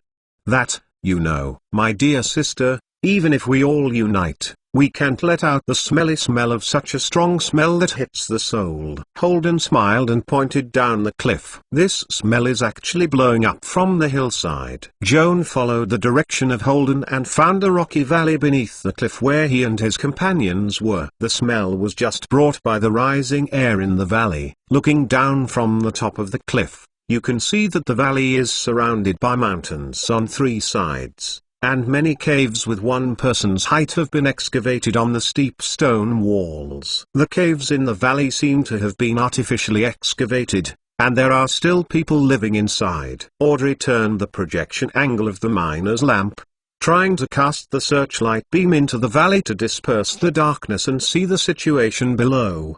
"Don't turn on the lights." Evelyn hurriedly stopped. "The war lizards set up camps in the valley below. I'm afraid there are no fewer than 100 people. If the light makes them alert, we will be in big trouble." Audrey's face changed slightly, only to realize that Holden had turned off the miners' lamps on their helmets, surrounded by a small ball of faint lighting created by tricks. Turning off the miner's lamp in a hurry, Audrey leaned back against the stone wall and sat down next to Hyla. "War lizard, is that kind of evil creature that emits stench all over?" "Yes, the smell we smelled just now came out of this group of monsters, and it spreads here and it makes people sick and disgusting. It is conceivable how bad they are." Hyla looked disgusted. "I guess the war lizard must not talk about hygiene, and rarely take a shower." Holden joked casually. "It doesn't have much to do with sanitation. Even if a person never takes a bath or even rolls around in a dung pit all day, it won't be so stinky that he will run away." The odor of the war lizards comes from a special secretion synthesized in their bodies. Even if they take a bath every day,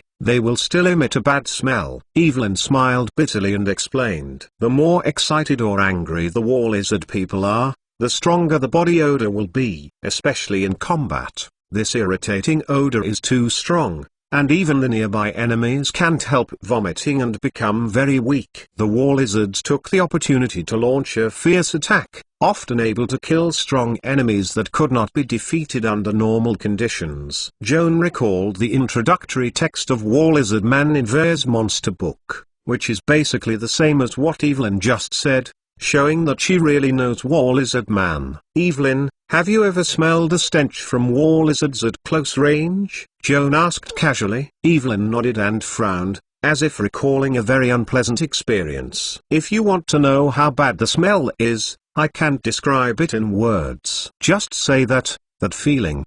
even makes you want to twist your nose down and throw it away. After hearing Evelyn's words, both Hayla and Zion's brothers were horrified, completely dismissing the idea of dealing face-to-face with the war lizards. Joan was aroused by the exaggerated description of the sorceress, and wanted to take this opportunity to observe the war lizard people up close and deepen their understanding of the mainstream indigenous people of this underground world. Like Master Mr. Joan, please collect www.mentalnovel.com. Master Mr. Joan's Literature Update is the fastest. Chapter 731 War Lizard. War lizards are also known as cavemen. Indigenous humanoids living in dark areas are not less diverse than the surface world. However, there are only a few underground residents whose civilization level is comparable to the human society of the surface world, such as dark elves, underground gnomes and stone giants, often living in magnificent and prosperous dungeons. As for the other underground residents with low civilization level, almost all of them have the tradition of burrowing and dwelling. Why is it that only the war lizards monopolize the nickname cavemen? In fact, the war lizard really has this qualification. In the eyes of modern people, war lizards are nothing more than a primitive and savage people, and the degree of civilization is still in the Stone Age of Rumau drinking blood. The only commendable advantage of this race is probably its superb fertility, which can be called the most humanoid creature in the dark area. The expansion and aggression of a race is often proportional to its fertility, and the war lizards are no exception. Everyone is proud of looting and killing this evil race, and fierce conflicts with other races in the underground world often break out to expand the territory. However, no matter how good the war lizards are in multiplying and expanding, they can only be regarded as a small threat in the dark areas of the powerful. There are two main factors restricting the hegemony of the war lizards. First of all, of course, the level of civilization is too low. The highest weapon that the war lizard can make is just the gun head and dagger polished by obsidian. Only with this rough stone equipment, no matter how many soldiers, it is difficult to conquer the underground people with higher civilization level. In addition, the war lizards lacked close organization and unified leadership. The society of war lizards is still in the clan-tribe stage. Tribes large and small are scattered in the same sand, and there is always an unsolvable feud between them. The vendetta and infighting between the clans exhausted the war lizards' vitality, and they could hardly unite together to build a powerful empire. Don't look at how the war lizards are now mixed. The ancestors have been widened. According to reliable historical records, the war lizards are one of the oldest civilized races in the world of Veils. The ancient artifacts unearthed from the underground ruins also indicate that in the distant prehistoric era, the war lizards once created a huge underground empire. At that time, the war lizards' civilization level was at least one nero ahead of other human races. When the ancestors of mankind were still hiding in the cave to worship fire, the war lizards had built a magnificent rock temple, and regarded other races including humans as slaves. However, somehow, with the changes of the times, other races continue to evolve and become more and more civilized and progressive. The war lizards' civilization has not only failed to progress, but has declined significantly. Today, the protagonist and supporting role of the prehistoric era have been reversed. Humans have become the rulers of the surface world. The war lizards have become barbarians hiding in the underground caves and dancing the gods around the campfire. Recalling the glory of the war lizard people in the past, and then looking at their current situation, Joan couldn't help but secretly sigh. Sometimes, the change of a civilization is like the destiny of an individual. The ups and downs are unpredictable. Aside from these thoughts, Joan whistle.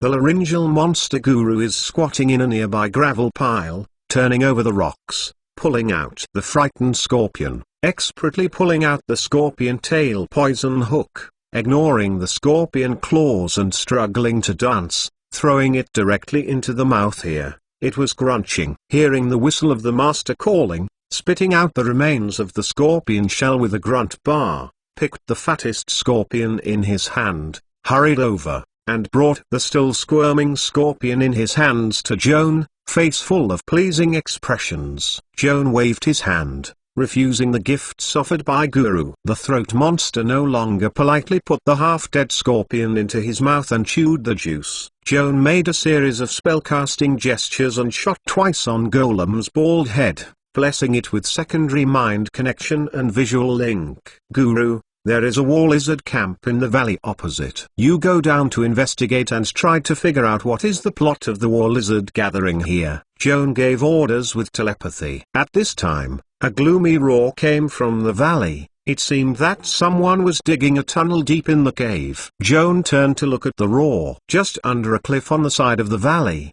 the war lizards dug out the smooth stone wall into a big hole. From time to time, figures came in and out of the hole, and appeared to be in a hurry. The roar just now came from the depths of this huge cave, causing Joan's curiosity. Guru, did you see that cave with a booming noise? It looks like a pit. After you go down, try to find a chance to slip into the cave and see why there is noise. Guru nodded hard, keeping in mind his master's instructions. Joan thought for a while, but still a little uneasy. He waved his spells again, chanted mantras, and photographed 2 spells on Guru.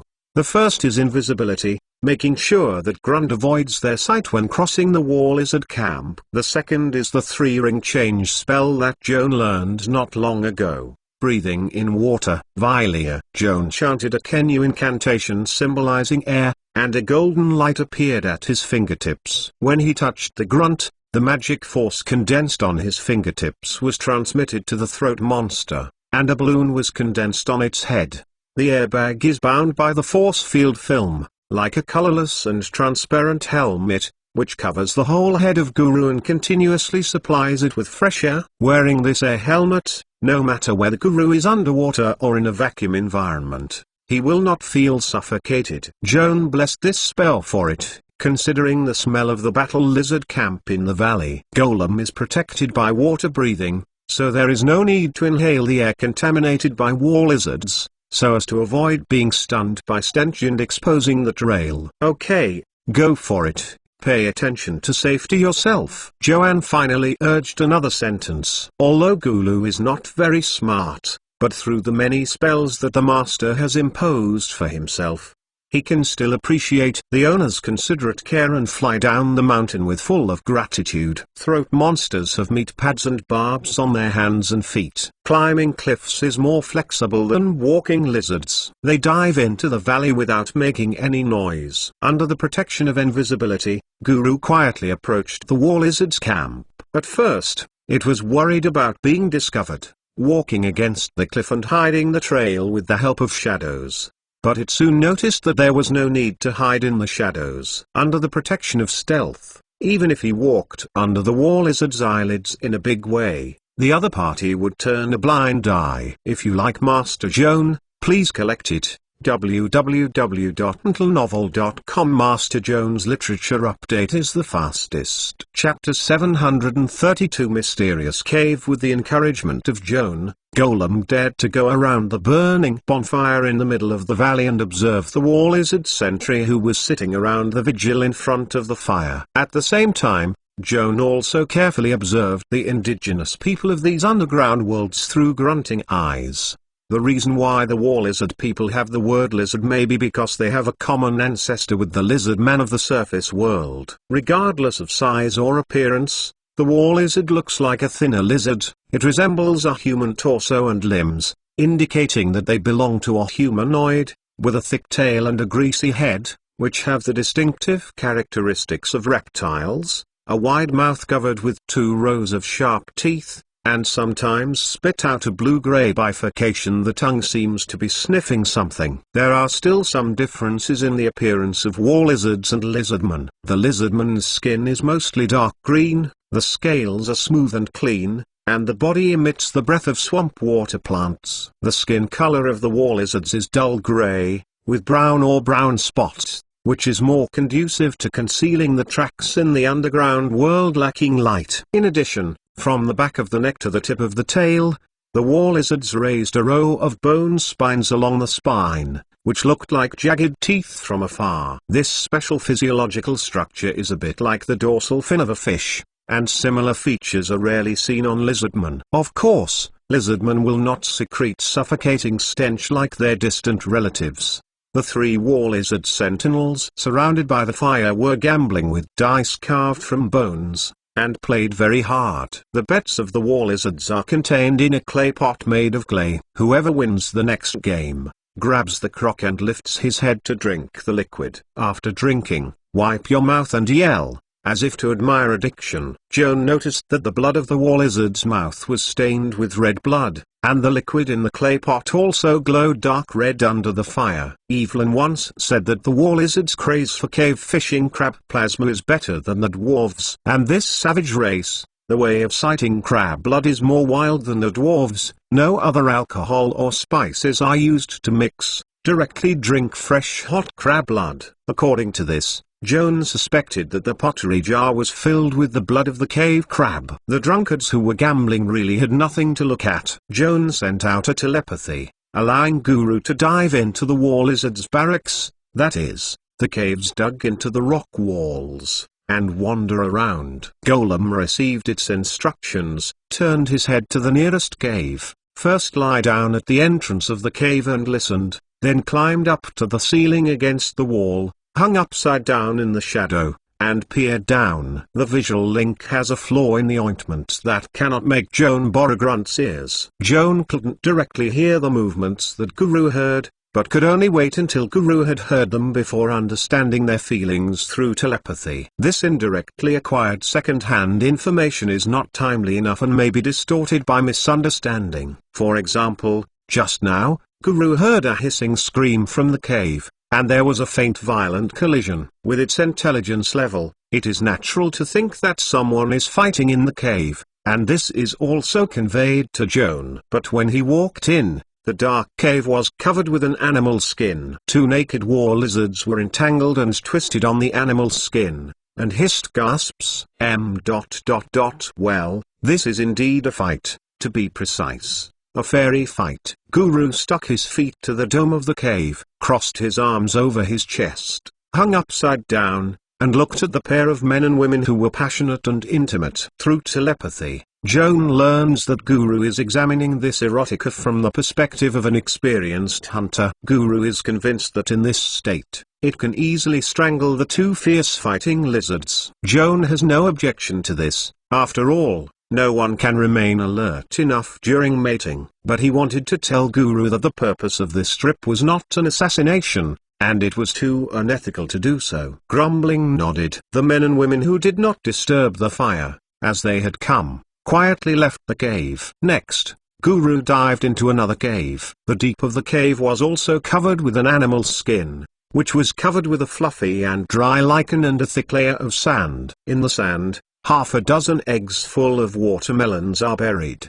The eggshell is white with brown spots. Joan observed and guessed that the cave was the nursery room of the war lizard tribe. Those huge eggs, the fertilized eggs laid by the female lizardmen, are concentrated here for hatching, a typical clan tribe fertility culture. Grunt stared at the pile of eggs, stretched his neck, grunted, and swallowed. Master, can I steal an egg to eat? Joan sensed Guru's thoughts and decisively rejected them. This is not because he is too kind, but it has been seen that the distribution of the magic net around the sand where the fertilized eggs are piled is somewhat abnormal. Recognizing a little bit through Grunt's eyes, Joan saw that a magic alarm had been applied to the place where the eggs were hatched. Once Golem touched the eggs of the war lizard, an alarm would be triggered immediately and besieged. Joan told Guru this discovery. The throat mob was so scared that he immediately withdrew his hand and dared not to beat those eggs again. Joan thought more than grunting. Since there is a magic alarm in the nursery,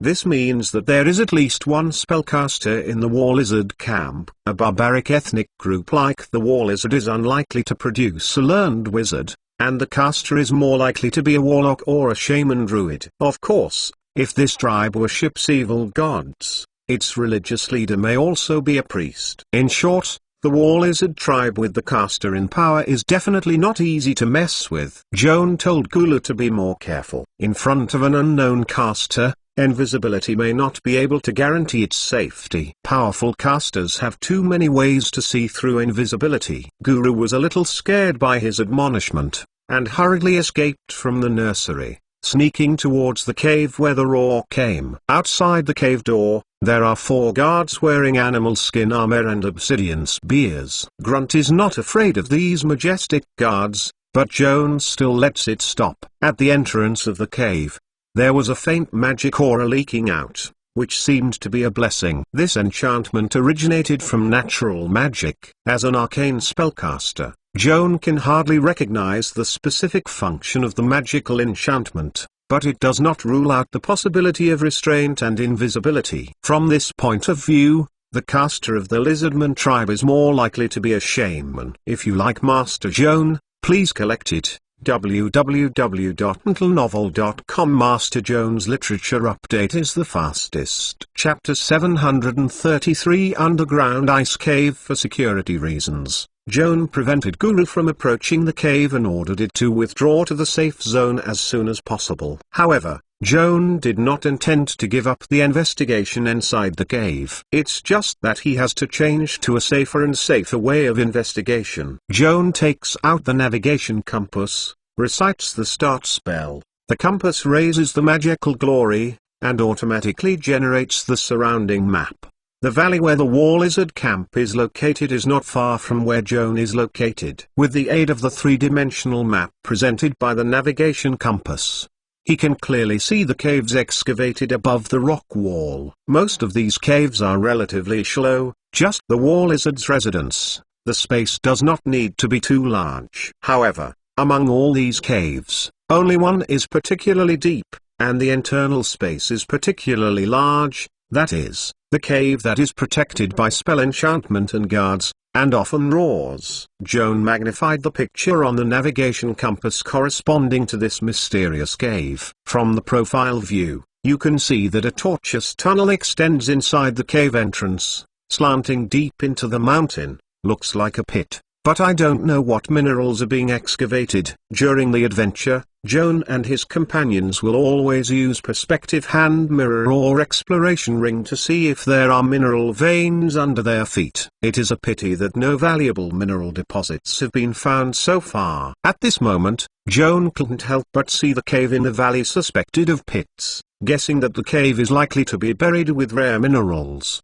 The observation radius of the perspective hand mirror is only 100 feet. And Joan cannot explore the pit far away from the valley from where he is at the moment. Fortunately, he has other methods for remote detection. Apasenya. Singing softly to start the mantra, Joan activates the 3 rings of eagle eyes attached to the prosthetic eye. Then, according to the map of the pit shown by the navigation compass, set the magic observation point in the middle of the tunnel. Joan closed his eyes and switched his perspective to the observation point created by eagle eyes. After a few seconds, when he opened his eyes again, he found himself in a dark and deep mine pit. Of course, it is not the actual flesh that enters the pit, but only a ray of consciousness attached to the observation point. Even if this observation point is destroyed, the loss of this consciousness will not cause any damage to Joan himself. Through this new perspective, Joan slowly looked around and found that the tunnel was about 5 feet wide and 8 feet high, and the cross-section was quite regular. War lizards are unlikely to have any advanced magic excavation machines. It is difficult to imagine that such a spacious and regular tunnel can be cut with humans and simple tools. Joan first put this doubtful aside and carefully observed the excavation marks on the tunnel wall. The walls of the cave are roughly flat, but on closer inspection there are traces similar to sharpening. Judging from these excavation marks, the rock formation was dug by a device similar to a flat-headed shovel. Considering the hardness of the rock, this type of excavation device must be extremely sharp. Joan continued to observe and soon found a second doubt. A thick layer of frost has condensed on the rock surface of the 4 walls of the tunnel. It can be seen that the humidity inside the tunnel is very high, and the temperature is lower than the freezing point. This is really an incredible sign. Joan's location at the moment is a linear distance from the underground pit,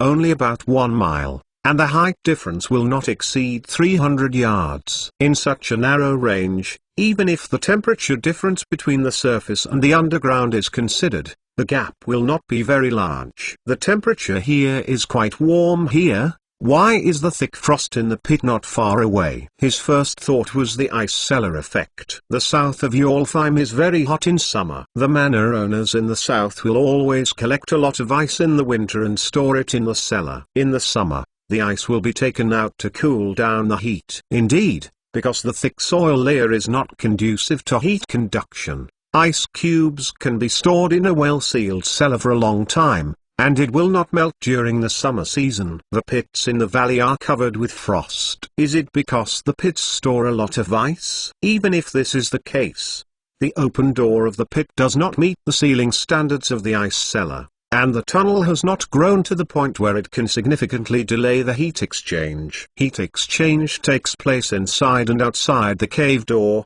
and the temperature inside the cave should keep rising. But Joan found no signs of melting the frost. This indicates that the temperature inside the cave is extremely low, and it is likely that there is a low temperature source that counteracts the heat conducted into the cave entrance. Natural heat sources are everywhere in nature, such as volcanoes and hot springs, but natural low-temperature sources are too rare. Joan had to suspect that the frost that had formed in the pit might be a low-temperature effect caused by magic or supernatural forces. With the thought of tracing the roots, Joan once again inspired Eagle Eyes to create a second magical observation point in the second half of the tunnel and switch his perspective. Looking through the second observation point, Joan found that the temperature here was much lower than the first observation point. Here, what is condensed on the walls of the tunnel is not white hoarfrost, but thick ice. In fact, Joanne could no longer see the rocks, and looked around, covered with smooth ice. There was frequent rumble and roar from the depth of the opposite cave, as if someone was digging a tunnel deeper. Digging into the roaring interval, Joan also heard the conversation, but unfortunately the voice was very vague, and I couldn't hear anything more. At this moment, footsteps came from the end of the tunnel. Immediately afterwards, several shaking figures appeared. Joan breathed his breath and peered through the observation points set in the shadows to spy on people walking in the tunnel. It turned out to be 4 war lizard miners. The whole body was surrounded by a thick coat of animal skin. The 2 were in front, dragging an open wooden box that was nearly full of the tunnel with a leather rope. The wooden box was filled with crushed ice, and the other 2 pushed the wooden behind box. The 4 people even pulled and pushed together to move the big wooden box. The bottom of the wooden box rubbed against the smooth ice surface and made a creaking noise, slowly sliding towards the side of the hole. These war lizard miners talked in a low voice while working hard. The language they use is very weird. At first it sounds like dragon's language. It also contains a lot of underground dialects, but combined with their attitude, it is not difficult to guess that it is probably complaining about the hard work and the harsh environment, and it is almost necessary to freeze people alive. The team of 4 miners passed under Joan's observation point. No one looked up. Shortly thereafter, another group of war lizards pushed a wooden box filled with crushed ice past this place, dumped the crushed ice outside the cave, and then dragged the empty box back to the depths of the tunnel. By observing these busy war lizards, and then looking back at the map drawn by the navigation compass, Joan felt more and more amazing as he looked at it. Like Master Mr. Joan, please collect www.mentalnovel.com. Master Mr. Joan's literature update is the fastest. Chapter 734 Old Blind. The stratum structure of this valley is very special. For example, like an egg, there is only a thin layer of sand and rock in the outer shell, and thick ice inside. The war lizard miners dig down from the surface for about 10 yards, then cut through the thin layer of rock and soil, and continue to dig deeper, and all the ice is excavated. How thick is the underground ice? Judging from the hydrographic maps generated by the navigation compass, I am afraid that it is not less than 200 or 300 yards. Ice cubes of such a large size are like a deep buried glacier. How did they come about? Joan can only think of one possibility for the time being. Below the valley, There was originally an underground lake. Later, due to crustal changes or some supernatural factors, the temperature of the ground fell sharply, and the entire underground lake was frozen into a huge block of ice. The lake water condenses into ice, the density decreases, and the volume increases. The rapidly expanding body of water ice cubes squeezes the rock and soil layer, forcing the surface to bulge, thus forming the hill where Joan and his companions are now standing.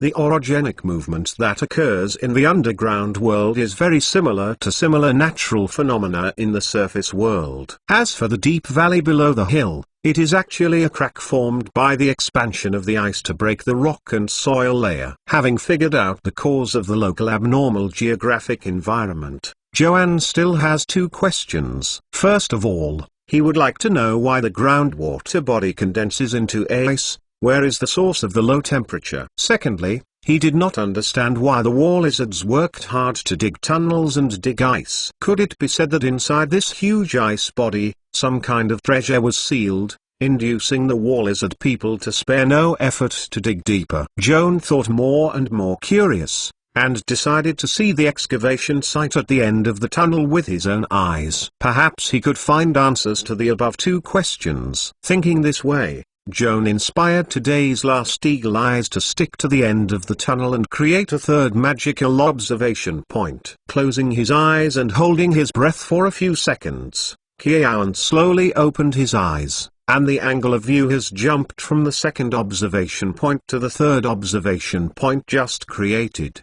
The environment here is similar to the location of the second observation point, surrounded by thick ice. The tunnel here has just been excavated, and the ground is still covered with thick broken ice residue. A group of war lizard miners are shoveling the broken ice piled on the ground with simple tools and put them into a large wooden box. When they are full, they are dragged out and emptied to ensure the smoothness of the tunnel. In this busy field, Joan noticed two unusual figures. One of them also looks like a war lizard, and it is the only one who does not need to work among all the people present.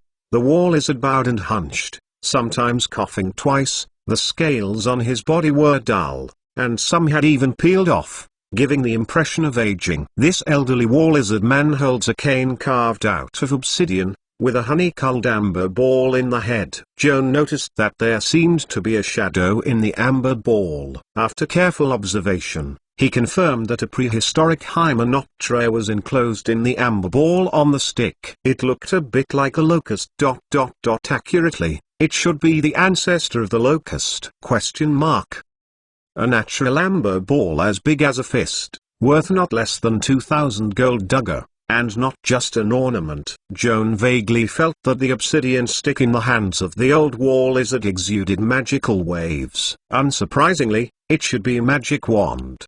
The clothes of the old war lizard are also very chic. A robe sewed with animal skin is decent in terms of the skill of the war lizard. Only the prestigious elders in the ethnic group are worthy of this carefully sewed robe. Even more rare is that the robe is even decorated with colored thread embroidery. After some careful observation, Joan discovered that the old war lizard's robe was embroidered with many vivid red-headed centipedes, each of which was as big as a slap. With the old man's every move, the big centipedes embroidered on the leather robe seemed to crawl and wriggle. Normal people, will the centipede be embroidered on the coat? Joan secretly wondered. Not to mention the strange aesthetic taste of this old man. Those lively and flexible centipede embroidery can be more than decorations. The distribution probability of the magic net around the old war lizard is obviously abnormal, which can be seen that it is distorted by the centipede robe. Joan was sure that a certain spell was attached to the robe. It's a pity that the distance is too far, and he can't discern the specific spell enchanted. An elderly war lizard man, armed with a magic wand and wearing a robe, patrols the underground pits in an arrogant manner. None of the busy war lizards dared to look up at him. There are various indications that this old guy is very respected in the war lizard group, and is likely to be the dominant figure in the tribe, such as the big shaman or the big elder. The magical arm in the warrior's nursery, and the enchantment at the entrance of the mine pit are also supposed to be set by this person. From the perspective of Joan, only the profile of the old war lizard can be seen. While he was guessing the identity of the other party, the old war lizard seemed to perceive something, and suddenly turned around, looking up at the observation point set by Joan. Joan was shocked when he saw this, and almost immediately fled the observation point. However, at this moment, he noticed that there was no light in the eye sockets of the old war lizard, and the two eyes were grey and turbid, as if covered with a thick white film. It turned out to be an old blind man. Joan's tight heartstrings eased slightly, keeping her perspective at the current observation point, and seeing what the old blind man would do next. The old war lizard apparently suffered from severe eye diseases and almost completely lost his sight. He looked up at the shadow of the observation point, frowning slightly, and a trace of doubt appeared on his face. It seemed like suspicious signs were found, but they were not so sure. After a short wait and see, the old blind man turned his head back, seemingly dispelling his suspicions. Seeing this scene, Joan took a sigh of relief and felt safe. At this moment, the old blind man walked towards the end of the tunnel. At the deepest part of the work site, there is a huge black shadow lying on the ground, digging into the ice. Just from the other person's back, Joan couldn't see what monster he was. But one thing is certain: this guy is simply an efficient digging machine. It was lying alone in the depths of the pit and digging, continually throwing large chunks of broken ice. More than 10 war lizard miners followed behind his to clean up the crushed ice, and he carried the crushed ice out of the basket, so busy that he could not touch the ground. That's it. They couldn't keep up with the monster's digging speed. The monster had to suspend excavation, waiting for the war lizard to clean up the accumulated ice. The old blind man walked slowly behind the ice-digging monster, waved his wand and knocked twice on its back. The monster turned slowly, lowered his head and leaned in front of the old blind man, as if listening to his orders. The old blind man whispered in the ear of the monster, turned his head to the location of the observation point of Eagle Eyes with his obsidian wand, and then led it over. Like Master Mr. Joan, please collect www.mentalnovel.com. Master Mr. Joan's literature update is the fastest. Chapter 735 Monster in the Hole. Seeing that the old blind man led the huge monster towards his observation point, Joan had an ominous premonition. However, curiosity prompted him to continue to observe. The observation point of Eagle Eyes is just an invisible small ball shaped by magic power, which is not so easy to be discovered and even less likely to be destroyed. Take a step back and say that even if the observation point is destroyed, he will not be hurt. After all, his body is a mile away, and it is only a ray of consciousness that depends on the observation point. Just stay a little longer and take another look. It's no big deal to think about it. The monster behind the old blind man had been digging into the tunnel with his back facing the observation point. The vague back looks like a deformed giant with long hands and short legs and a bowed waist. At this moment it came head, and Joan was able to see his appearance clearly. I was surprised to find that although the torso and limbs of this monster basically conform to the structure of the human body and walk upright like humans, the subtleties of the physiological structure more reflect the characteristics of Coleoptera insects. The thick brown chitinous carapace is completely integrated, completely wrapping the monster's torso. The rounded carapace looks smooth at first glance, and a closer look reveals that there are clusters of dense and thick brown bristles growing on the surface of the shell, like countless small brushes. These fine hairs tremble slightly under the airflow, and are obviously the sensitive organs with keen sense of touch, just like the magic effect of tremor perception. The monster's arms, legs and feet have arthropod characteristics, also covering the carapace and having bristles. The palms have 4 fingers each, and the tips of the claws are bent like hooks, looking like a pair of powerful iron rakes.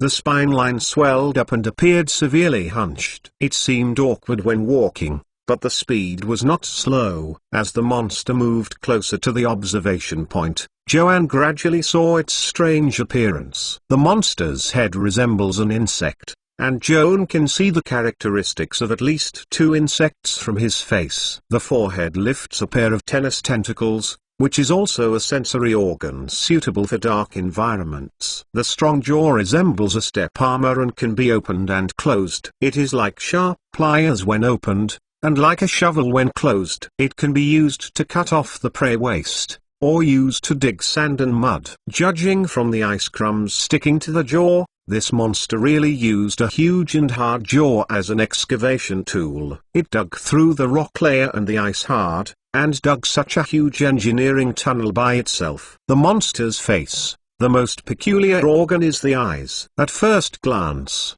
the swollen eyelid is actually its chitin outer eyelid. Joan speculates that when it digs into the tunnel, it will probably close the outer eyelid, just like closing the gate, to avoid splashing dust into the eyes. The monster walked directly under the observation point created by Eagle Eyes and raised his head. The double eyelids opened one after another, revealing a pair of small and bright eyes, staring straight at the observation point. The moment Joan made eye contact with it, he immediately felt a strange magical power, which was transmitted along the invisible bridge set up by both sides' sights. This spirit-distorting magical power can actually influence Joan's body through observation points, invade the depth of his consciousness, and make his thinking gradually chaotic. Joan was suddenly shocked with cold sweat. Before the mind is completely confused, it is almost instinctive to withdraw from the observation point, and the consciousness returns to the ontology far away. Joan, Joan, you don't matter. Your face is so ugly, is it uncomfortable? The call from the ear seemed familiar, but Joan couldn't remember the other person's name. In fact, at this moment he couldn't even remember his name. There is chaos in my mind, and countless thoughts are mixed together, making it difficult to sort out the clue. Joan opened his eyes blankly, staring blankly at the 2 beautiful faces in front of him, but he couldn't name his beautiful face for a while. Hesitated for a long time before he tried to inquire. Who are you? What is this place? Why am I here? Hayla and Audrey were frightened by this series of questions, and they couldn't help but looked at each other, and the concerns in their eyes quickly turned into deep worries. My friend, you just raised some very good questions, which are worthy of our in-depth discussion. Holden squeezed over from his sister, hugged Joan, patted his shoulder, intending to calm him down first,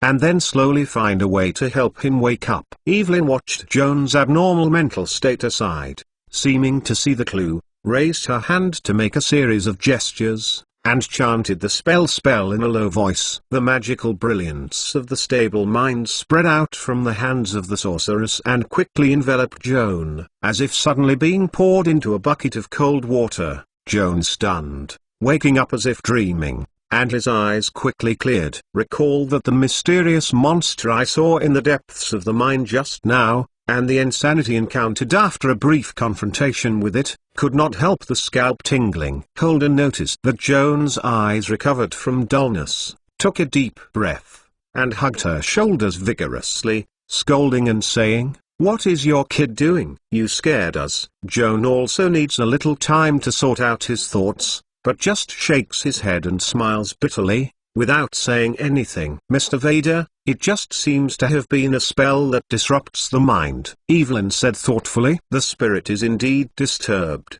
but I am not sure if it is a spell or a supernatural power. Joan took a deep breath, and under the watchful attention of Audrey, Hayla, Holden, and Evelyn, gave a detailed description of the weird scenes he had just witnessed deep in the pit. After hearing his story, both Hayla and Zion were surprised and confused, and the mystery in their minds was no less than that of Joan. So, what they are digging? Hayla couldn't help but start to associate. Is the ice layer that Joan saw in the underground pit, will it freeze good things like gemstones? Sister Lucky, I can understand your eagerness to make a fortune, but I have to say that your imagination is still a little bit worse. Holden stroked his chin and criticized Hayla's conjecture. Can gems be mined in underground glaciers? Do you think for yourself? Does this fit the logic of reality? Well, it's not really reliable, so what do you think?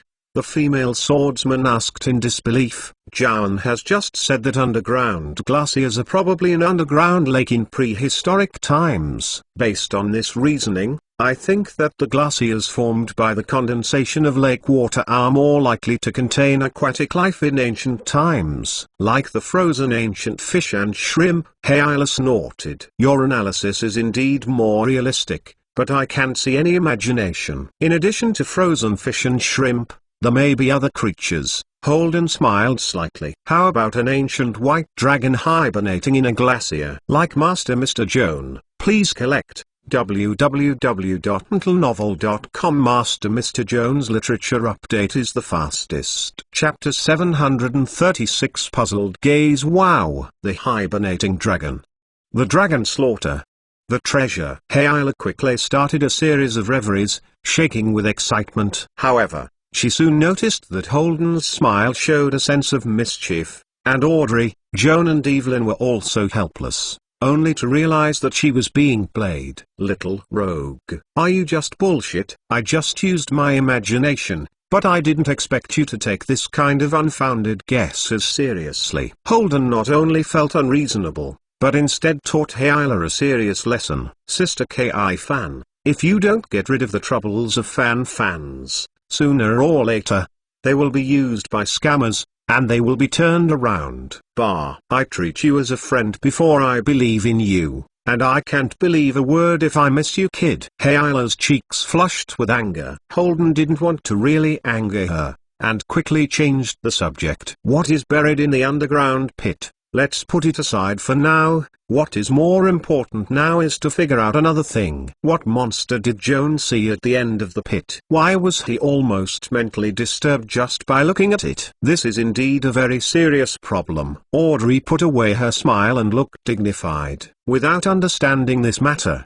we will not be able to enter the depths of the pit and explore the mysteries in the ice. Otherwise we will be glared at by the mysterious monster, and we will not be allowed to become lunatics. Judging from Mr. Vader's description of the monster's appearance, I suspect it is a troll monster. Evelyn spoke suddenly, and immediately attracted everyone's attention. Earth monster. Joan is unfamiliar with the name, and there seems to be no relevant records in the Monster Book of Veils. The Earth monster is a very rare underground creature. It used to be said that there were occasional Earth monsters in the Nida Mountains. I thought it was a rumor, until Mr. Vida's experience proved that the rumor was true. Earth monster, said to be a humanoid monster native to the Earth elemental plane. I wonder if it was summoned to the material world by the caster, or whether he broke into the material world along the plane fissures. In short, he settled in the dark area. From morning till night, I was only busy doing two things.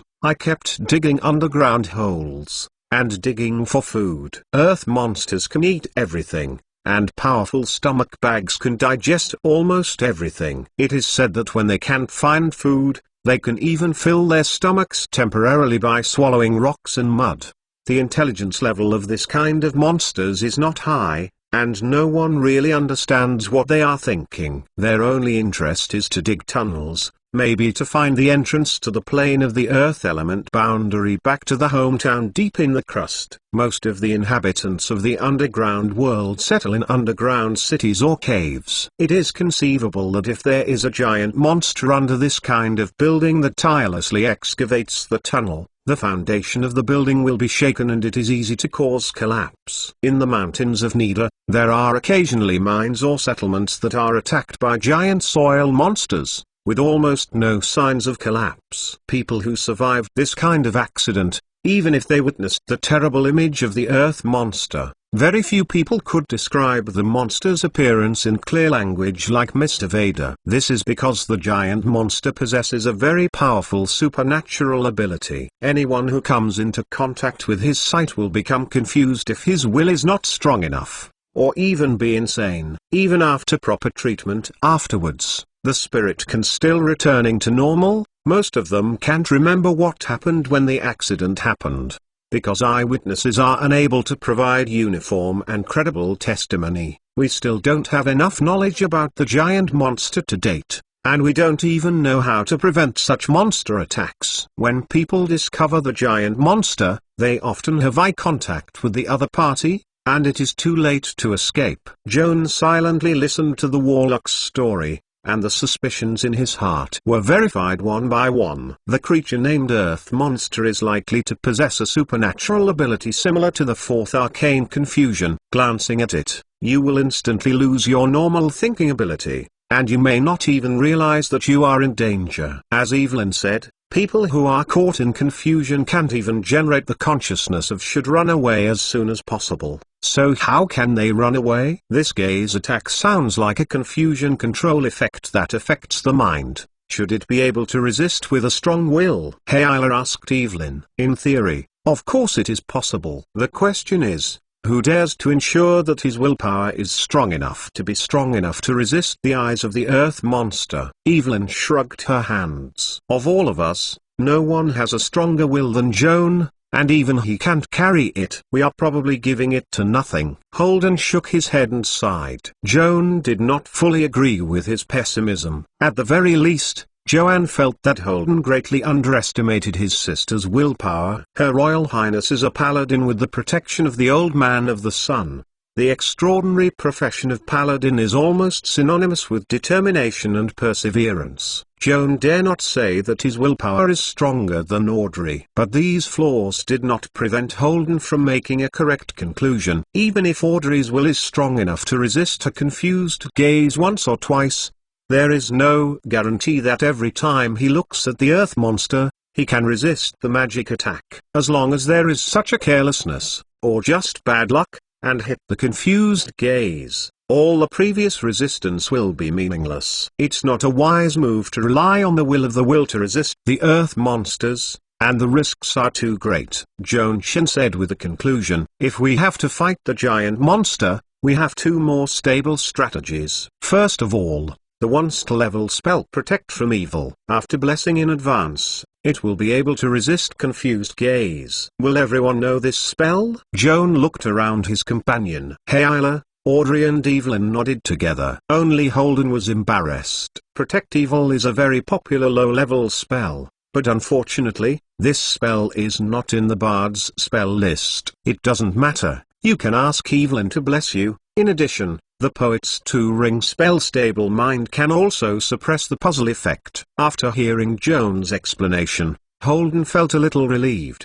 and then asked, what if we don't meet the giant monster unexpectedly? Then you can only turn around or close your eyes for the first time. Evelyn gave Joan a second strategy against the monster. Like Master Mr. Joan, please collect www.mentalnovel.com. Master Mr. Joan's literature update is the fastest. Chapter 737 Stone Forest. As long as you avoid the eyes of the Earth Monster and do not make eye contact with it, you will not be affected. But in this way, we can't see the location of the Earth Monster, which is equivalent to being blinded unilaterally. Unless you have the ability to blind sight, it is best not to adopt this strategy. Joanne fully agrees with Evelyn's concerns. Fighting with eyes closed is not a pleasant experience.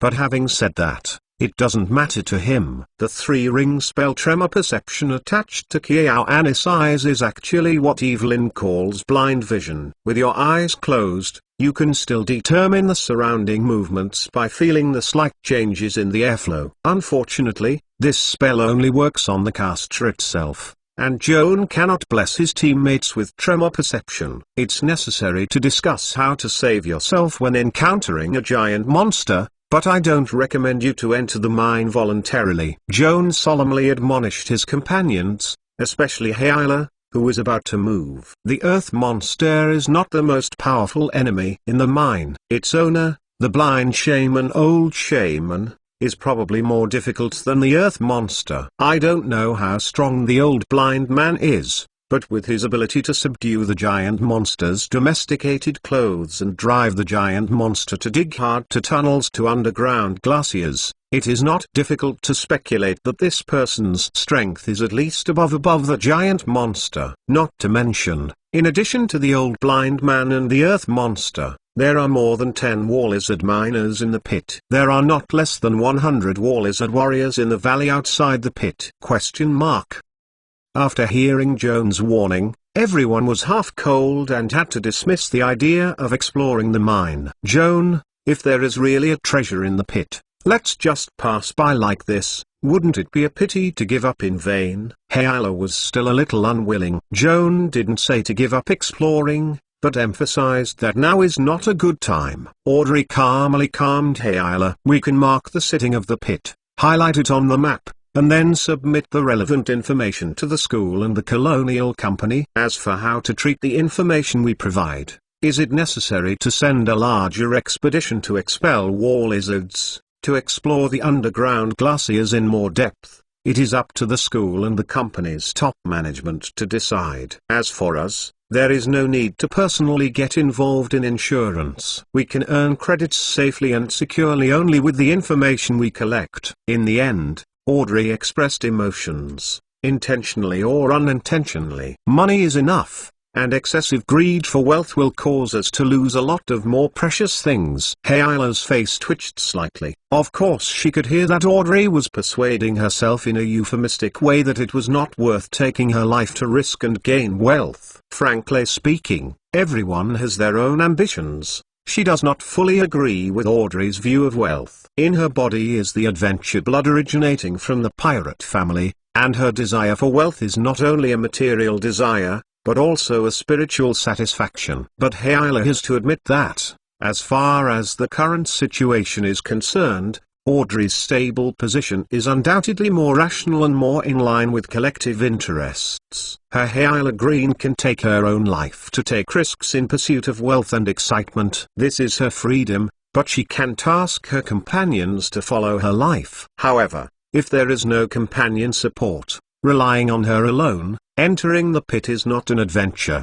it is simply suicide. With a long sigh, Hyla depressed his urge, and said to Joan in frustration, "Since now is not a good time to enter the mine pit, it is better to leave here as soon as possible, so that I can control myself and sneak in to die." "So you know that you love to die?" Joan gave her an angry and funny look. Considering that the old blind man and the earth monster saw through the observation point he set up with eagle eyes in the mine pit, it might be possible to send a man to search the mountain afterwards. The place is no longer safe, and Joan feels it is time to leave. It happened that at this moment, he received the sentiment from Guru, and after listening for a few seconds, he turned to face his companion. "Guru found a burrowing crab in the stone forest in front of us. We hurried over and had time to catch the guy." "Yeah?" Hyla immediately got his spirit and clapped and laughed. "It's a shame not to find the treasure in the pit. At least we still have a chance to catch a big crab covered with treasure. It's not a small supplement." Joan led his companion along a narrow gut trail. After walking for more than 10 minutes,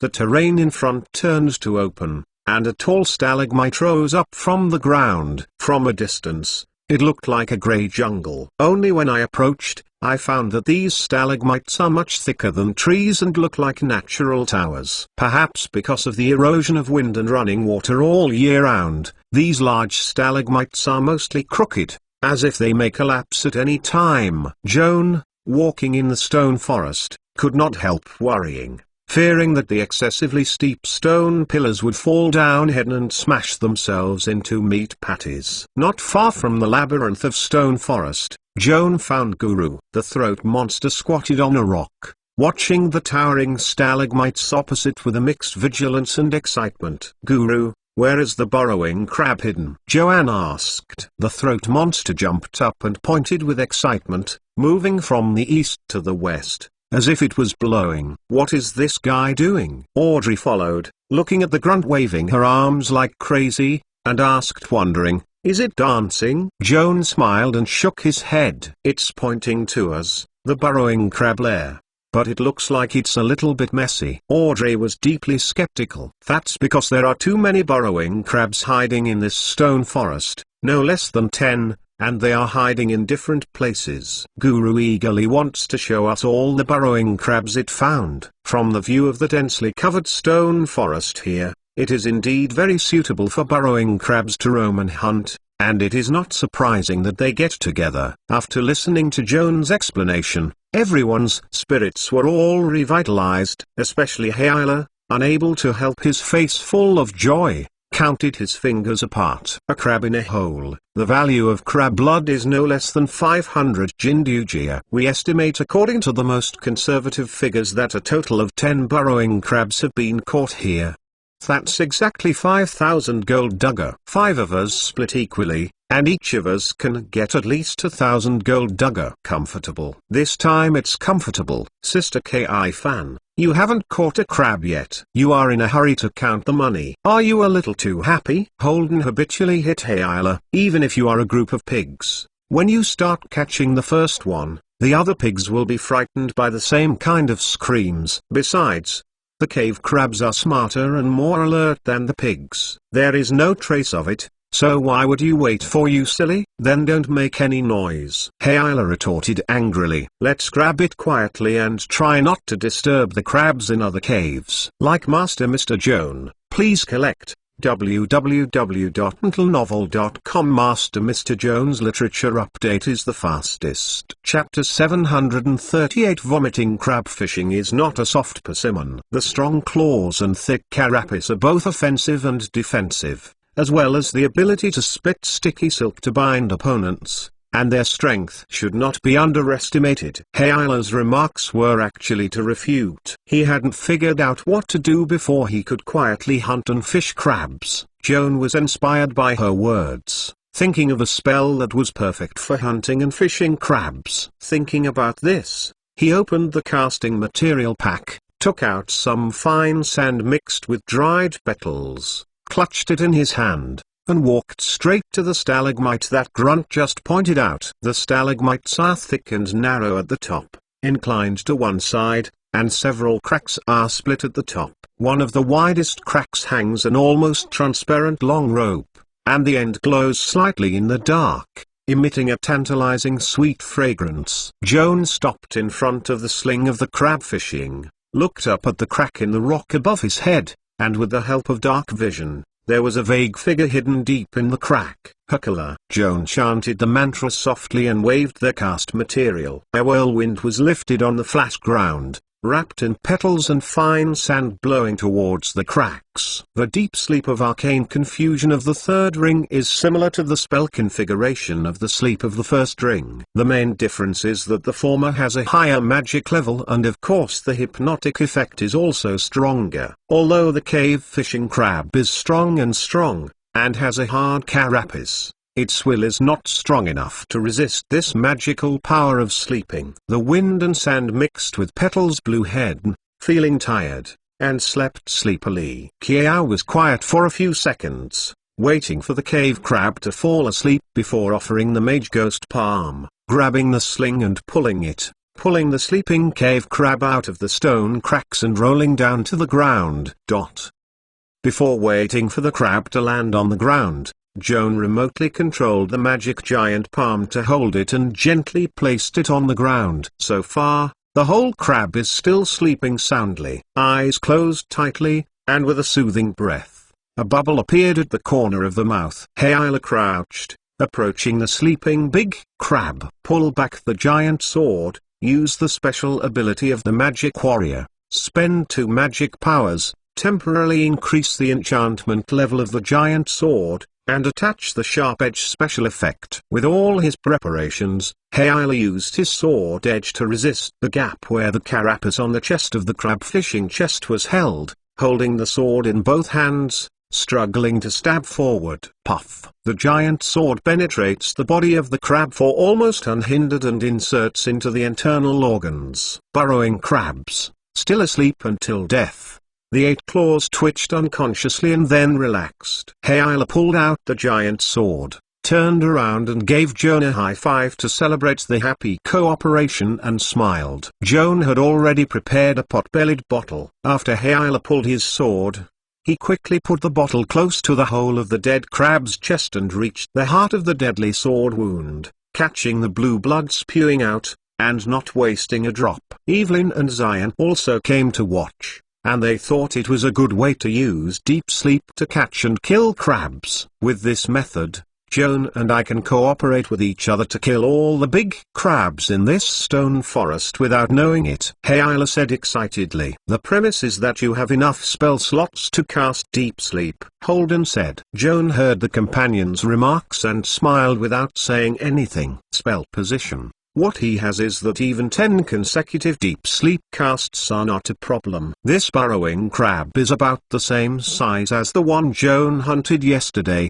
and the blood released is full of 3 large bottles. Joan put the tightly packed blood collection bottle in his backpack, then cut the trapping cable of the crab fishing with a knife, and then packed it up and put it in a storage bag, which was reserved as an enchanting material. As for the corpse of burrowing crabs draining blood, the value is relatively small. Joan was hesitant.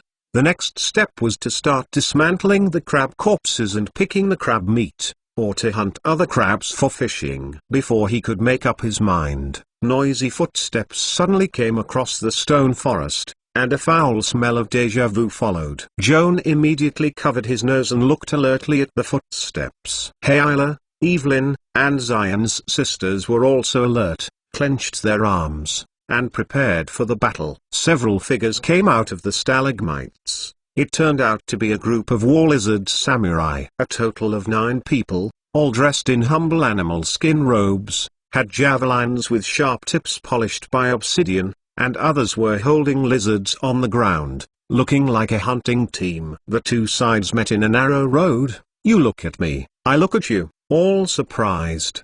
Very surprised. At the time of the stalemate, the war lizard headed opposite, accidentally saw the cave crab body next to Joan, and his face immediately became angry, yelling and pointing at Joan and others, looking very excited. The war lizard's language is based on the ancient dragon language, and many underground dialects have been added. If the other person slows down and clearly reads the words, Joan barely understands it. However, the leader of the war lizards was somehow excited, and he was very excited. He spoke quickly, and Joan heard him wow and yell for a while, but he was puzzled. What is this guy talking about? Ghost knows. Hayla and Audrey also heard the fog, and could not help but whisper. He's asking which clan we are, why he broke into the war lizard's hunting ground, poached his hole and caught crabs. Holden stroked the magic ring worn on his left ring finger and translated it in due course. When Hayla saw the gleaming ring in Holden's hands, he immediately recognized it as the diplomat ring that he had purchased from the Gulf Business Company not long ago. Stimulate the 3 rings of smart words attached to the ring. You can temporarily understand and speak all the languages in the world, including the language of the war lizard. Little hooligan, you have the diplomatic ring and you understand what the war lizards are talking about. You go talk to them and say that we are not malicious and do not want to have conflicts. They better not come to us. Well, I'll try it in the past. Holden was dizzy from the stench emanating from the war lizards, and he took 2 steps forward to endure nausea, intending to negotiate with the other party. The leader of the war lizard opposite, seeing this scene, did not want to make a big stride forward, approaching Holden. Perhaps it was to overwhelm the negotiating opponent in the momentum. The leader of the war lizard man threw off the leather robe with a domineering and awe-inspiring movement, revealing a well-developed muscle. With his hands on his hips, proudly stood up his naked chest, and looked at the opposite white face with contempt. The magnificent move of the leader of the war lizard people thought that he was very handsome. However, at the moment he lifted his leather robe, an unspeakable stench emanated from him, blowing on Holden's face with the wind. As soon as the poet wanted to talk, the suffocating stench came out of his nose, and it was really unbearable. With a wow, he vomited on the spot. Like Master Mr. Joan, please collect www.mentalnovel.com. Master Mr. Joan's literature update is the fastest. Chapter 739 Earthquake. Holden's vomit. All of his brain, was sprayed towards the Warkiff leader opposite. The war lizard leader couldn't help but his face was covered with his vomit, and he also showed a disgusted expression of disgust, cursing and rubbing his face indiscriminately. People can always tolerate their own foul odor, and over time they can't even smell the odor they emit, but they can't tolerate the vomit of others, and they can't hide their noses. The war lizard was spit out by Holden, groaning angrily, regarded the offense of the other party as a public humiliation of himself, grabbed the javelin, and angrily cast on the young poet who was still retching. Audrey had long foreseen that something bad was happening, and hurriedly raised her shield to protect her younger brother and flicked the javelin that was flying towards her. Her actions angered the war lizard more, all holding up their javelins, roaring, murderous. When the war lizard is more emotional, the secretion of body odor is stronger. At this time, the group was excited, shouting and killing, and the stench secreted was 10 times thicker than usual. The odor seemed to gather into a thick wall with a texture, and came roaring ahead, hitting the face of Joan and others. Now not only Holden, Audrey, Hayla, and Evelyn could not resist the stench, and they were so sick that they couldn't open their eyes. People smell odors, and the instinctive nausea are actually a physiological level of stress response. The purpose is to prevent toxic substances from ingesting into the body. Since Kian had taken the herbal porridge made by Li Yannon with the snake dragon egg, she has gained a special physique against viruses, and has a stronger resistance to the stench from the war lizards than her companions. Reluctant to endure the urge to vomit, Joan quickly gestured and chanted the spell. Sure. The moment the spell was completed, Joan raised a wind wall perpendicular to the ground in front of him, separating himself from the stinking guys on the opposite side. At the same time, under the command of the leader, the war lizard hunting team threw javelins in their hands. 3 rings of wind wall technique, like an upward flowing atmospheric waterfall, sweep away the odor that has spread across. Even the javelin was blocked by the wind wall, blown up by the strong airflow, lost its accuracy, and failed to cause any harm to Joan and others hiding behind the wind wall. Under the protection of the wind wall technique, Holden and others were able to breathe in fresh air in a big mouth, and the feeling of nausea and vomiting was greatly relieved. Joan took the opportunity to pull out a smelly weed grass from the spellcasting material bag and chanted the spell that chanted the cloud and mist. Lumber. Across the transparent wind wall, Joan raised his finger to the group of war lizards gathered opposite. A large yellow cloud spreads from his finger, which not only obscures the war lizard's vision, but also contains a strong odor in the cloud. War lizards are surrounded by 3 rings of smelly cloud, and every breath inhaled is accompanied by a pungent stench. They have become accustomed to their own body odor, but they can't stand the stench of other tastes, and they are suffering from the smelly cloud technique. While holding his belly and vomiting, he stumbled around in the clouds, just wanting to escape from this cloudy and foul cloud as soon as possible. At the same time that the war lizard was trapped by the smelly cloud technique, Joan's companions held back vomiting and recovered their fighting power. Evelyn took the lead in casting a spell, throwing a large cobweb. Restrain those war lizards who finally broke out of the stinky cloud. Hayla followed, waving a fireball. The flames generated by the explosion of the fireball almost filled the smelly cloud coverage area, and by the way, all the war lizards who were holding their belly and vomiting were all flying. Audrey clenched the holy symbol in her left hand, lowered her eyebrows, chanted the praises of the sun god, set a circle of splendid fire resistance enchantment for herself, rushed into the fire, raised her sword and kill the war lizard. Holden also finally spit out his last overnight meal, and his nausea eased. He wiped off the stains on the corners of his mouth, pulled out the funny gun, aimed at the war lizard trapped in the cobweb, continuously pulled the trigger, and the gun shot headshot. This unexpected encounter started very suddenly and ended quickly. Audrey toppled the last war lizard man, withdrew his sword into the sheath, and turned back to warn his companion, It's too close to the war lizard's camp. The gunfire and fighting sounds just now will probably attract more war lizards. We have to leave here as soon as possible. Was such a good place was wasted.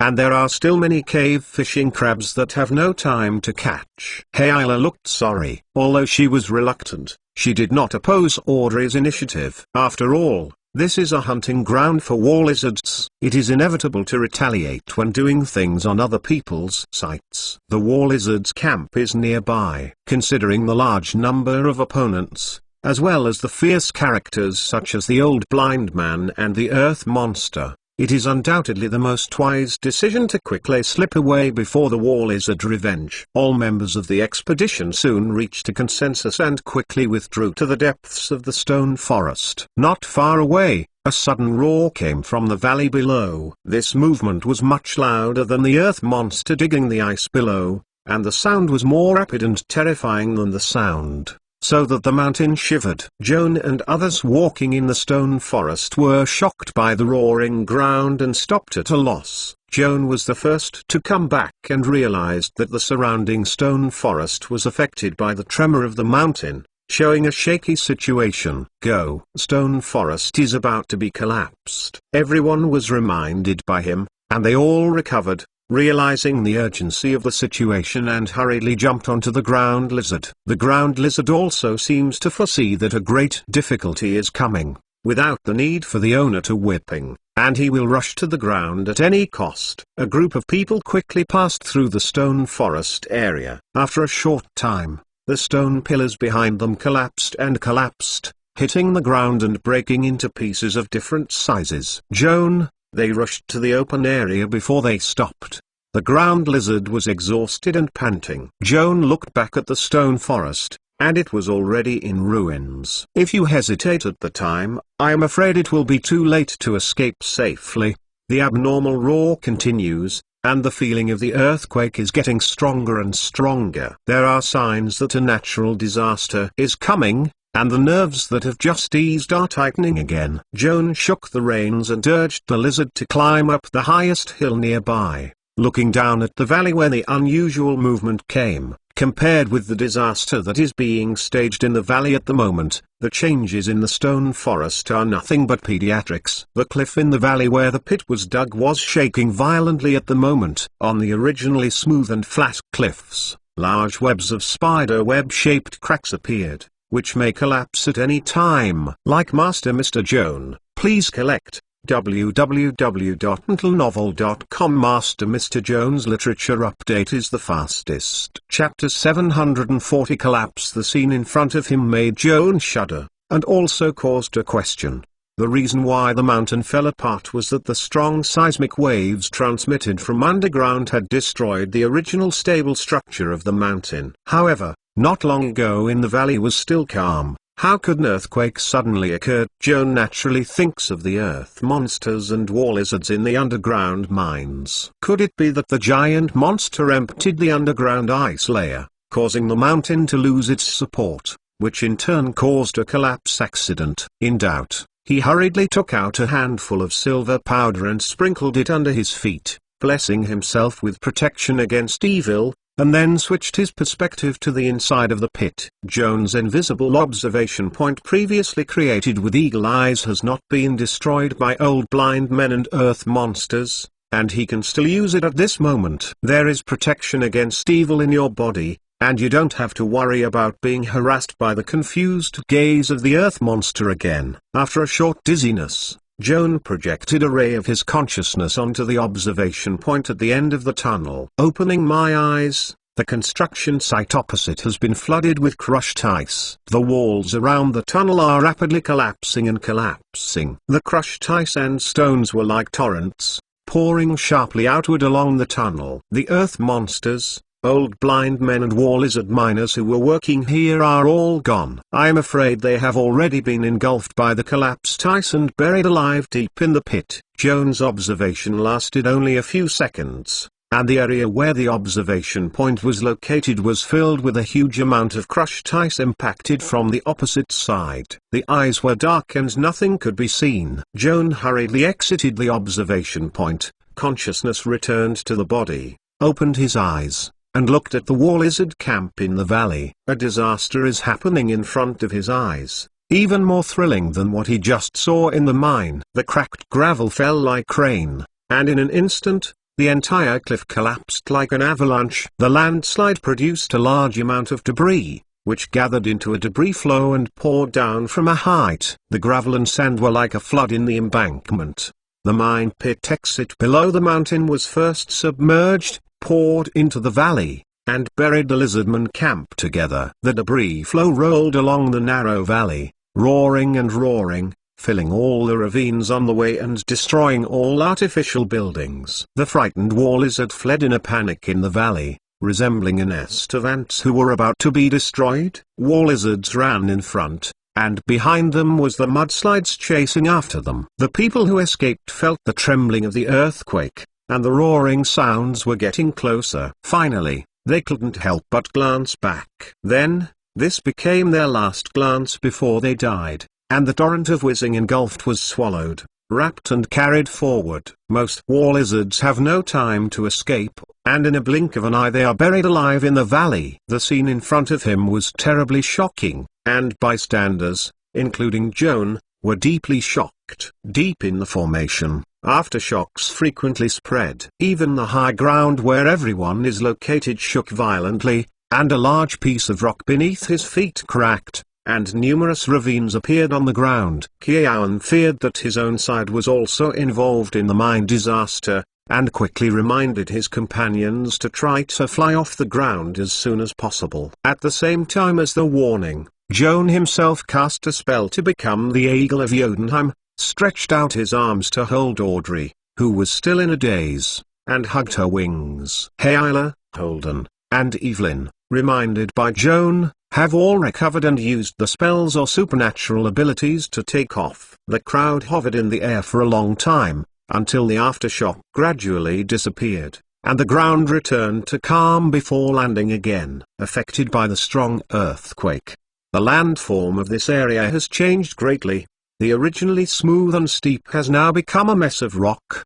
The valley where the war lizard camp is located was filled with gravel mixed with crushed ice, and it was almost impossible to see that it was originally a concave ground. Nature's natural prestige is so horrible. Everyone stood in front of the desolate ruins, not only disturbed by the dilapidated sight in front of them, but also secretly rejoiced that they could escape the disaster.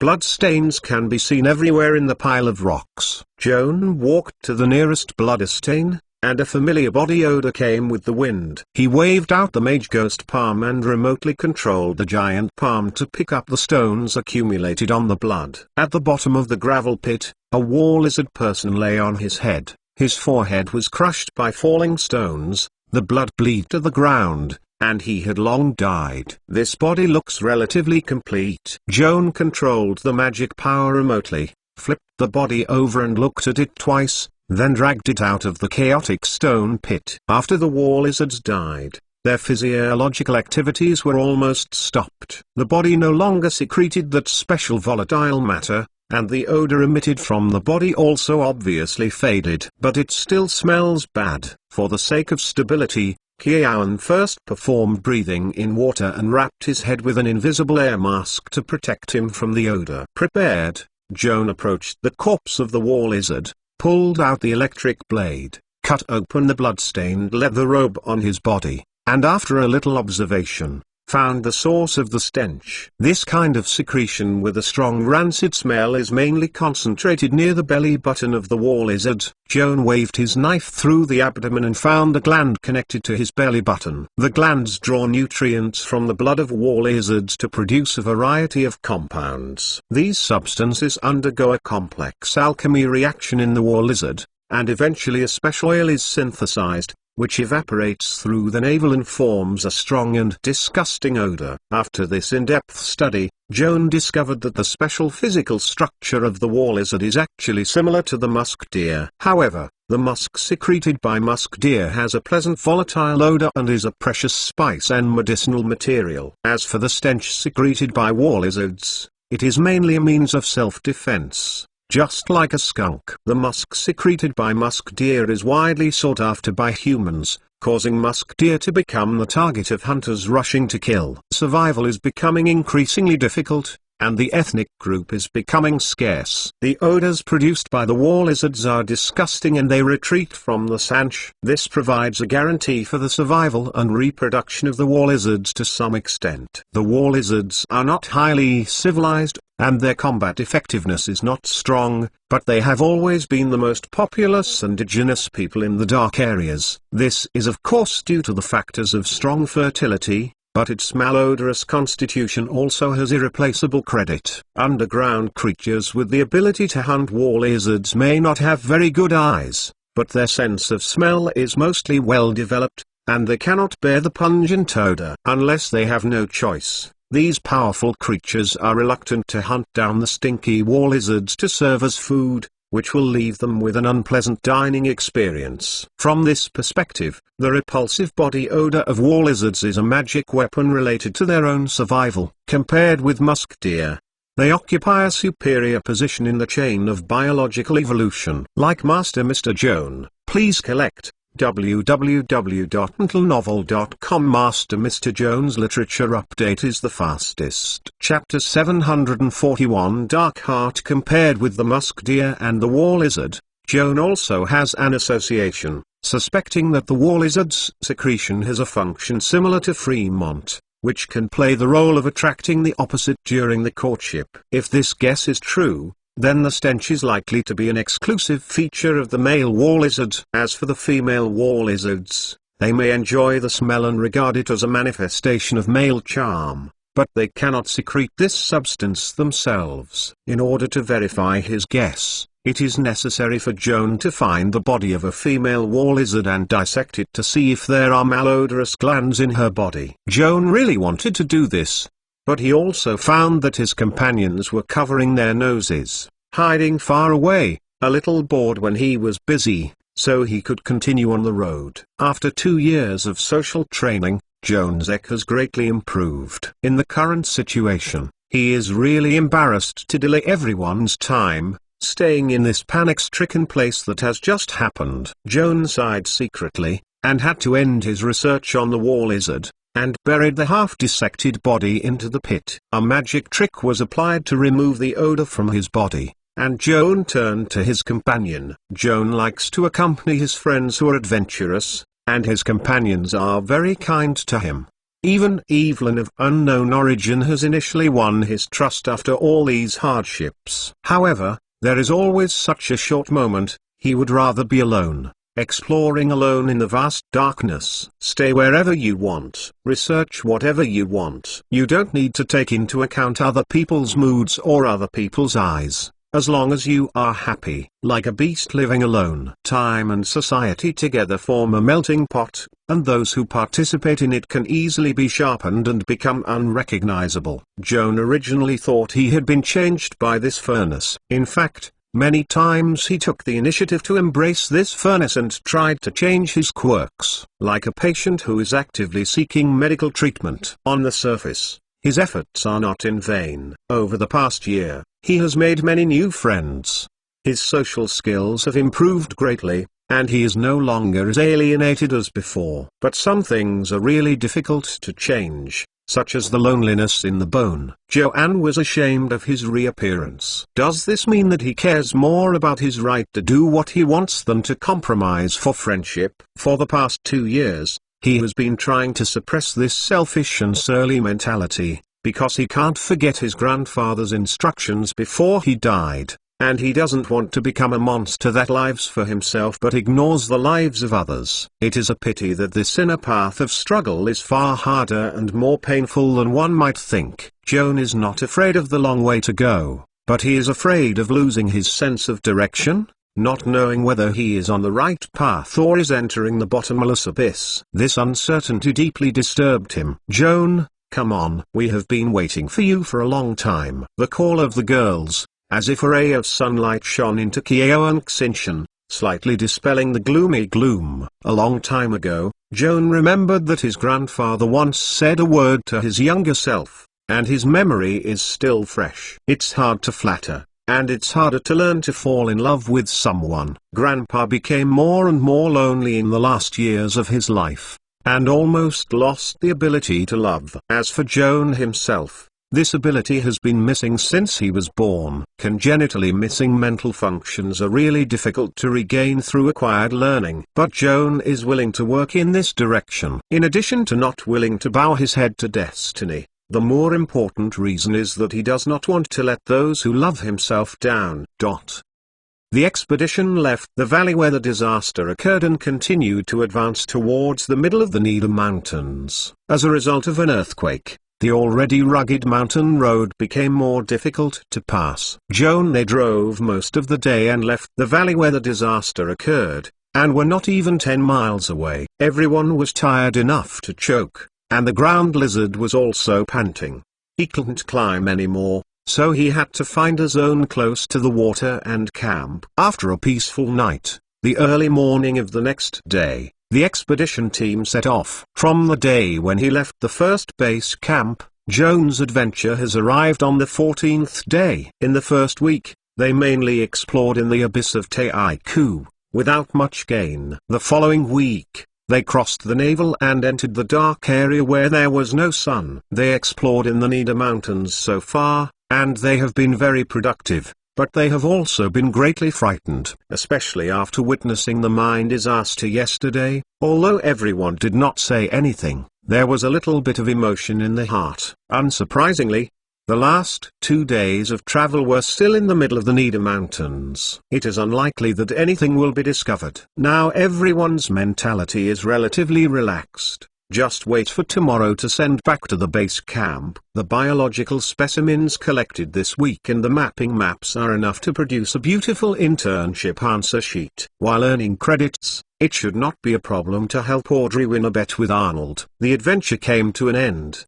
but when no one expected anything, Joan and they made a new discovery that afternoon. Look over there. There is a flash of fire. It seems to be a camp. Hayla pointed forward excitedly. Joan followed her direction, and the 4 underground campfires were lit up by the meandering river bank and a flat river beach, which were far apart from each other. This is really strange. In general campgrounds, the campfire is always set in the center, and Joan has never seen this kind of campfire distribution pattern. Evelyn looked at the campfire. Her face slightly changed. That looks like a dwarf's camp. We better not go past. However, she said it too late, and Hayla, who had excess curiosity, had already rushed past. We have no grievances with the dwarves. It doesn't matter if we look in the past. Holden smiled and comforted the sorceress, holding her hand and walking towards the campfire. Evelyn was reluctant,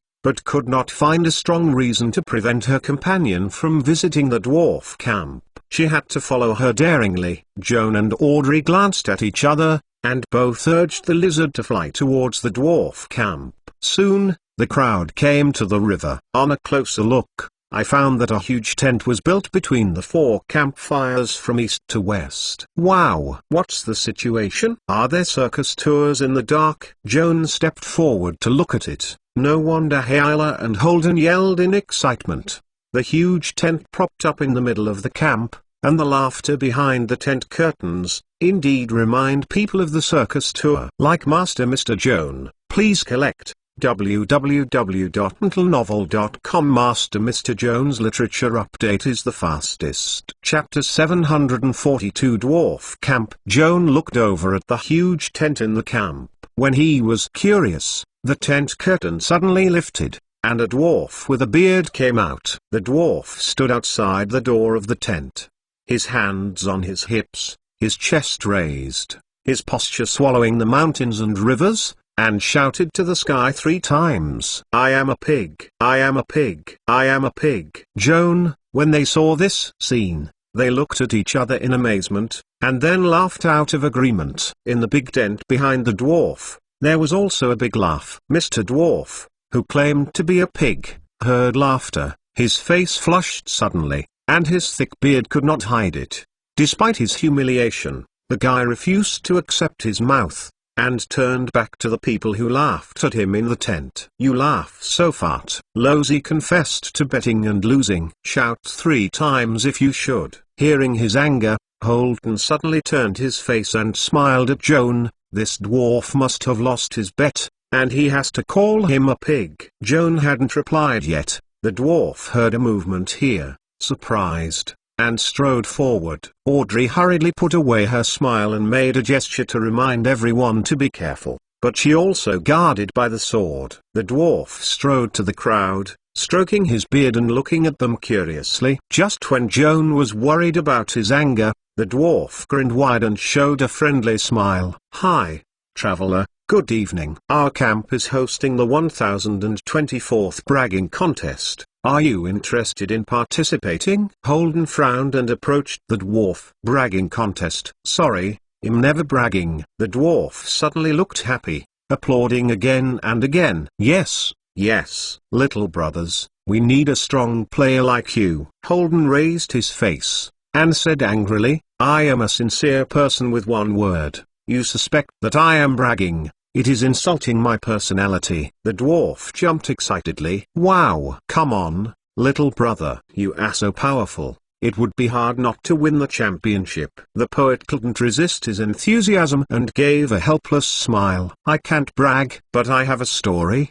Do you have any wine?" The dwarf nodded again and again. "Yes, it's too much. The bragging contest winner's prize is a bottle of superb crab blood mix. Come on, friends. Come with us to drink and brag." "Hi!" Holden was dragged halfway into the tent by the enthusiastic dwarf. Hayla and Joan looked at each other and quickly followed. Audrey thought for a moment, let go of her clenched saber, and said to Evelyn, "Let's go in and see too." Evelyn didn't make a sound, nor did she keep up with Audrey's footsteps. She fell outside the tent alone, her face murky and hesitant. At this moment, the curtain of the tent was lifted, and Holden stepped out of the dance step with the accompaniment of the dwarf drum. "Evelyn, why aren't you here yet?" Holden held the warlock's hand and smiled. "The dwarves in the tent were very hospitable and very warm to us. Everyone is bragging, drinking and playing cards, and singing and dancing. It's fun." "What are you doing, silly?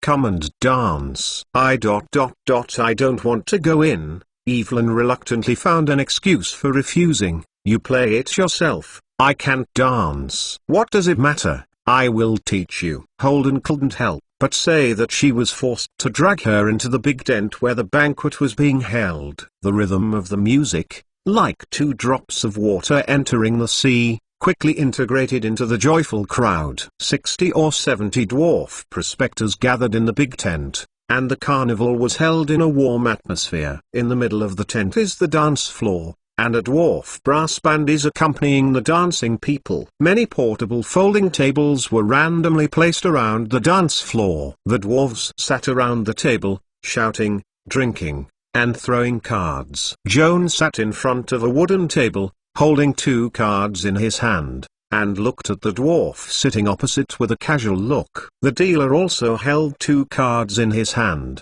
his face hard to conceal, his forehead oozing with dense sweat beads. Since this little human mage sat down opposite, the dealer suspected that he had been abandoned by the goddess of luck. So far, the 2 sides have bet on no less than 30 games. Judging from the win rate, Joan's advantage is not obvious. But looking at the chips of both sides, the gap is obvious. Luck is nothing but betting is a matter of learning. How can we ensure that we lose as much as possible and win big? The dwarf bookmaker obviously doesn't understand this knowledge well. Audrey and Hayla sitting next to Joan at the table are also laymen in this regard. Both girls seemed a little nervous. Hayla tried to peek at Joan's cards to satisfy his curiosity in advance. Audrey is also curious, but she has an inexplicable concept of superstition. It is believed that Joan's card is the most deterrent when it has not been revealed. If it is peeped, this mysterious magic will disappear. So she arranged 2 missions for herself at the poker table. One was to give Joan a fan of wine, and the other was to block the face of the card and prevent Hayla from peeping. The dealer wiped his sweat and finally spread out the 2 cards in his hand. After that, he stood on the table with both hands and stood up, glaring his eyes, forcing Joan to see what other tricks the little mage could change. The dealer showed a pair of 9-18 o'clock. What a coincidence. Joan smiled slightly and threw the pair of 10 in his hand on the table. The dealer's expression looked like hell, and he fell back to the armchair with a butt, and his face turned blue. Hayla cheered to the table, opened his arms, and pulled back all the bets Joan had won. Audrey handed Joan a glass of dwarf craft beer, then opened a beautifully embroidered folding fan, fanned him with a hint of admiration in his smile. "Joan, you played really well. Did you specifically study the game of blackjack?" "It's just lucky." Joan's lips rose slightly. The dwarf sitting opposite the table had already lost all the chips, but was still unwilling to get off the table, and suddenly jumped up, yelling at Joan's nose. "Ghost, I suspect you are counting cards." "Ah." Audrey gathered the folding fan suddenly, the smile on her face also converged, and asked the dwarf who lost the red eye coldly, "You accuse Joan of counting cards, is there evidence?" "Not at all." The dwarf hung his head in frustration. Hayla glared at the dwarf and slapped it on the table with a big palm,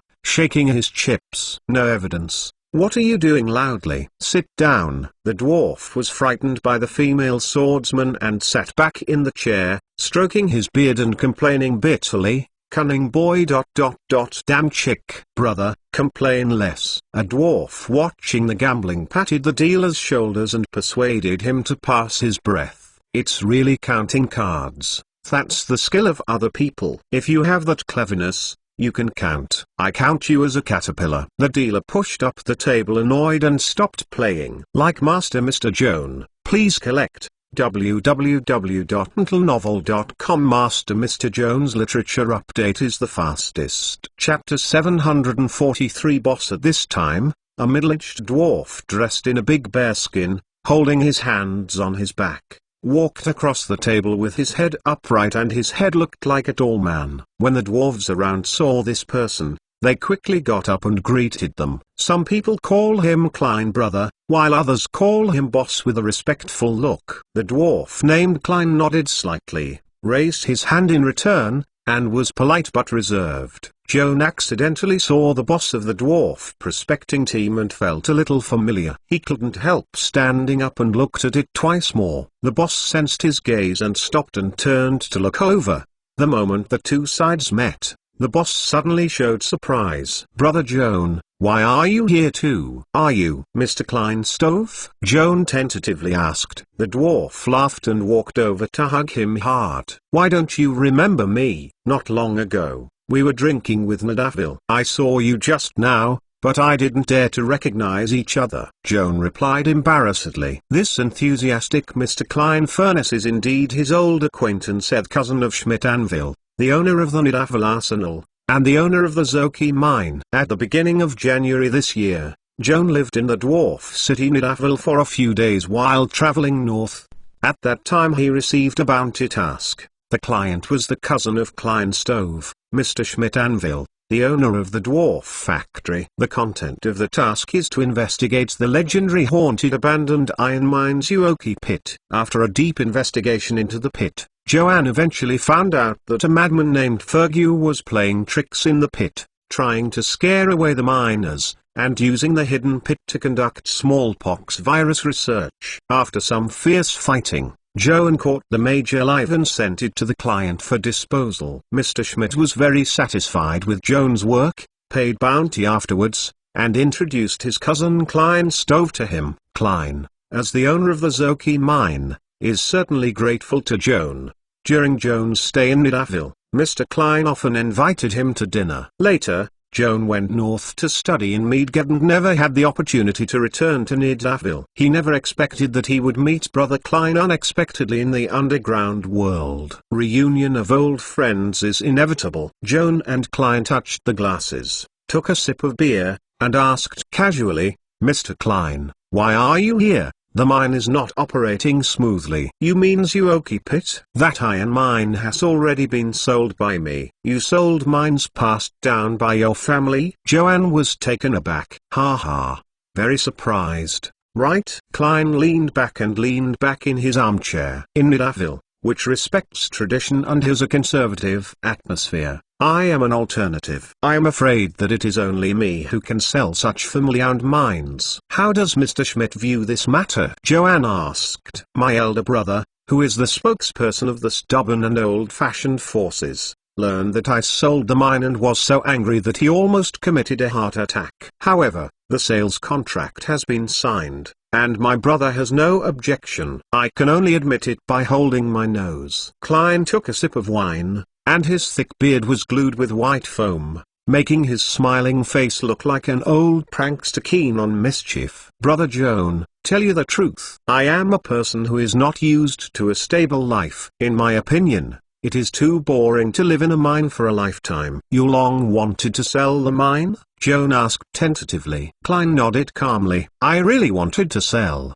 but unfortunately in the past few years I had bad luck. First, there was a mine disaster, then a plague broke out, and then there was a ghost. It made me squandered, and I was willing to sell the mine. No one took over. Thanks to you, help me find out the haunted truth of Zuoki Pit and restore the mine to normal production. In this way, I have the confidence to bargain with the buyer. I am a little bit reluctant to sell the familiar mines, but for freedom and ideals, I must take this step and get rid of this shackle. Freedom and ideal? What do you mean by ideal? Joan asked curiously. Of course it means restarting a business. Klein put his arms on the backrest, his eyes full of pride. As far as my interests and expertise are concerned, it is more suitable for field exploration than operating mines. Joan nodded and deeply agreed with Klein's self-orientation. Klein Stove is a high-level landwalker. This very rare and extraordinary occupation, best at wild survival, is indeed very suitable for exploration work. What's more, Klein's Earthwalker level is high enough, and he has mastered the professional skills of randomly playing any door. It's an exaggeration to say that there is no place where he can't go under the sky. It is too wasteful to use such an anti-ski professional ability to explore treasures buried deep under the earth. Brother Joan, I paid off the debt with the proceeds from the sale of the mine. The remaining money was used to form this prospecting team, and I signed a 5-year cooperation contract with the Midgard Colonial Company. The Colonial Company is responsible for providing logistics supplies and exploration equipment for my exploration team. If Meridian blesses me and guides me to find the deposits, I must also sell the mining rights to the mining group under the Colonial Company according to the pricing standards stipulated in the contract. After listening to Klein's story, Joanne had a deeper understanding of the dwarf prospecting team. Out of social etiquette, he introduced his companions to him one by one. Boy, you are all college students from Midgard City, right? Yes. We went into the dark area this time to perform internship tasks and earn the credits required for graduation. Joan said this to show that his team was not a competitor to the Klein team. The dwarf nodded thoughtfully. Brother, how are your friends? The professional level is higher than mine. Joanne thought about it, and then added a sentence. My companions are all spellcasters, with paladins, demon warriors and poets, and a warlock. The phrase all casters brightened Klein's eyes. Holding Joan's hand, he said happily, Brother, I have something to ask you for help, and I will thank you after it's done. Brother, my character, you have a heart and mind. In short, I will never treat you wrong. Faced with Klein's eager look, Joan felt embarrassed. Tomorrow is the day to end the internship. At this time, frankly speaking, Joan doesn't want to get involved in the dwarf prospecting team. However, Klein was after all his old acquaintance. He was treated as a friend by others. When he lived in Nidavellir, he was also enthusiastically taken care of by Klein, so he was embarrassed to refuse. Like Master Mr. Joan, please collect www.mentalnovel.com. Master Mr. Joan's literature update is the fastest. Chapter 744 King Bing. After tangling for a long time, Joan finally broke the silence. Mr. Klein, you first talk about the specifics, and then I will discuss with my companions. If you think you can help, you will not be disappointed. Joan said this more cautiously, and did not promise easily, but did not completely reject it. Clan's cautiousness towards him was understandable. He smiled and said to Joan, "It's right to discuss with the other members of the team. I'm taking a team out to do it by myself. The most troublesome thing is to mediate the conflicts of the team members. You don't have any scruples, brother. If you can help, you can't help, and the brother doesn't blame you. But don't destroy the feelings between your friends because of my things." Joan listened to what he said and couldn't help but feel deeply moved. Secretly made up his mind, even if other teammates are opposed to the dwarf, he must also act in his own name and try to help Klein. "Brother, this is the case. Have you noticed that the atmosphere in our camp is very cheerful today?" Joan couldn't help laughing. "The atmosphere is more than cheerful. The dwarves are about to overturn the 10th. This must be a happy event worth celebrating." "Mr. Klein, let me guess. Did you find the veins?"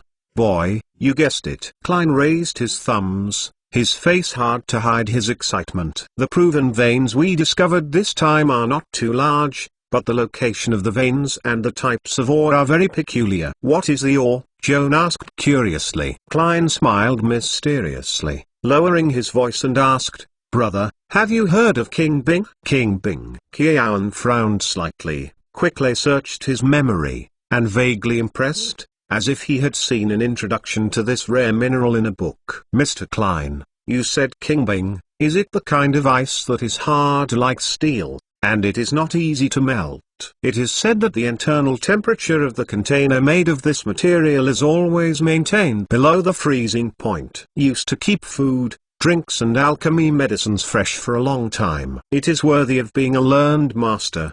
"Completely correct." Klein thumbs up approvingly. Kian smiled slightly and admitted that he knew a little bit about King Bing. It was purely a talk on paper, and he had not really seen this special mineral. King Bing is actually an ancient ice block infested by the magic of the Earth's veins. It has condensed into a fossil form after thousands of years. Klein stove stroking the lush beard and introduced Joan to the cause and characteristics of King Bing. "It is conceivable that the substance of green ice is usually formed only in the depths of ancient glaciers. King Bing's appearance looks like a slightly bluish ice block, with a glittering gem-like charm. In fact, King Bing itself does not emit light, only because the surface temperature of the ore is very low, and the air in contact with it condenses and produces refraction under the light, which looks like it is glowing. King Bing feels cold, and the texture is no different from ordinary ice cubes, but its melting point is similar to steel, and it hardly melts under natural conditions. King Bing is a very rare source of natural refrigeration. Putting a piece of green ice in the room during the summer heat will make the whole house very cool. Green ice production is scarce, also known as the core of the glacier. A whole iceberg can form green ice only in the core area, because it is scarce and the price is very expensive. It's easy to mine green ice at first glance, as long as it breaks or melts the thick ice shell attached to the outer edge of the blue ice. But in fact, the operation of mining blue ice is very dangerous. Klein put away his smile and his face became grim. "Boy, you are a learned master. Of course, you know that ice is very brittle, and cracks will occur when you force it.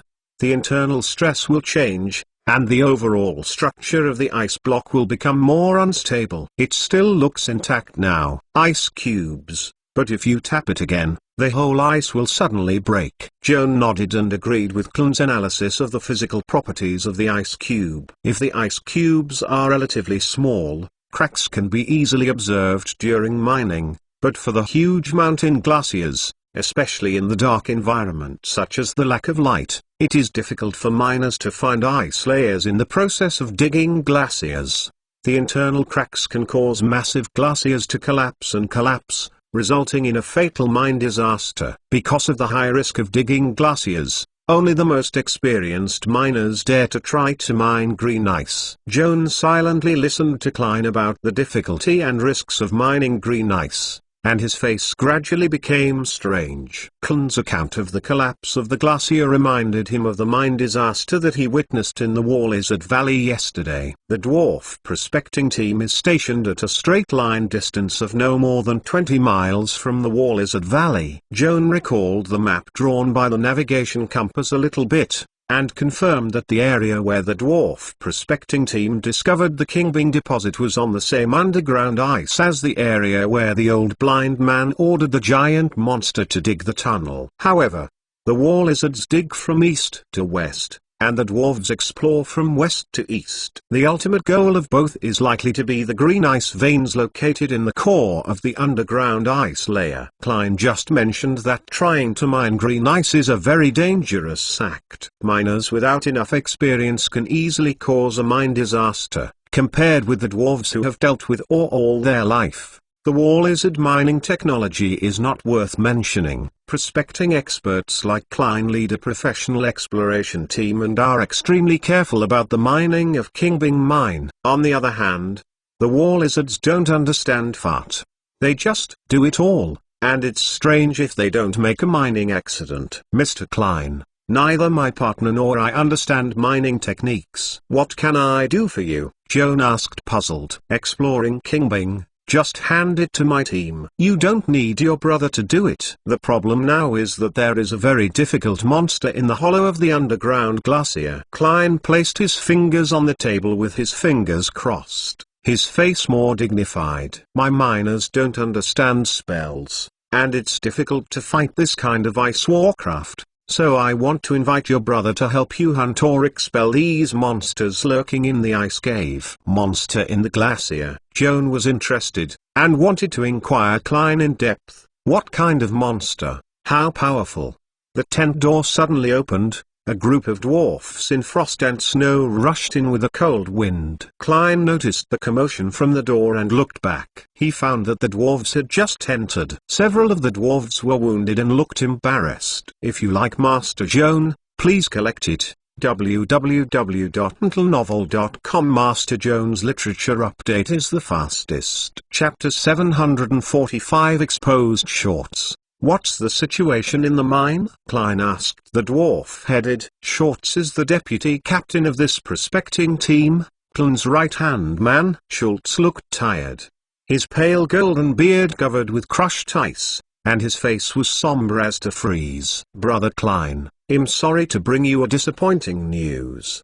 The frost lizard in the pit is far more difficult to deal with than we expected, and the number is greater. Just 2 hours ago, my advance team was attacked by a large group of frost lizards in the depths of the pit, and I almost couldn't come back. Don't worry, Shorts my good brother, sit down for a drink and warm up. Let's talk slowly. Klein patted the shoulder of his deputy and handed him a glass of beer mixed with fresh crab blood plasma. Shorts, according to your estimate, how many frost lizards are in the pit? Skulls took the wine glass and drank the hot spirits with a taste, wiped his mouth, and frowned two thick brows. There are no fewer than 10 frost lizards discovered by our advance team. As for the total number of frost lizard groups in the pit, I am afraid there will be no less than 30. Brother Klein, today, after this encounter, I found that the frost lizard has 2 supernatural abilities, 1 attack and 1 defense. Very powerful. Tell me, what's so great about frost lizards? Klein looked at Schultz solemnly. First of all, the defensive expertise of the frost lizard. This kind of warcraft living in the glacier, the magical ice element magic flowing in the blood vessels, penetrates through the body surface, and forms a translucent ice armor outside the scales. With scales and ice armor, the frost lizard is like wearing 2 layers of hard armor. Only magic or magic weapons can penetrate. The iron weapons of the prospectors can't effectively kill them. I see. Klein stroked his beard and muttered to himself. That is to say, if we want to deal with the frost lizard, we need a magic weapon. Klein nodded, then shook his head and smiled bitterly. Brother, I know what you are thinking about. Indeed. We can ask Mr. Schmidt for help and try to borrow a batch of magic weapons from him to equip our people. Unfortunately, this is still not enough to fight the frost lizard, because the frost lizard not only has hard ice armor, but also emits a frozen aura that covers the surrounding area. If we fight frost lizard close up, even with a magic weapon, we can't carry the cold attack, and we must be frozen to death within 2 minutes. As for the frost lizard itself, It belongs to the magic subspecies of the cold subtype. It is naturally immune to all cold damage and will not be affected by the cold or released by the same kind. Klein frowned more tightly after hearing the complaint from Schultz. In this way, with our own exploration team's own strength, even if we barely bite this hard bone, there will be huge casualties. It is not worth it. That's what it says, Schultz said bitterly with a boxing palm. Brothers are not afraid of death, but it is not possible to rely on brute force. Brother Klein, we have to try to hire some casters, only by magic in order to solve the reptiles at the minimum price. Schools, I actually plan to do the same. A smile reappeared on Klein's face. Come on. Let me introduce you to some young friends. They are all high-profile students at Mage University. This time we want to successfully explore the Kingbing mine. All these college students have to help. Kiawan quickly turned back to greet his companions. Hayla, Audrey and Holden all gathered together, and after being introduced by Klein, they got to know Scorts. Only Evelyn, since she entered the dwarf camp, seemed uneasy, and when Scorts came in, her face was hard to hide. Joan called her to say hello to Schultz, but Evelyn seemed to have seen a ghost. So scared, she turned and tried to escape from the tent. Don't be shy, Evelyn, we just met the dwarf uncle in the past. He won't eat you. What a fear. Holden took the warlock's hand and forcibly dragged her to Klein and Scorts. Evelyn couldn't get away, and buried her face in Holden's arms, as if fearing to be seen by Schultz. Skulls, the poet's younger brother, is Holden, and the shy girl in his arms is his girlfriend Evelyn. Listening to Joan's brother, Evelyn is a very powerful warlock, Klein introduced with a smile. Evelyn? Upon hearing the name, Schultz immediately changed his face and hurriedly looked closer at Evelyn's face. No matter how Evelyn dodges, after all, she still has nothing to hide. It really is you. Schultz was full of anger, pointing to an embarrassed warlock, and his beard was upset.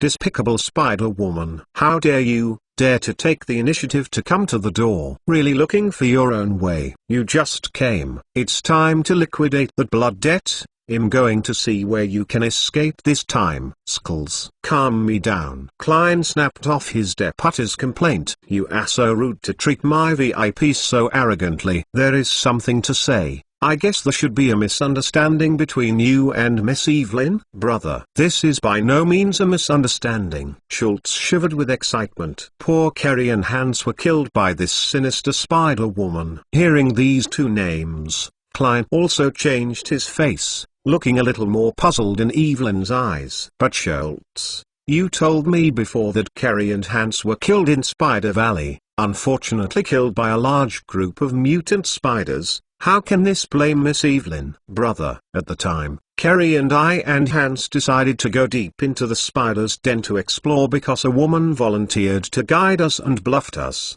claiming that there are treasures in the spider's cave. This shameless liar is Evelyn standing in front of you now. Schultz pointed at Evelyn, angry. On the afternoon of a week ago, this woman suddenly broke into our camp and pretended to be a pitiful face, claiming to be a college student at the University of Austrian Law School of Mage University, while teaming up with 3 classmates on an adventure through Spider Valley. First discovered the treasure, and then was attacked by a large group of mutant spiders. The demon claimed that her companions were trapped in the depths of the spider's lair, and she escaped by casting the any door alone, and learned that our camp was near Spider Valley and hurried to call for help. This Lee-laden woman first used her tears to deceive our sympathy, and then promised to rescue her companion. The treasure in the spider's nest all belonged to us. It was a reward. Alas, I blamed me for being so stupid. I believed her lie. Schultz stomped heavily,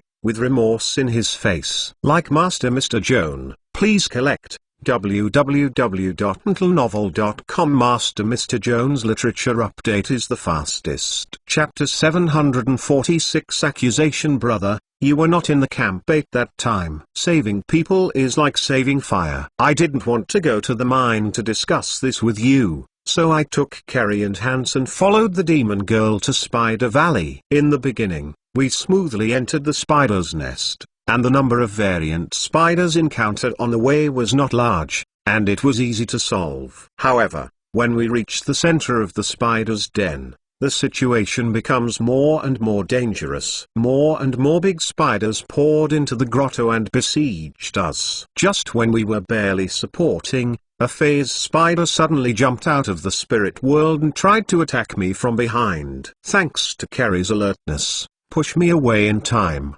otherwise I'm afraid I have buried my bones in the spider hole. Just when I and Kerry and Hans joined forces against the phase spider, Evelyn, this sinister woman, suddenly released a beam of lightning. Lightning struck the phase spider first, then hit Hans again, knocking down the unfortunate child on the spot. At first, I thought it was just a mistake, so I turned back and warned Evelyn, so that she should avoid her companions when casting spells. However, I never thought that the demon girl laughed loudly and asked in a mocking tone, "Who are your companions?" It wasn't until this time that I suddenly realized that I was caught in her evil behavior. It turned out that the demon girl deliberately tricked us into the spider's den and tried to kill us with large swarms of spiders. After that, more variant spiders came like a tide, and the demon girl finally showed her true face, turned into a human-faced spider, and quickly slipped into the spider swarm. Kerry,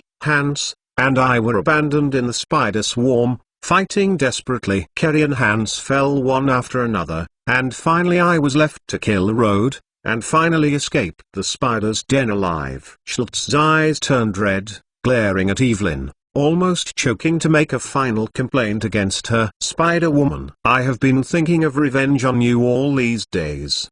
The hammer is on." "Thank you, Lord Meridian, for sending the enemy to me. Now it's time to settle this old account." The angry dwarf, who raised the heavy pickaxe high, was about to pounce on Evelyn and many more. Holden quickly blocked Evelyn behind him, spreading his arms to stop the furious dwarf. "Mr. Shorts, please calm down first. So far, all we have heard is your unilateral allegations. Before making a fair judgment, shouldn't Evelyn be given a chance to speak and listen to her explanation?" The poet's initiative immediately received the support of the onlookers. After all, in the eyes of most people, it is difficult to equate a young girl like Evelyn with the mean and insidious banshee in Skoles. "Okay, then let's listen to this. The demon lady has any more rhetoric to say." Skulls sneered. Holden finally managed to control the scene and took a long sigh of relief, turning back to caress Evelyn's shoulder and softly saying, "Don't be afraid, just be honest. I believe you are not the kind of person accused by Mr. Shorts. There must have been a misunderstanding. As long as you clarify the misunderstanding in person, Evelyn, I promise, no one here can hurt you." Holden's guarantee made the sorceress both touched and guilty. She opened her mouth and seemed to want to explain, but in the end she couldn't say anything, and shook her head sullenly. "The inside story of this matter is very complicated. I dare not say that I am innocent, but the dwarf is not as innocent as he claimed. In the current situation, I don't think my clarification can resolve the dwarf's hatred. In fact, I don't care about the dwarf's attitude, but I don't want to make you suffer for me." With tears in her eyes, Evelyn lifted her hand to caress the poet's chest, pushing him away from him gently and firmly. "Goodbye, Holden. My friends. May the gods shelter be with you." Saying this last blessing, Evelyn lifted a teleportation aura under her feet. With a twisted magical aura, her figure merged into any door. "Evelyn!" Holden yelled and ran over, trying to reach out to hold the sorceress, but he threw himself into an empty space, only to watch her disappear from her presence. "Damn demon! I knew you would run away." Schultz picked up the pickaxe, cursed and rushed out of the tent, following Evelyn. Klein Furnace frowned two thick eyebrows, and suddenly flicked the bearskin, and at the same time he raised his feet to send light, opening any door and jumping out of the tent. At the moment Klein completed the teleportation, he saw Evelyn's back, looming in the darkness, as if he had drilled into the pit that the prospecting team had dug for the exploration of Kingbing veins. "Brother." Shorts chased up with a pickaxe and looked around eagerly. "Where did the demon girl escape?" Klein stroked his long beard, and he kept talking, His eyes already exposed the inner contradiction. Shorts followed his gaze to the entrance of the mine, gritted his teeth, and rushed in. Skulls. Don't go. It's too dangerous. Klein's dissatisfaction failed to stop the dwarven warriors who were vengeful. Thinking of the frost lizard lurking in the pit, Klein was so worried that he could not rest assured of the safety of Schultz and had to chase his head into the pit. Almost at the same time, the sisters of Joan, Hayla, and Zion also chased them, and happened to see the backs of Schwartz and Klein, which disappeared into the dark pits one after another. Hey, guys, what next? Hayla hesitated to take care of both ponytails. Evelyn and the dwarves have entered the pit. Shall we also chase them in? Holden said nothing and ran straight to the entrance to the mine. Audrey tried to stop her brother, but Holden unexpectedly failed to obey her advice. The bastard, who was so fascinated by women, even dared to disobey my words. Audrey stomped her feet in anger. But angry, after all, it was her brother. She was really worried that Holden broke into the mine pit where monsters were running, and had to catch up. Both Zion's sister and brother have entered the mine, and Joan and Hayla have no choice. The two looked at each other helplessly and quickly speeded up to catch up. Anyway, it was caught up with the sister of Zion. I have no objection to your quest for Evelyn. I have something to say to her in the face, but you should not be impatient and brutal. Next we must act collectively so as not to be lost in the mine. Audrey patiently persuaded her brother to calm down. The exhortation of Her Royal Highness is necessary. The terrain inside this mine is very complicated. The tunnel excavated by the dwarves is only a small part of the tunnel inside the mine. Between the large chunks of ice, there are many natural domes and tunnels similar to giant bubbles. Artificial tunnels and natural caves are mixed together, making the entire pit into a big maze. If you move separately, you can easily get lost in the tunnel and lose contact. Like Master Mr. Joan, please collect www.mentalnovel.com. Master Mr. Joan's literature update is the fastest. Chapter 747 Track. Despite many accidents, Joanne remained calm. After entering the pit, first take out the navigation compass to view the topographic map inside the pit. Judging from the map alone, at least 4 tunnels in the pit lead to the outside world. If Evelyn staggers the dwarf's tracking path, it is not difficult to escape from the pit through other exits. The dark area is boundless, and no day, as long as she leaves the mine pit safely, find a place to hide.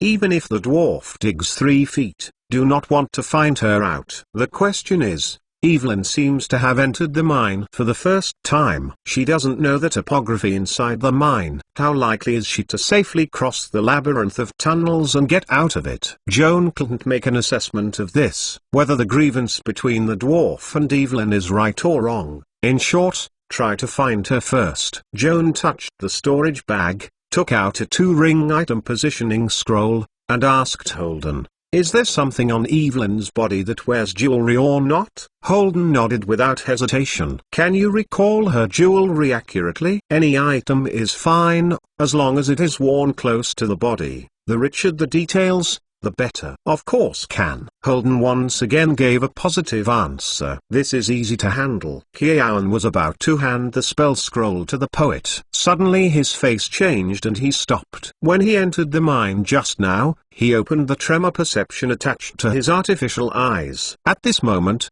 Joan felt a slight tremor in the airflow in the surrounding space, and it seemed that someone was walking behind him, crouching close. Joan frowned slightly and glanced back inadvertently. The tunnel behind him was empty, and no figure could be seen. However, the perception of tremor showed that just 15 feet away, a person was walking silently in the dark. Stealth. Joan had some speculation. He didn't rush to open the see-through invisibility first, closed his eyes, and concentrated on feeling the echo coming from behind him. The invisible man seemed to be aware of his abnormal behavior, stopped alertly, leaned against the wall, held his breath, and remained motionless. However, Joan has obtained enough echoes and traced the opponent's body according to the difference in wavelength. Seeing the figure of the invisible man clearly, even if Joan didn't turn on see-through invisibility, it was not difficult to recognize the identity of the other person. "Joan, did you find Evelyn's trail?" Holden asked eagerly. Joan pondered for a long time, and finally did not answer his question directly. "It's no big deal, let's go. The scroll in your hand." "Oh, the scroll." Joan patted the forehead and tucked the scroll back into the storage bag as if nothing had happened. "It won't work for the time being." Holden looked at him in surprise, with doubts in his eyes. Audrey and Hyla looked at each other, and vaguely felt that Joan's behavior was abnormal. "Holden, I have to ask something in advance. If we find Evelyn, what are you going to do?" Joan took the initiative to change the subject. Holden bowed his head for a long time and sighed with a wry smile. "I want to ask her to ask if she has deceived us. If the answer is yes, I want to know her purpose." "And then?" Joan then asked Holden, "if Evelyn admits the dwarf's accusation against her, what are you going to do?" "I don't know." Holden scratched his hair painfully. "Maybe I will condemn her crime, but I can't bear to give her to the dwarf. Finally, I will probably let her go, as if she had never known her." After listening to Holden's heartfelt words, Joan sighed. At the same time, he sensed that the tremor wave coming from behind became stronger. The invisible man hiding in the dark, unable to restrain the excitement, his heart beating fiercely. Joan looked up at the dome of the cave, his eyes seeming to penetrate the frozen frost. It took a while before he broke the silence. "Let's go." "Where to go?" Hyla asked after him. "The nearest mine exit from here." "Will Evelyn go this way?" Audrey asked uncomfortably. "I guess most of the time. We better get to the mine exit before the dwarf catches up." Joan held the navigation compass and hurried forward. Hyla and Zion's sister still didn't quite understand why he was convinced that Evelyn could be found along this path, but he didn't continue to ask, but just quietly accelerated his pace and followed. At the same time, Joan noticed a tremor from behind. The invisible man hiding behind them also kept pace. With the navigation map provided by the compass, Joan led his companions through the mine quickly. After walking for more than half an hour, the terrain in front turned wide. Everyone seemed to walk into a natural aquarium, with ice walls rising on either side of the dome, through the wide ice wall up to 100 feet thick. The ancient water creatures frozen in the ice layer can be seen vaguely and strangely. Very strange. Under the shining of the miner's lamp, a faint radiance was revealed deeper in the ice. Joanne speculates that is what Klein called the green ice vein, also known as the core of the glacier. "Oh, come and see." The big squid frozen in ice is still alive. Hyla stood in front of the ice wall on the left, staring straight at an ancient squid sealed in the depths of the ice, excited and dancing. Audrey glanced over at her, and said angrily, "Aquatic creatures frozen in the ice for thousands of years have long been dead. Who else do you want to deceive?" "Really don't lie to you. I just saw that this squid was shaking in the ice." Hyla's face was eager, and it didn't seem to be fake. "Are you sure it's not dazzling?" Audrey walked dubiously towards the ice wall on the left. Joan heard Hyla's description next to it, and initially didn't take it seriously, thinking it was only her illusion. However, at this moment, he suddenly felt that an extremely strong shockwave came from the deep ice wall on the left, and he couldn't help but sigh. "Look, the fish and shrimp in the ice are shaking. They are all alive." Hyla pointed to the ice wall, his excited face flushed. Audrey glanced at the probe and her face changed. "It's really moving. Weird, have you heard? There seems to be a roar in the deep ice. It sounds like thunder.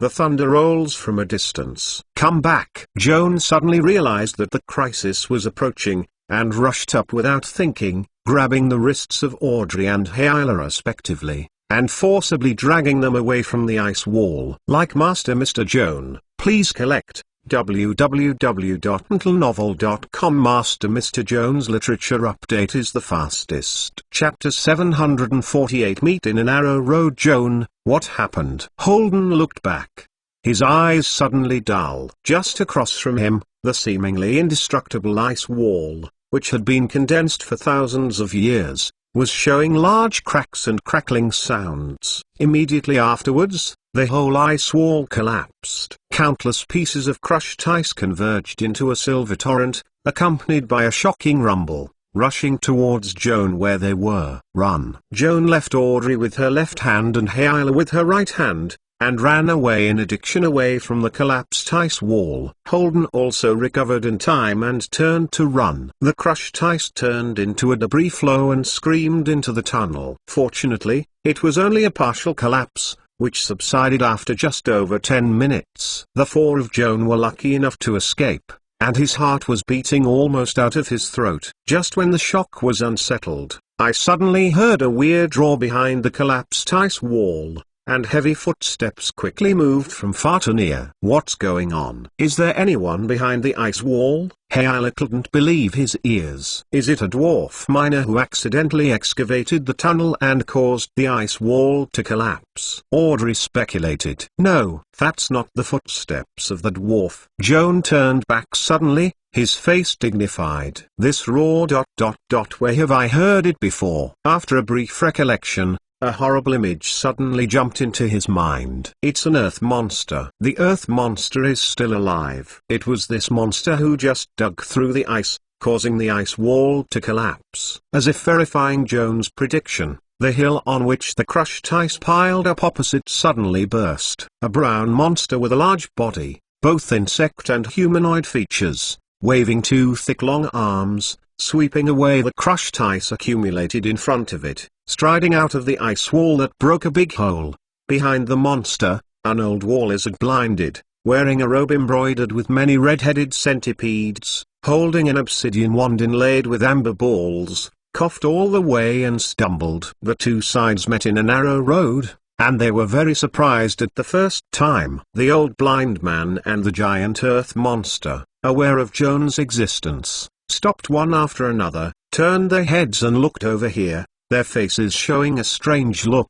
Joan did not forget the consequences of his eye contact with the earth monster. He quickly warned his companions. "Close your eyes." The earth monster is still digging the tunnel just to avoid crushing the ice. This monster will at least close the translucent inner eyelid during the burrowing. In this case, it cannot cast a confused gaze. Joan's reminder was timely. Hayla and Zion's younger brother just heard Joan mention the earth monster, already alert. At this moment, witnessing the monster drill out of the ice wall, and hearing Joan's warning, he closed his eyes without thinking. At the same time, Joan closed his eyes and replaced the vision with tremor perception to remind his companion loudly again. Protection against evil. Hayla froze for a moment, then realized Joan's intentions, hurriedly turned his back to the earth monster, took out some silver powder from the casting material bag, sprinkled it under his feet,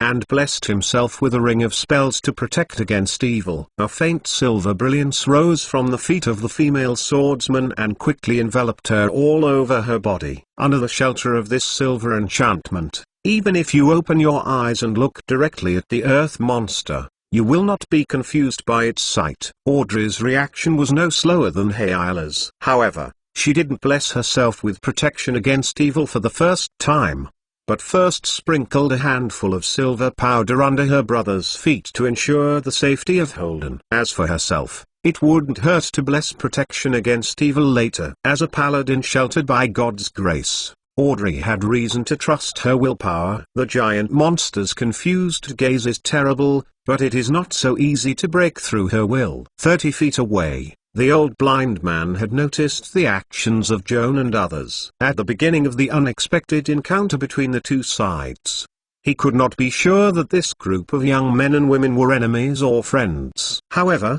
with his usual style of acting, he did not need to identify his friends or foes. Since the other party also discovered the Kingpin or Veins, in fact it has become an opponent competing with him for the Orvanes, so there is nothing to say. Just kill it. It's just that the old blind man didn't expect the other party to recognize the troll monster as soon as they saw each other, and made the most correct countermeasures in time. This made him anticipate that something was wrong. The 4 human men and women across from each other are probably not very good at dealing with. The old blind man whistled and ordered the giant monster to immediately attack Joan and others. Shaking the robe at the same time, a stench evaporated from his body and quickly spread towards Joan where they gathered. Holden is the only person in the team who does not exercise protection against evil. He wasn't idle when he accepted his sister's spell protection. The glory of Shnik energy appeared in his eyes, and he used the natural psychic power to manipulate the airflow, creating a gust of wind out of thin air, blowing away the odor released by the old blind man. The terrifying monster glared at the twinkling eyes, swayed the 2 long arms around the carapace, and roared and stormed. The monster's closed jaw is like a huge shovel. All the snow and ice that is blocking its progress are flying, rushing all the way to Holden. Seeing this huge monster approaching more and more, while the companions around them were busy casting spells, the poet endured the urge to escape by pulling out his legs and quickly fired a gun. The moment the gunshots sounded, Holden looked forward to the goddess of fate. It is best to trigger the magic effect of the funny gun on the first bullet, turning the wild monster that rushed across from it into a chicken or stone carving or something. The 2 bullets hit the earth monster almost at the same time, and then were ejected by the hard exoskeleton. Holden felt cold in his heart. The 2 goddesses of destiny in the world of Velis, Syndra and Demosi, bothered to ignore the poet who did not worship God and prayed before leaving. However, while Holden was disappointed, another woman secretly helped him. There was a voice behind the Holden chanting mantra. In the void, a large flashing dust suddenly flew out, covering the earth monster and the old blind man. The eyes of the old blind man have long been obsolete, and the 2-ring arcane flash dust has no effect on him. The earth monsters are not as lucky as their masters. When they are exposed to strong light, their fragile eyeballs are immediately severely stabbed, which makes them extremely painful. The monster raised his hand to cover his eyes and uttered an angry and painful wailing. The huge body in the charge, like an out-of-control wagon, thrashed past Holden until it hit the opposite ice wall. Holden turned back in amazement, and just saw a faintly familiar shadow, slowly leaving the invisible state, and appeared in front of him. Evelyn. The young poet couldn't help but scream. Like Master Mr. Joan, please collect www.untlenovel.com. Master Mr. Joan's literature update is the fastest. Chapter 749 Black Tentacle. The severe cataract made the blind man almost completely lose his sight, but he has 2 spells that can be used to make up for visual defects. The first is the tremor perception of his blessing, which allows him to sense the slight movement within 60 feet of the surrounding. The second is to bless the visual link on the giant monster, so that he can borrow the eyes of the giant monster to observe the outside world. When the earth monster was stabbed in the eyes by the flash dust thrown by Evelyn, and temporarily fell blind, the old blind man was also affected, and the world in his eyes lost color. These unexpected encounters made him deeply experience an unprecedented sense of crisis. A group of hateful ghosts are more difficult than I expected. Alright, let you see my true skills. The old blind man grabbed the corner of his robe and chanted the mantra in a low voice. The centipede embroidered on the robe seemed to be awakened by the spell, and successively got out of the robe and squeaked, gathered at the foot of the old blind man, and seemed to be waiting for his command. The old blind man looked gloomy and waved his obsidian wand. The amber ball embedded in the head of the rod suddenly buzzed and trembled, evoking a gleam of golden magic. The old blind man clasped the wand, which seemed to turn into a golden torch, and nodded toward the centipede swarm around him. In one breath, 3 4-loop giant insects were activated, and 10 centipedes that were only 1 foot in length were instantly transformed into giant insects with a length of more than 10 feet. These 10 giant centipedes, their heads red like fire, and their sharp jaws were spluttered with venom. They swung dozens of pairs of stout footsteps and swarmed to Joan and others.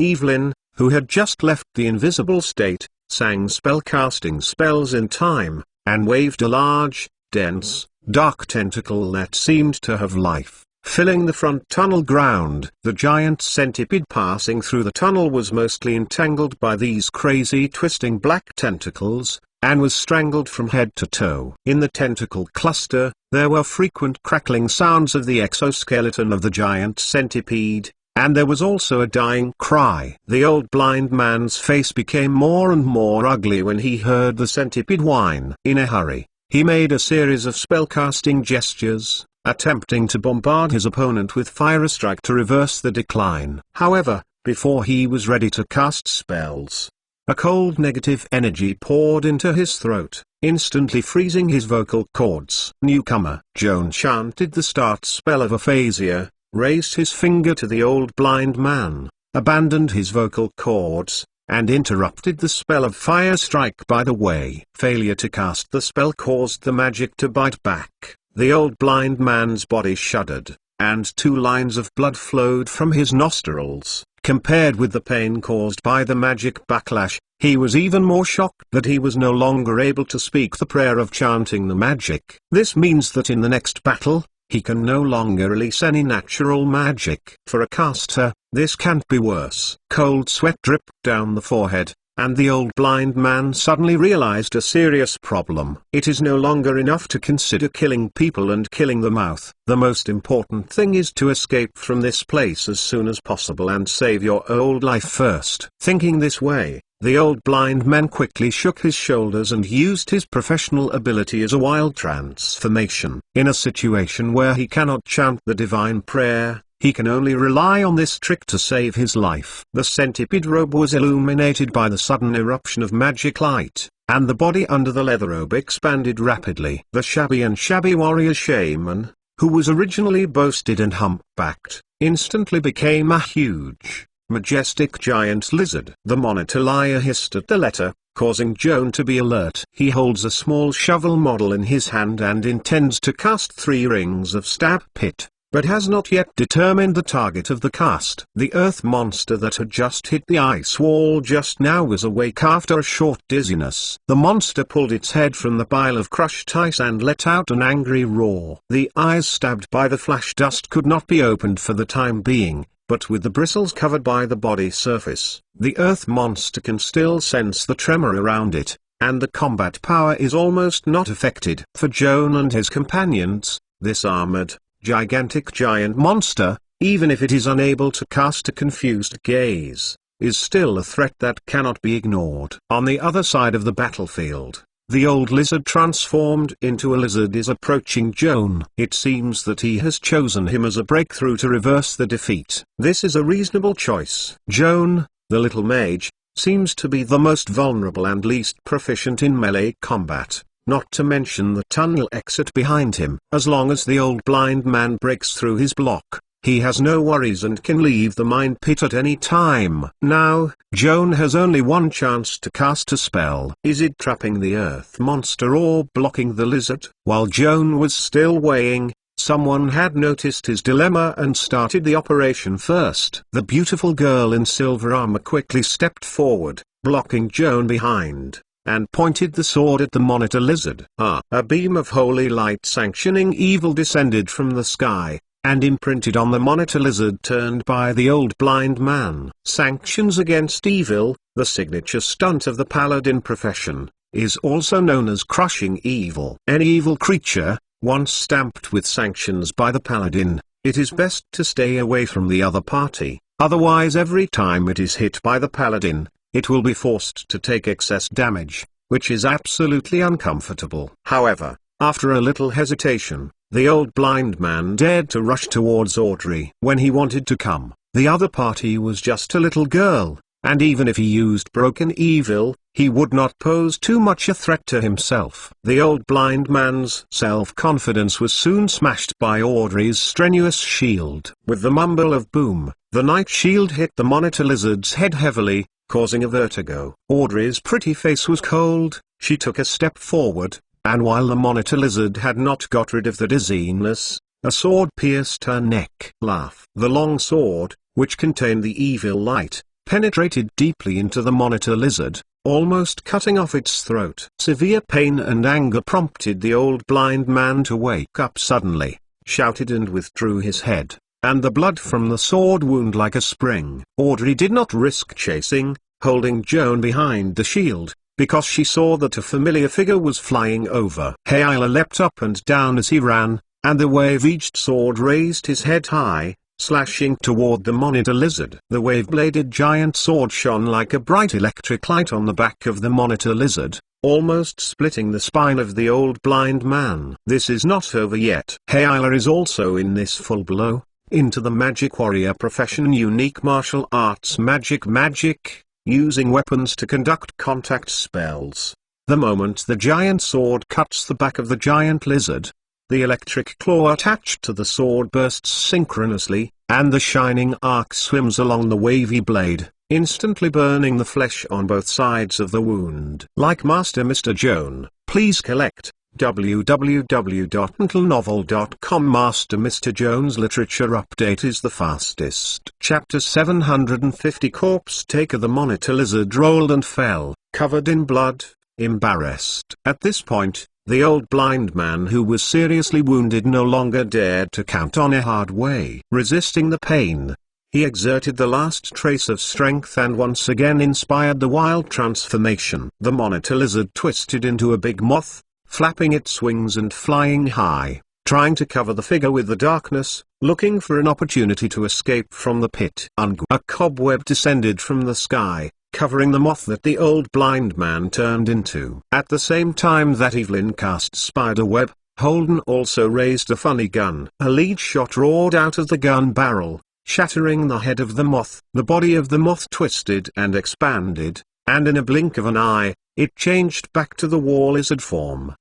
With Audrey and Hayla acting as bodyguards for themselves, Joan can cast a free hand to create a pit out of thin air under the giant monster. The terrible monster had no time to react, and was swallowed by a depth-throated pit. Compared with the two-ring pitting technique, the three-ring spitting technique creates not only deeper pits, but also is covered with countless spikes. The earth monster fell 30 feet straight and fell heavily to the bottom of the pit. The hard exoskeleton can't resist the sharp spines created by the magic, and the whole body is pricked with holes and blood flows. Joan heard a painful roar from the bottom of the pit, knowing that the spikes in the pit alone were not enough to kill the earth monster.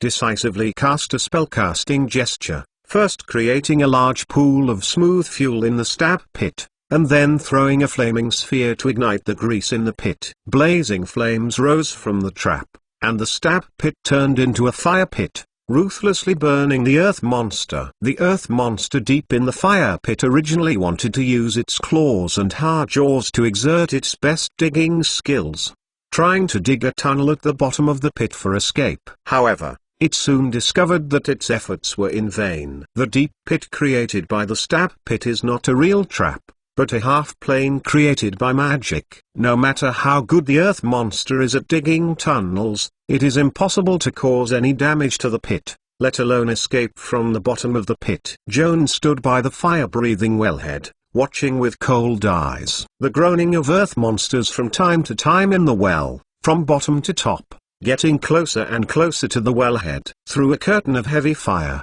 Joan vaguely saw a huge figure of half a man and half a worm, ignoring the fire, the sharp edge of the blade, the limbs attached to the wall of the well, and was climbing uphill. The vitality of the earth monster is shockingly tough. After countless hardships and obstacles, he finally got his head out of the wellhead. There is only one step left to get rid of the fire pit and regain freedom. However, Joan does not intend to give it a chance to take this last step. The remote control mage nether palm slammed in the head, and shot the giant monster back to the bottom of the pit with a slap. This time, the giant monster fell heavily. Numerous thorns at the bottom of the pit penetrate through the carapace that has been scorched by fire, and penetrate deeply into the soft internal organs, causing a fatal blow to this powerful monster. Joan heard a desperate wailing from the bottom of the pit. After that, there was no other movement in the pit except the crackling sound of the earth monster's carapace. Joan listened for a while and confirmed that the earth monster was really dead. then waved to cancel the spit pit.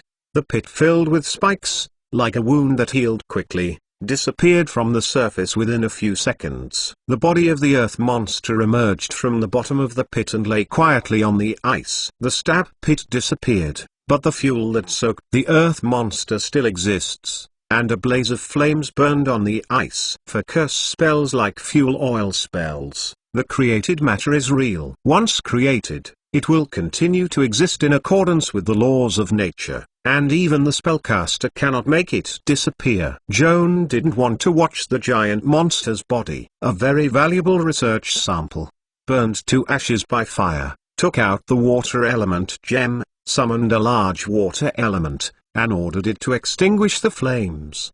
The large water element followed the master's order and lifted a pair of giant arms made of clear water to slam the fire. The flame was quickly extinguished with a rumbling steam. The scorched black body of the earth monster lies on the semi-melt ice surface, and remains generally intact. After Joan checked it, he nodded with satisfaction. Seeing the large water element standing next to him, it looked very boring, and sent him to help Audrey and others to deal with the giant centipedes summoned by the old blind man. It is not suitable for meticulous anatomical research here, and Joan inspires 3 Sidmani to cast 3 rings of shrinkage on the body of the earth monster. Shrinkage cannot affect the target with life, but after the death of man, life dissipates and the soul is away from the body. It is no longer a life body. The cold body is nothing more than an object. The huge body of the giant earth monster was reduced by Joan to 1/65th of its original form with a spell and became like a dead dog. Joan remotely controlled Mage Nether Palm and threw the shrunken body into a leather pocket. After thinking for a while, he manipulated the giant palm to collect materials locally, grabbed 2 large pieces of crushed ice and sprinkled it into the body bag, to cool and keep the body of the giant monster. Not far away, the corpse of the old blind man of the war lizard shaman curled up in the cobweb stained with blood. Joan walked over and first took the centipede robe from the old blind man, and put it in his storage bag together with the obsidian stick inlaid with honey amber balls. Afterwards, he cast a shrinkage technique on the old blind man's body, and put the small mouse-like body into his leather pocket, and put them together with the body of the earth monster. Joan tightened the mouth of the leather bag, patted it with satisfaction, and put it in his magic travel bag. It felt weird afterwards. When did you start to develop the quirk of collecting corpses? No, this must be an illusion. Academic research does not distinguish between expensive and cheap, and as long as the body has research value, it should not be discriminated against. A little bit of psychological construction. To consolidate the correct 3 views, Joan carried his backpack to his companion. The old blind man and the terrible monster lie one after another. The battle in the pit is over, but the atmosphere is still tense. Audrey stared at Evelyn with a sword, her face frosty. Hayla and Holden seem to want to persuade Audrey to get rid of her breath, but they are deterred by the awe-inspiring atmosphere of Her Royal Highness, and can't courage to speak up. Evelyn knew that she was justified, and she dared not look squarely at Audrey's eyes. She bowed her head and bit her lip, looking pitiful. Evelyn, we treat you as a friend. You answered me conscientiously. Have you lied to us? Audrey's tone was unusually calm. However, everyone could hear that she was trying to restrain her anger, and the current under the calm water surged. Like Master Mr. Joan, please collect www.mentalnovel.com. Master Mr. Joan's literature update is the fastest.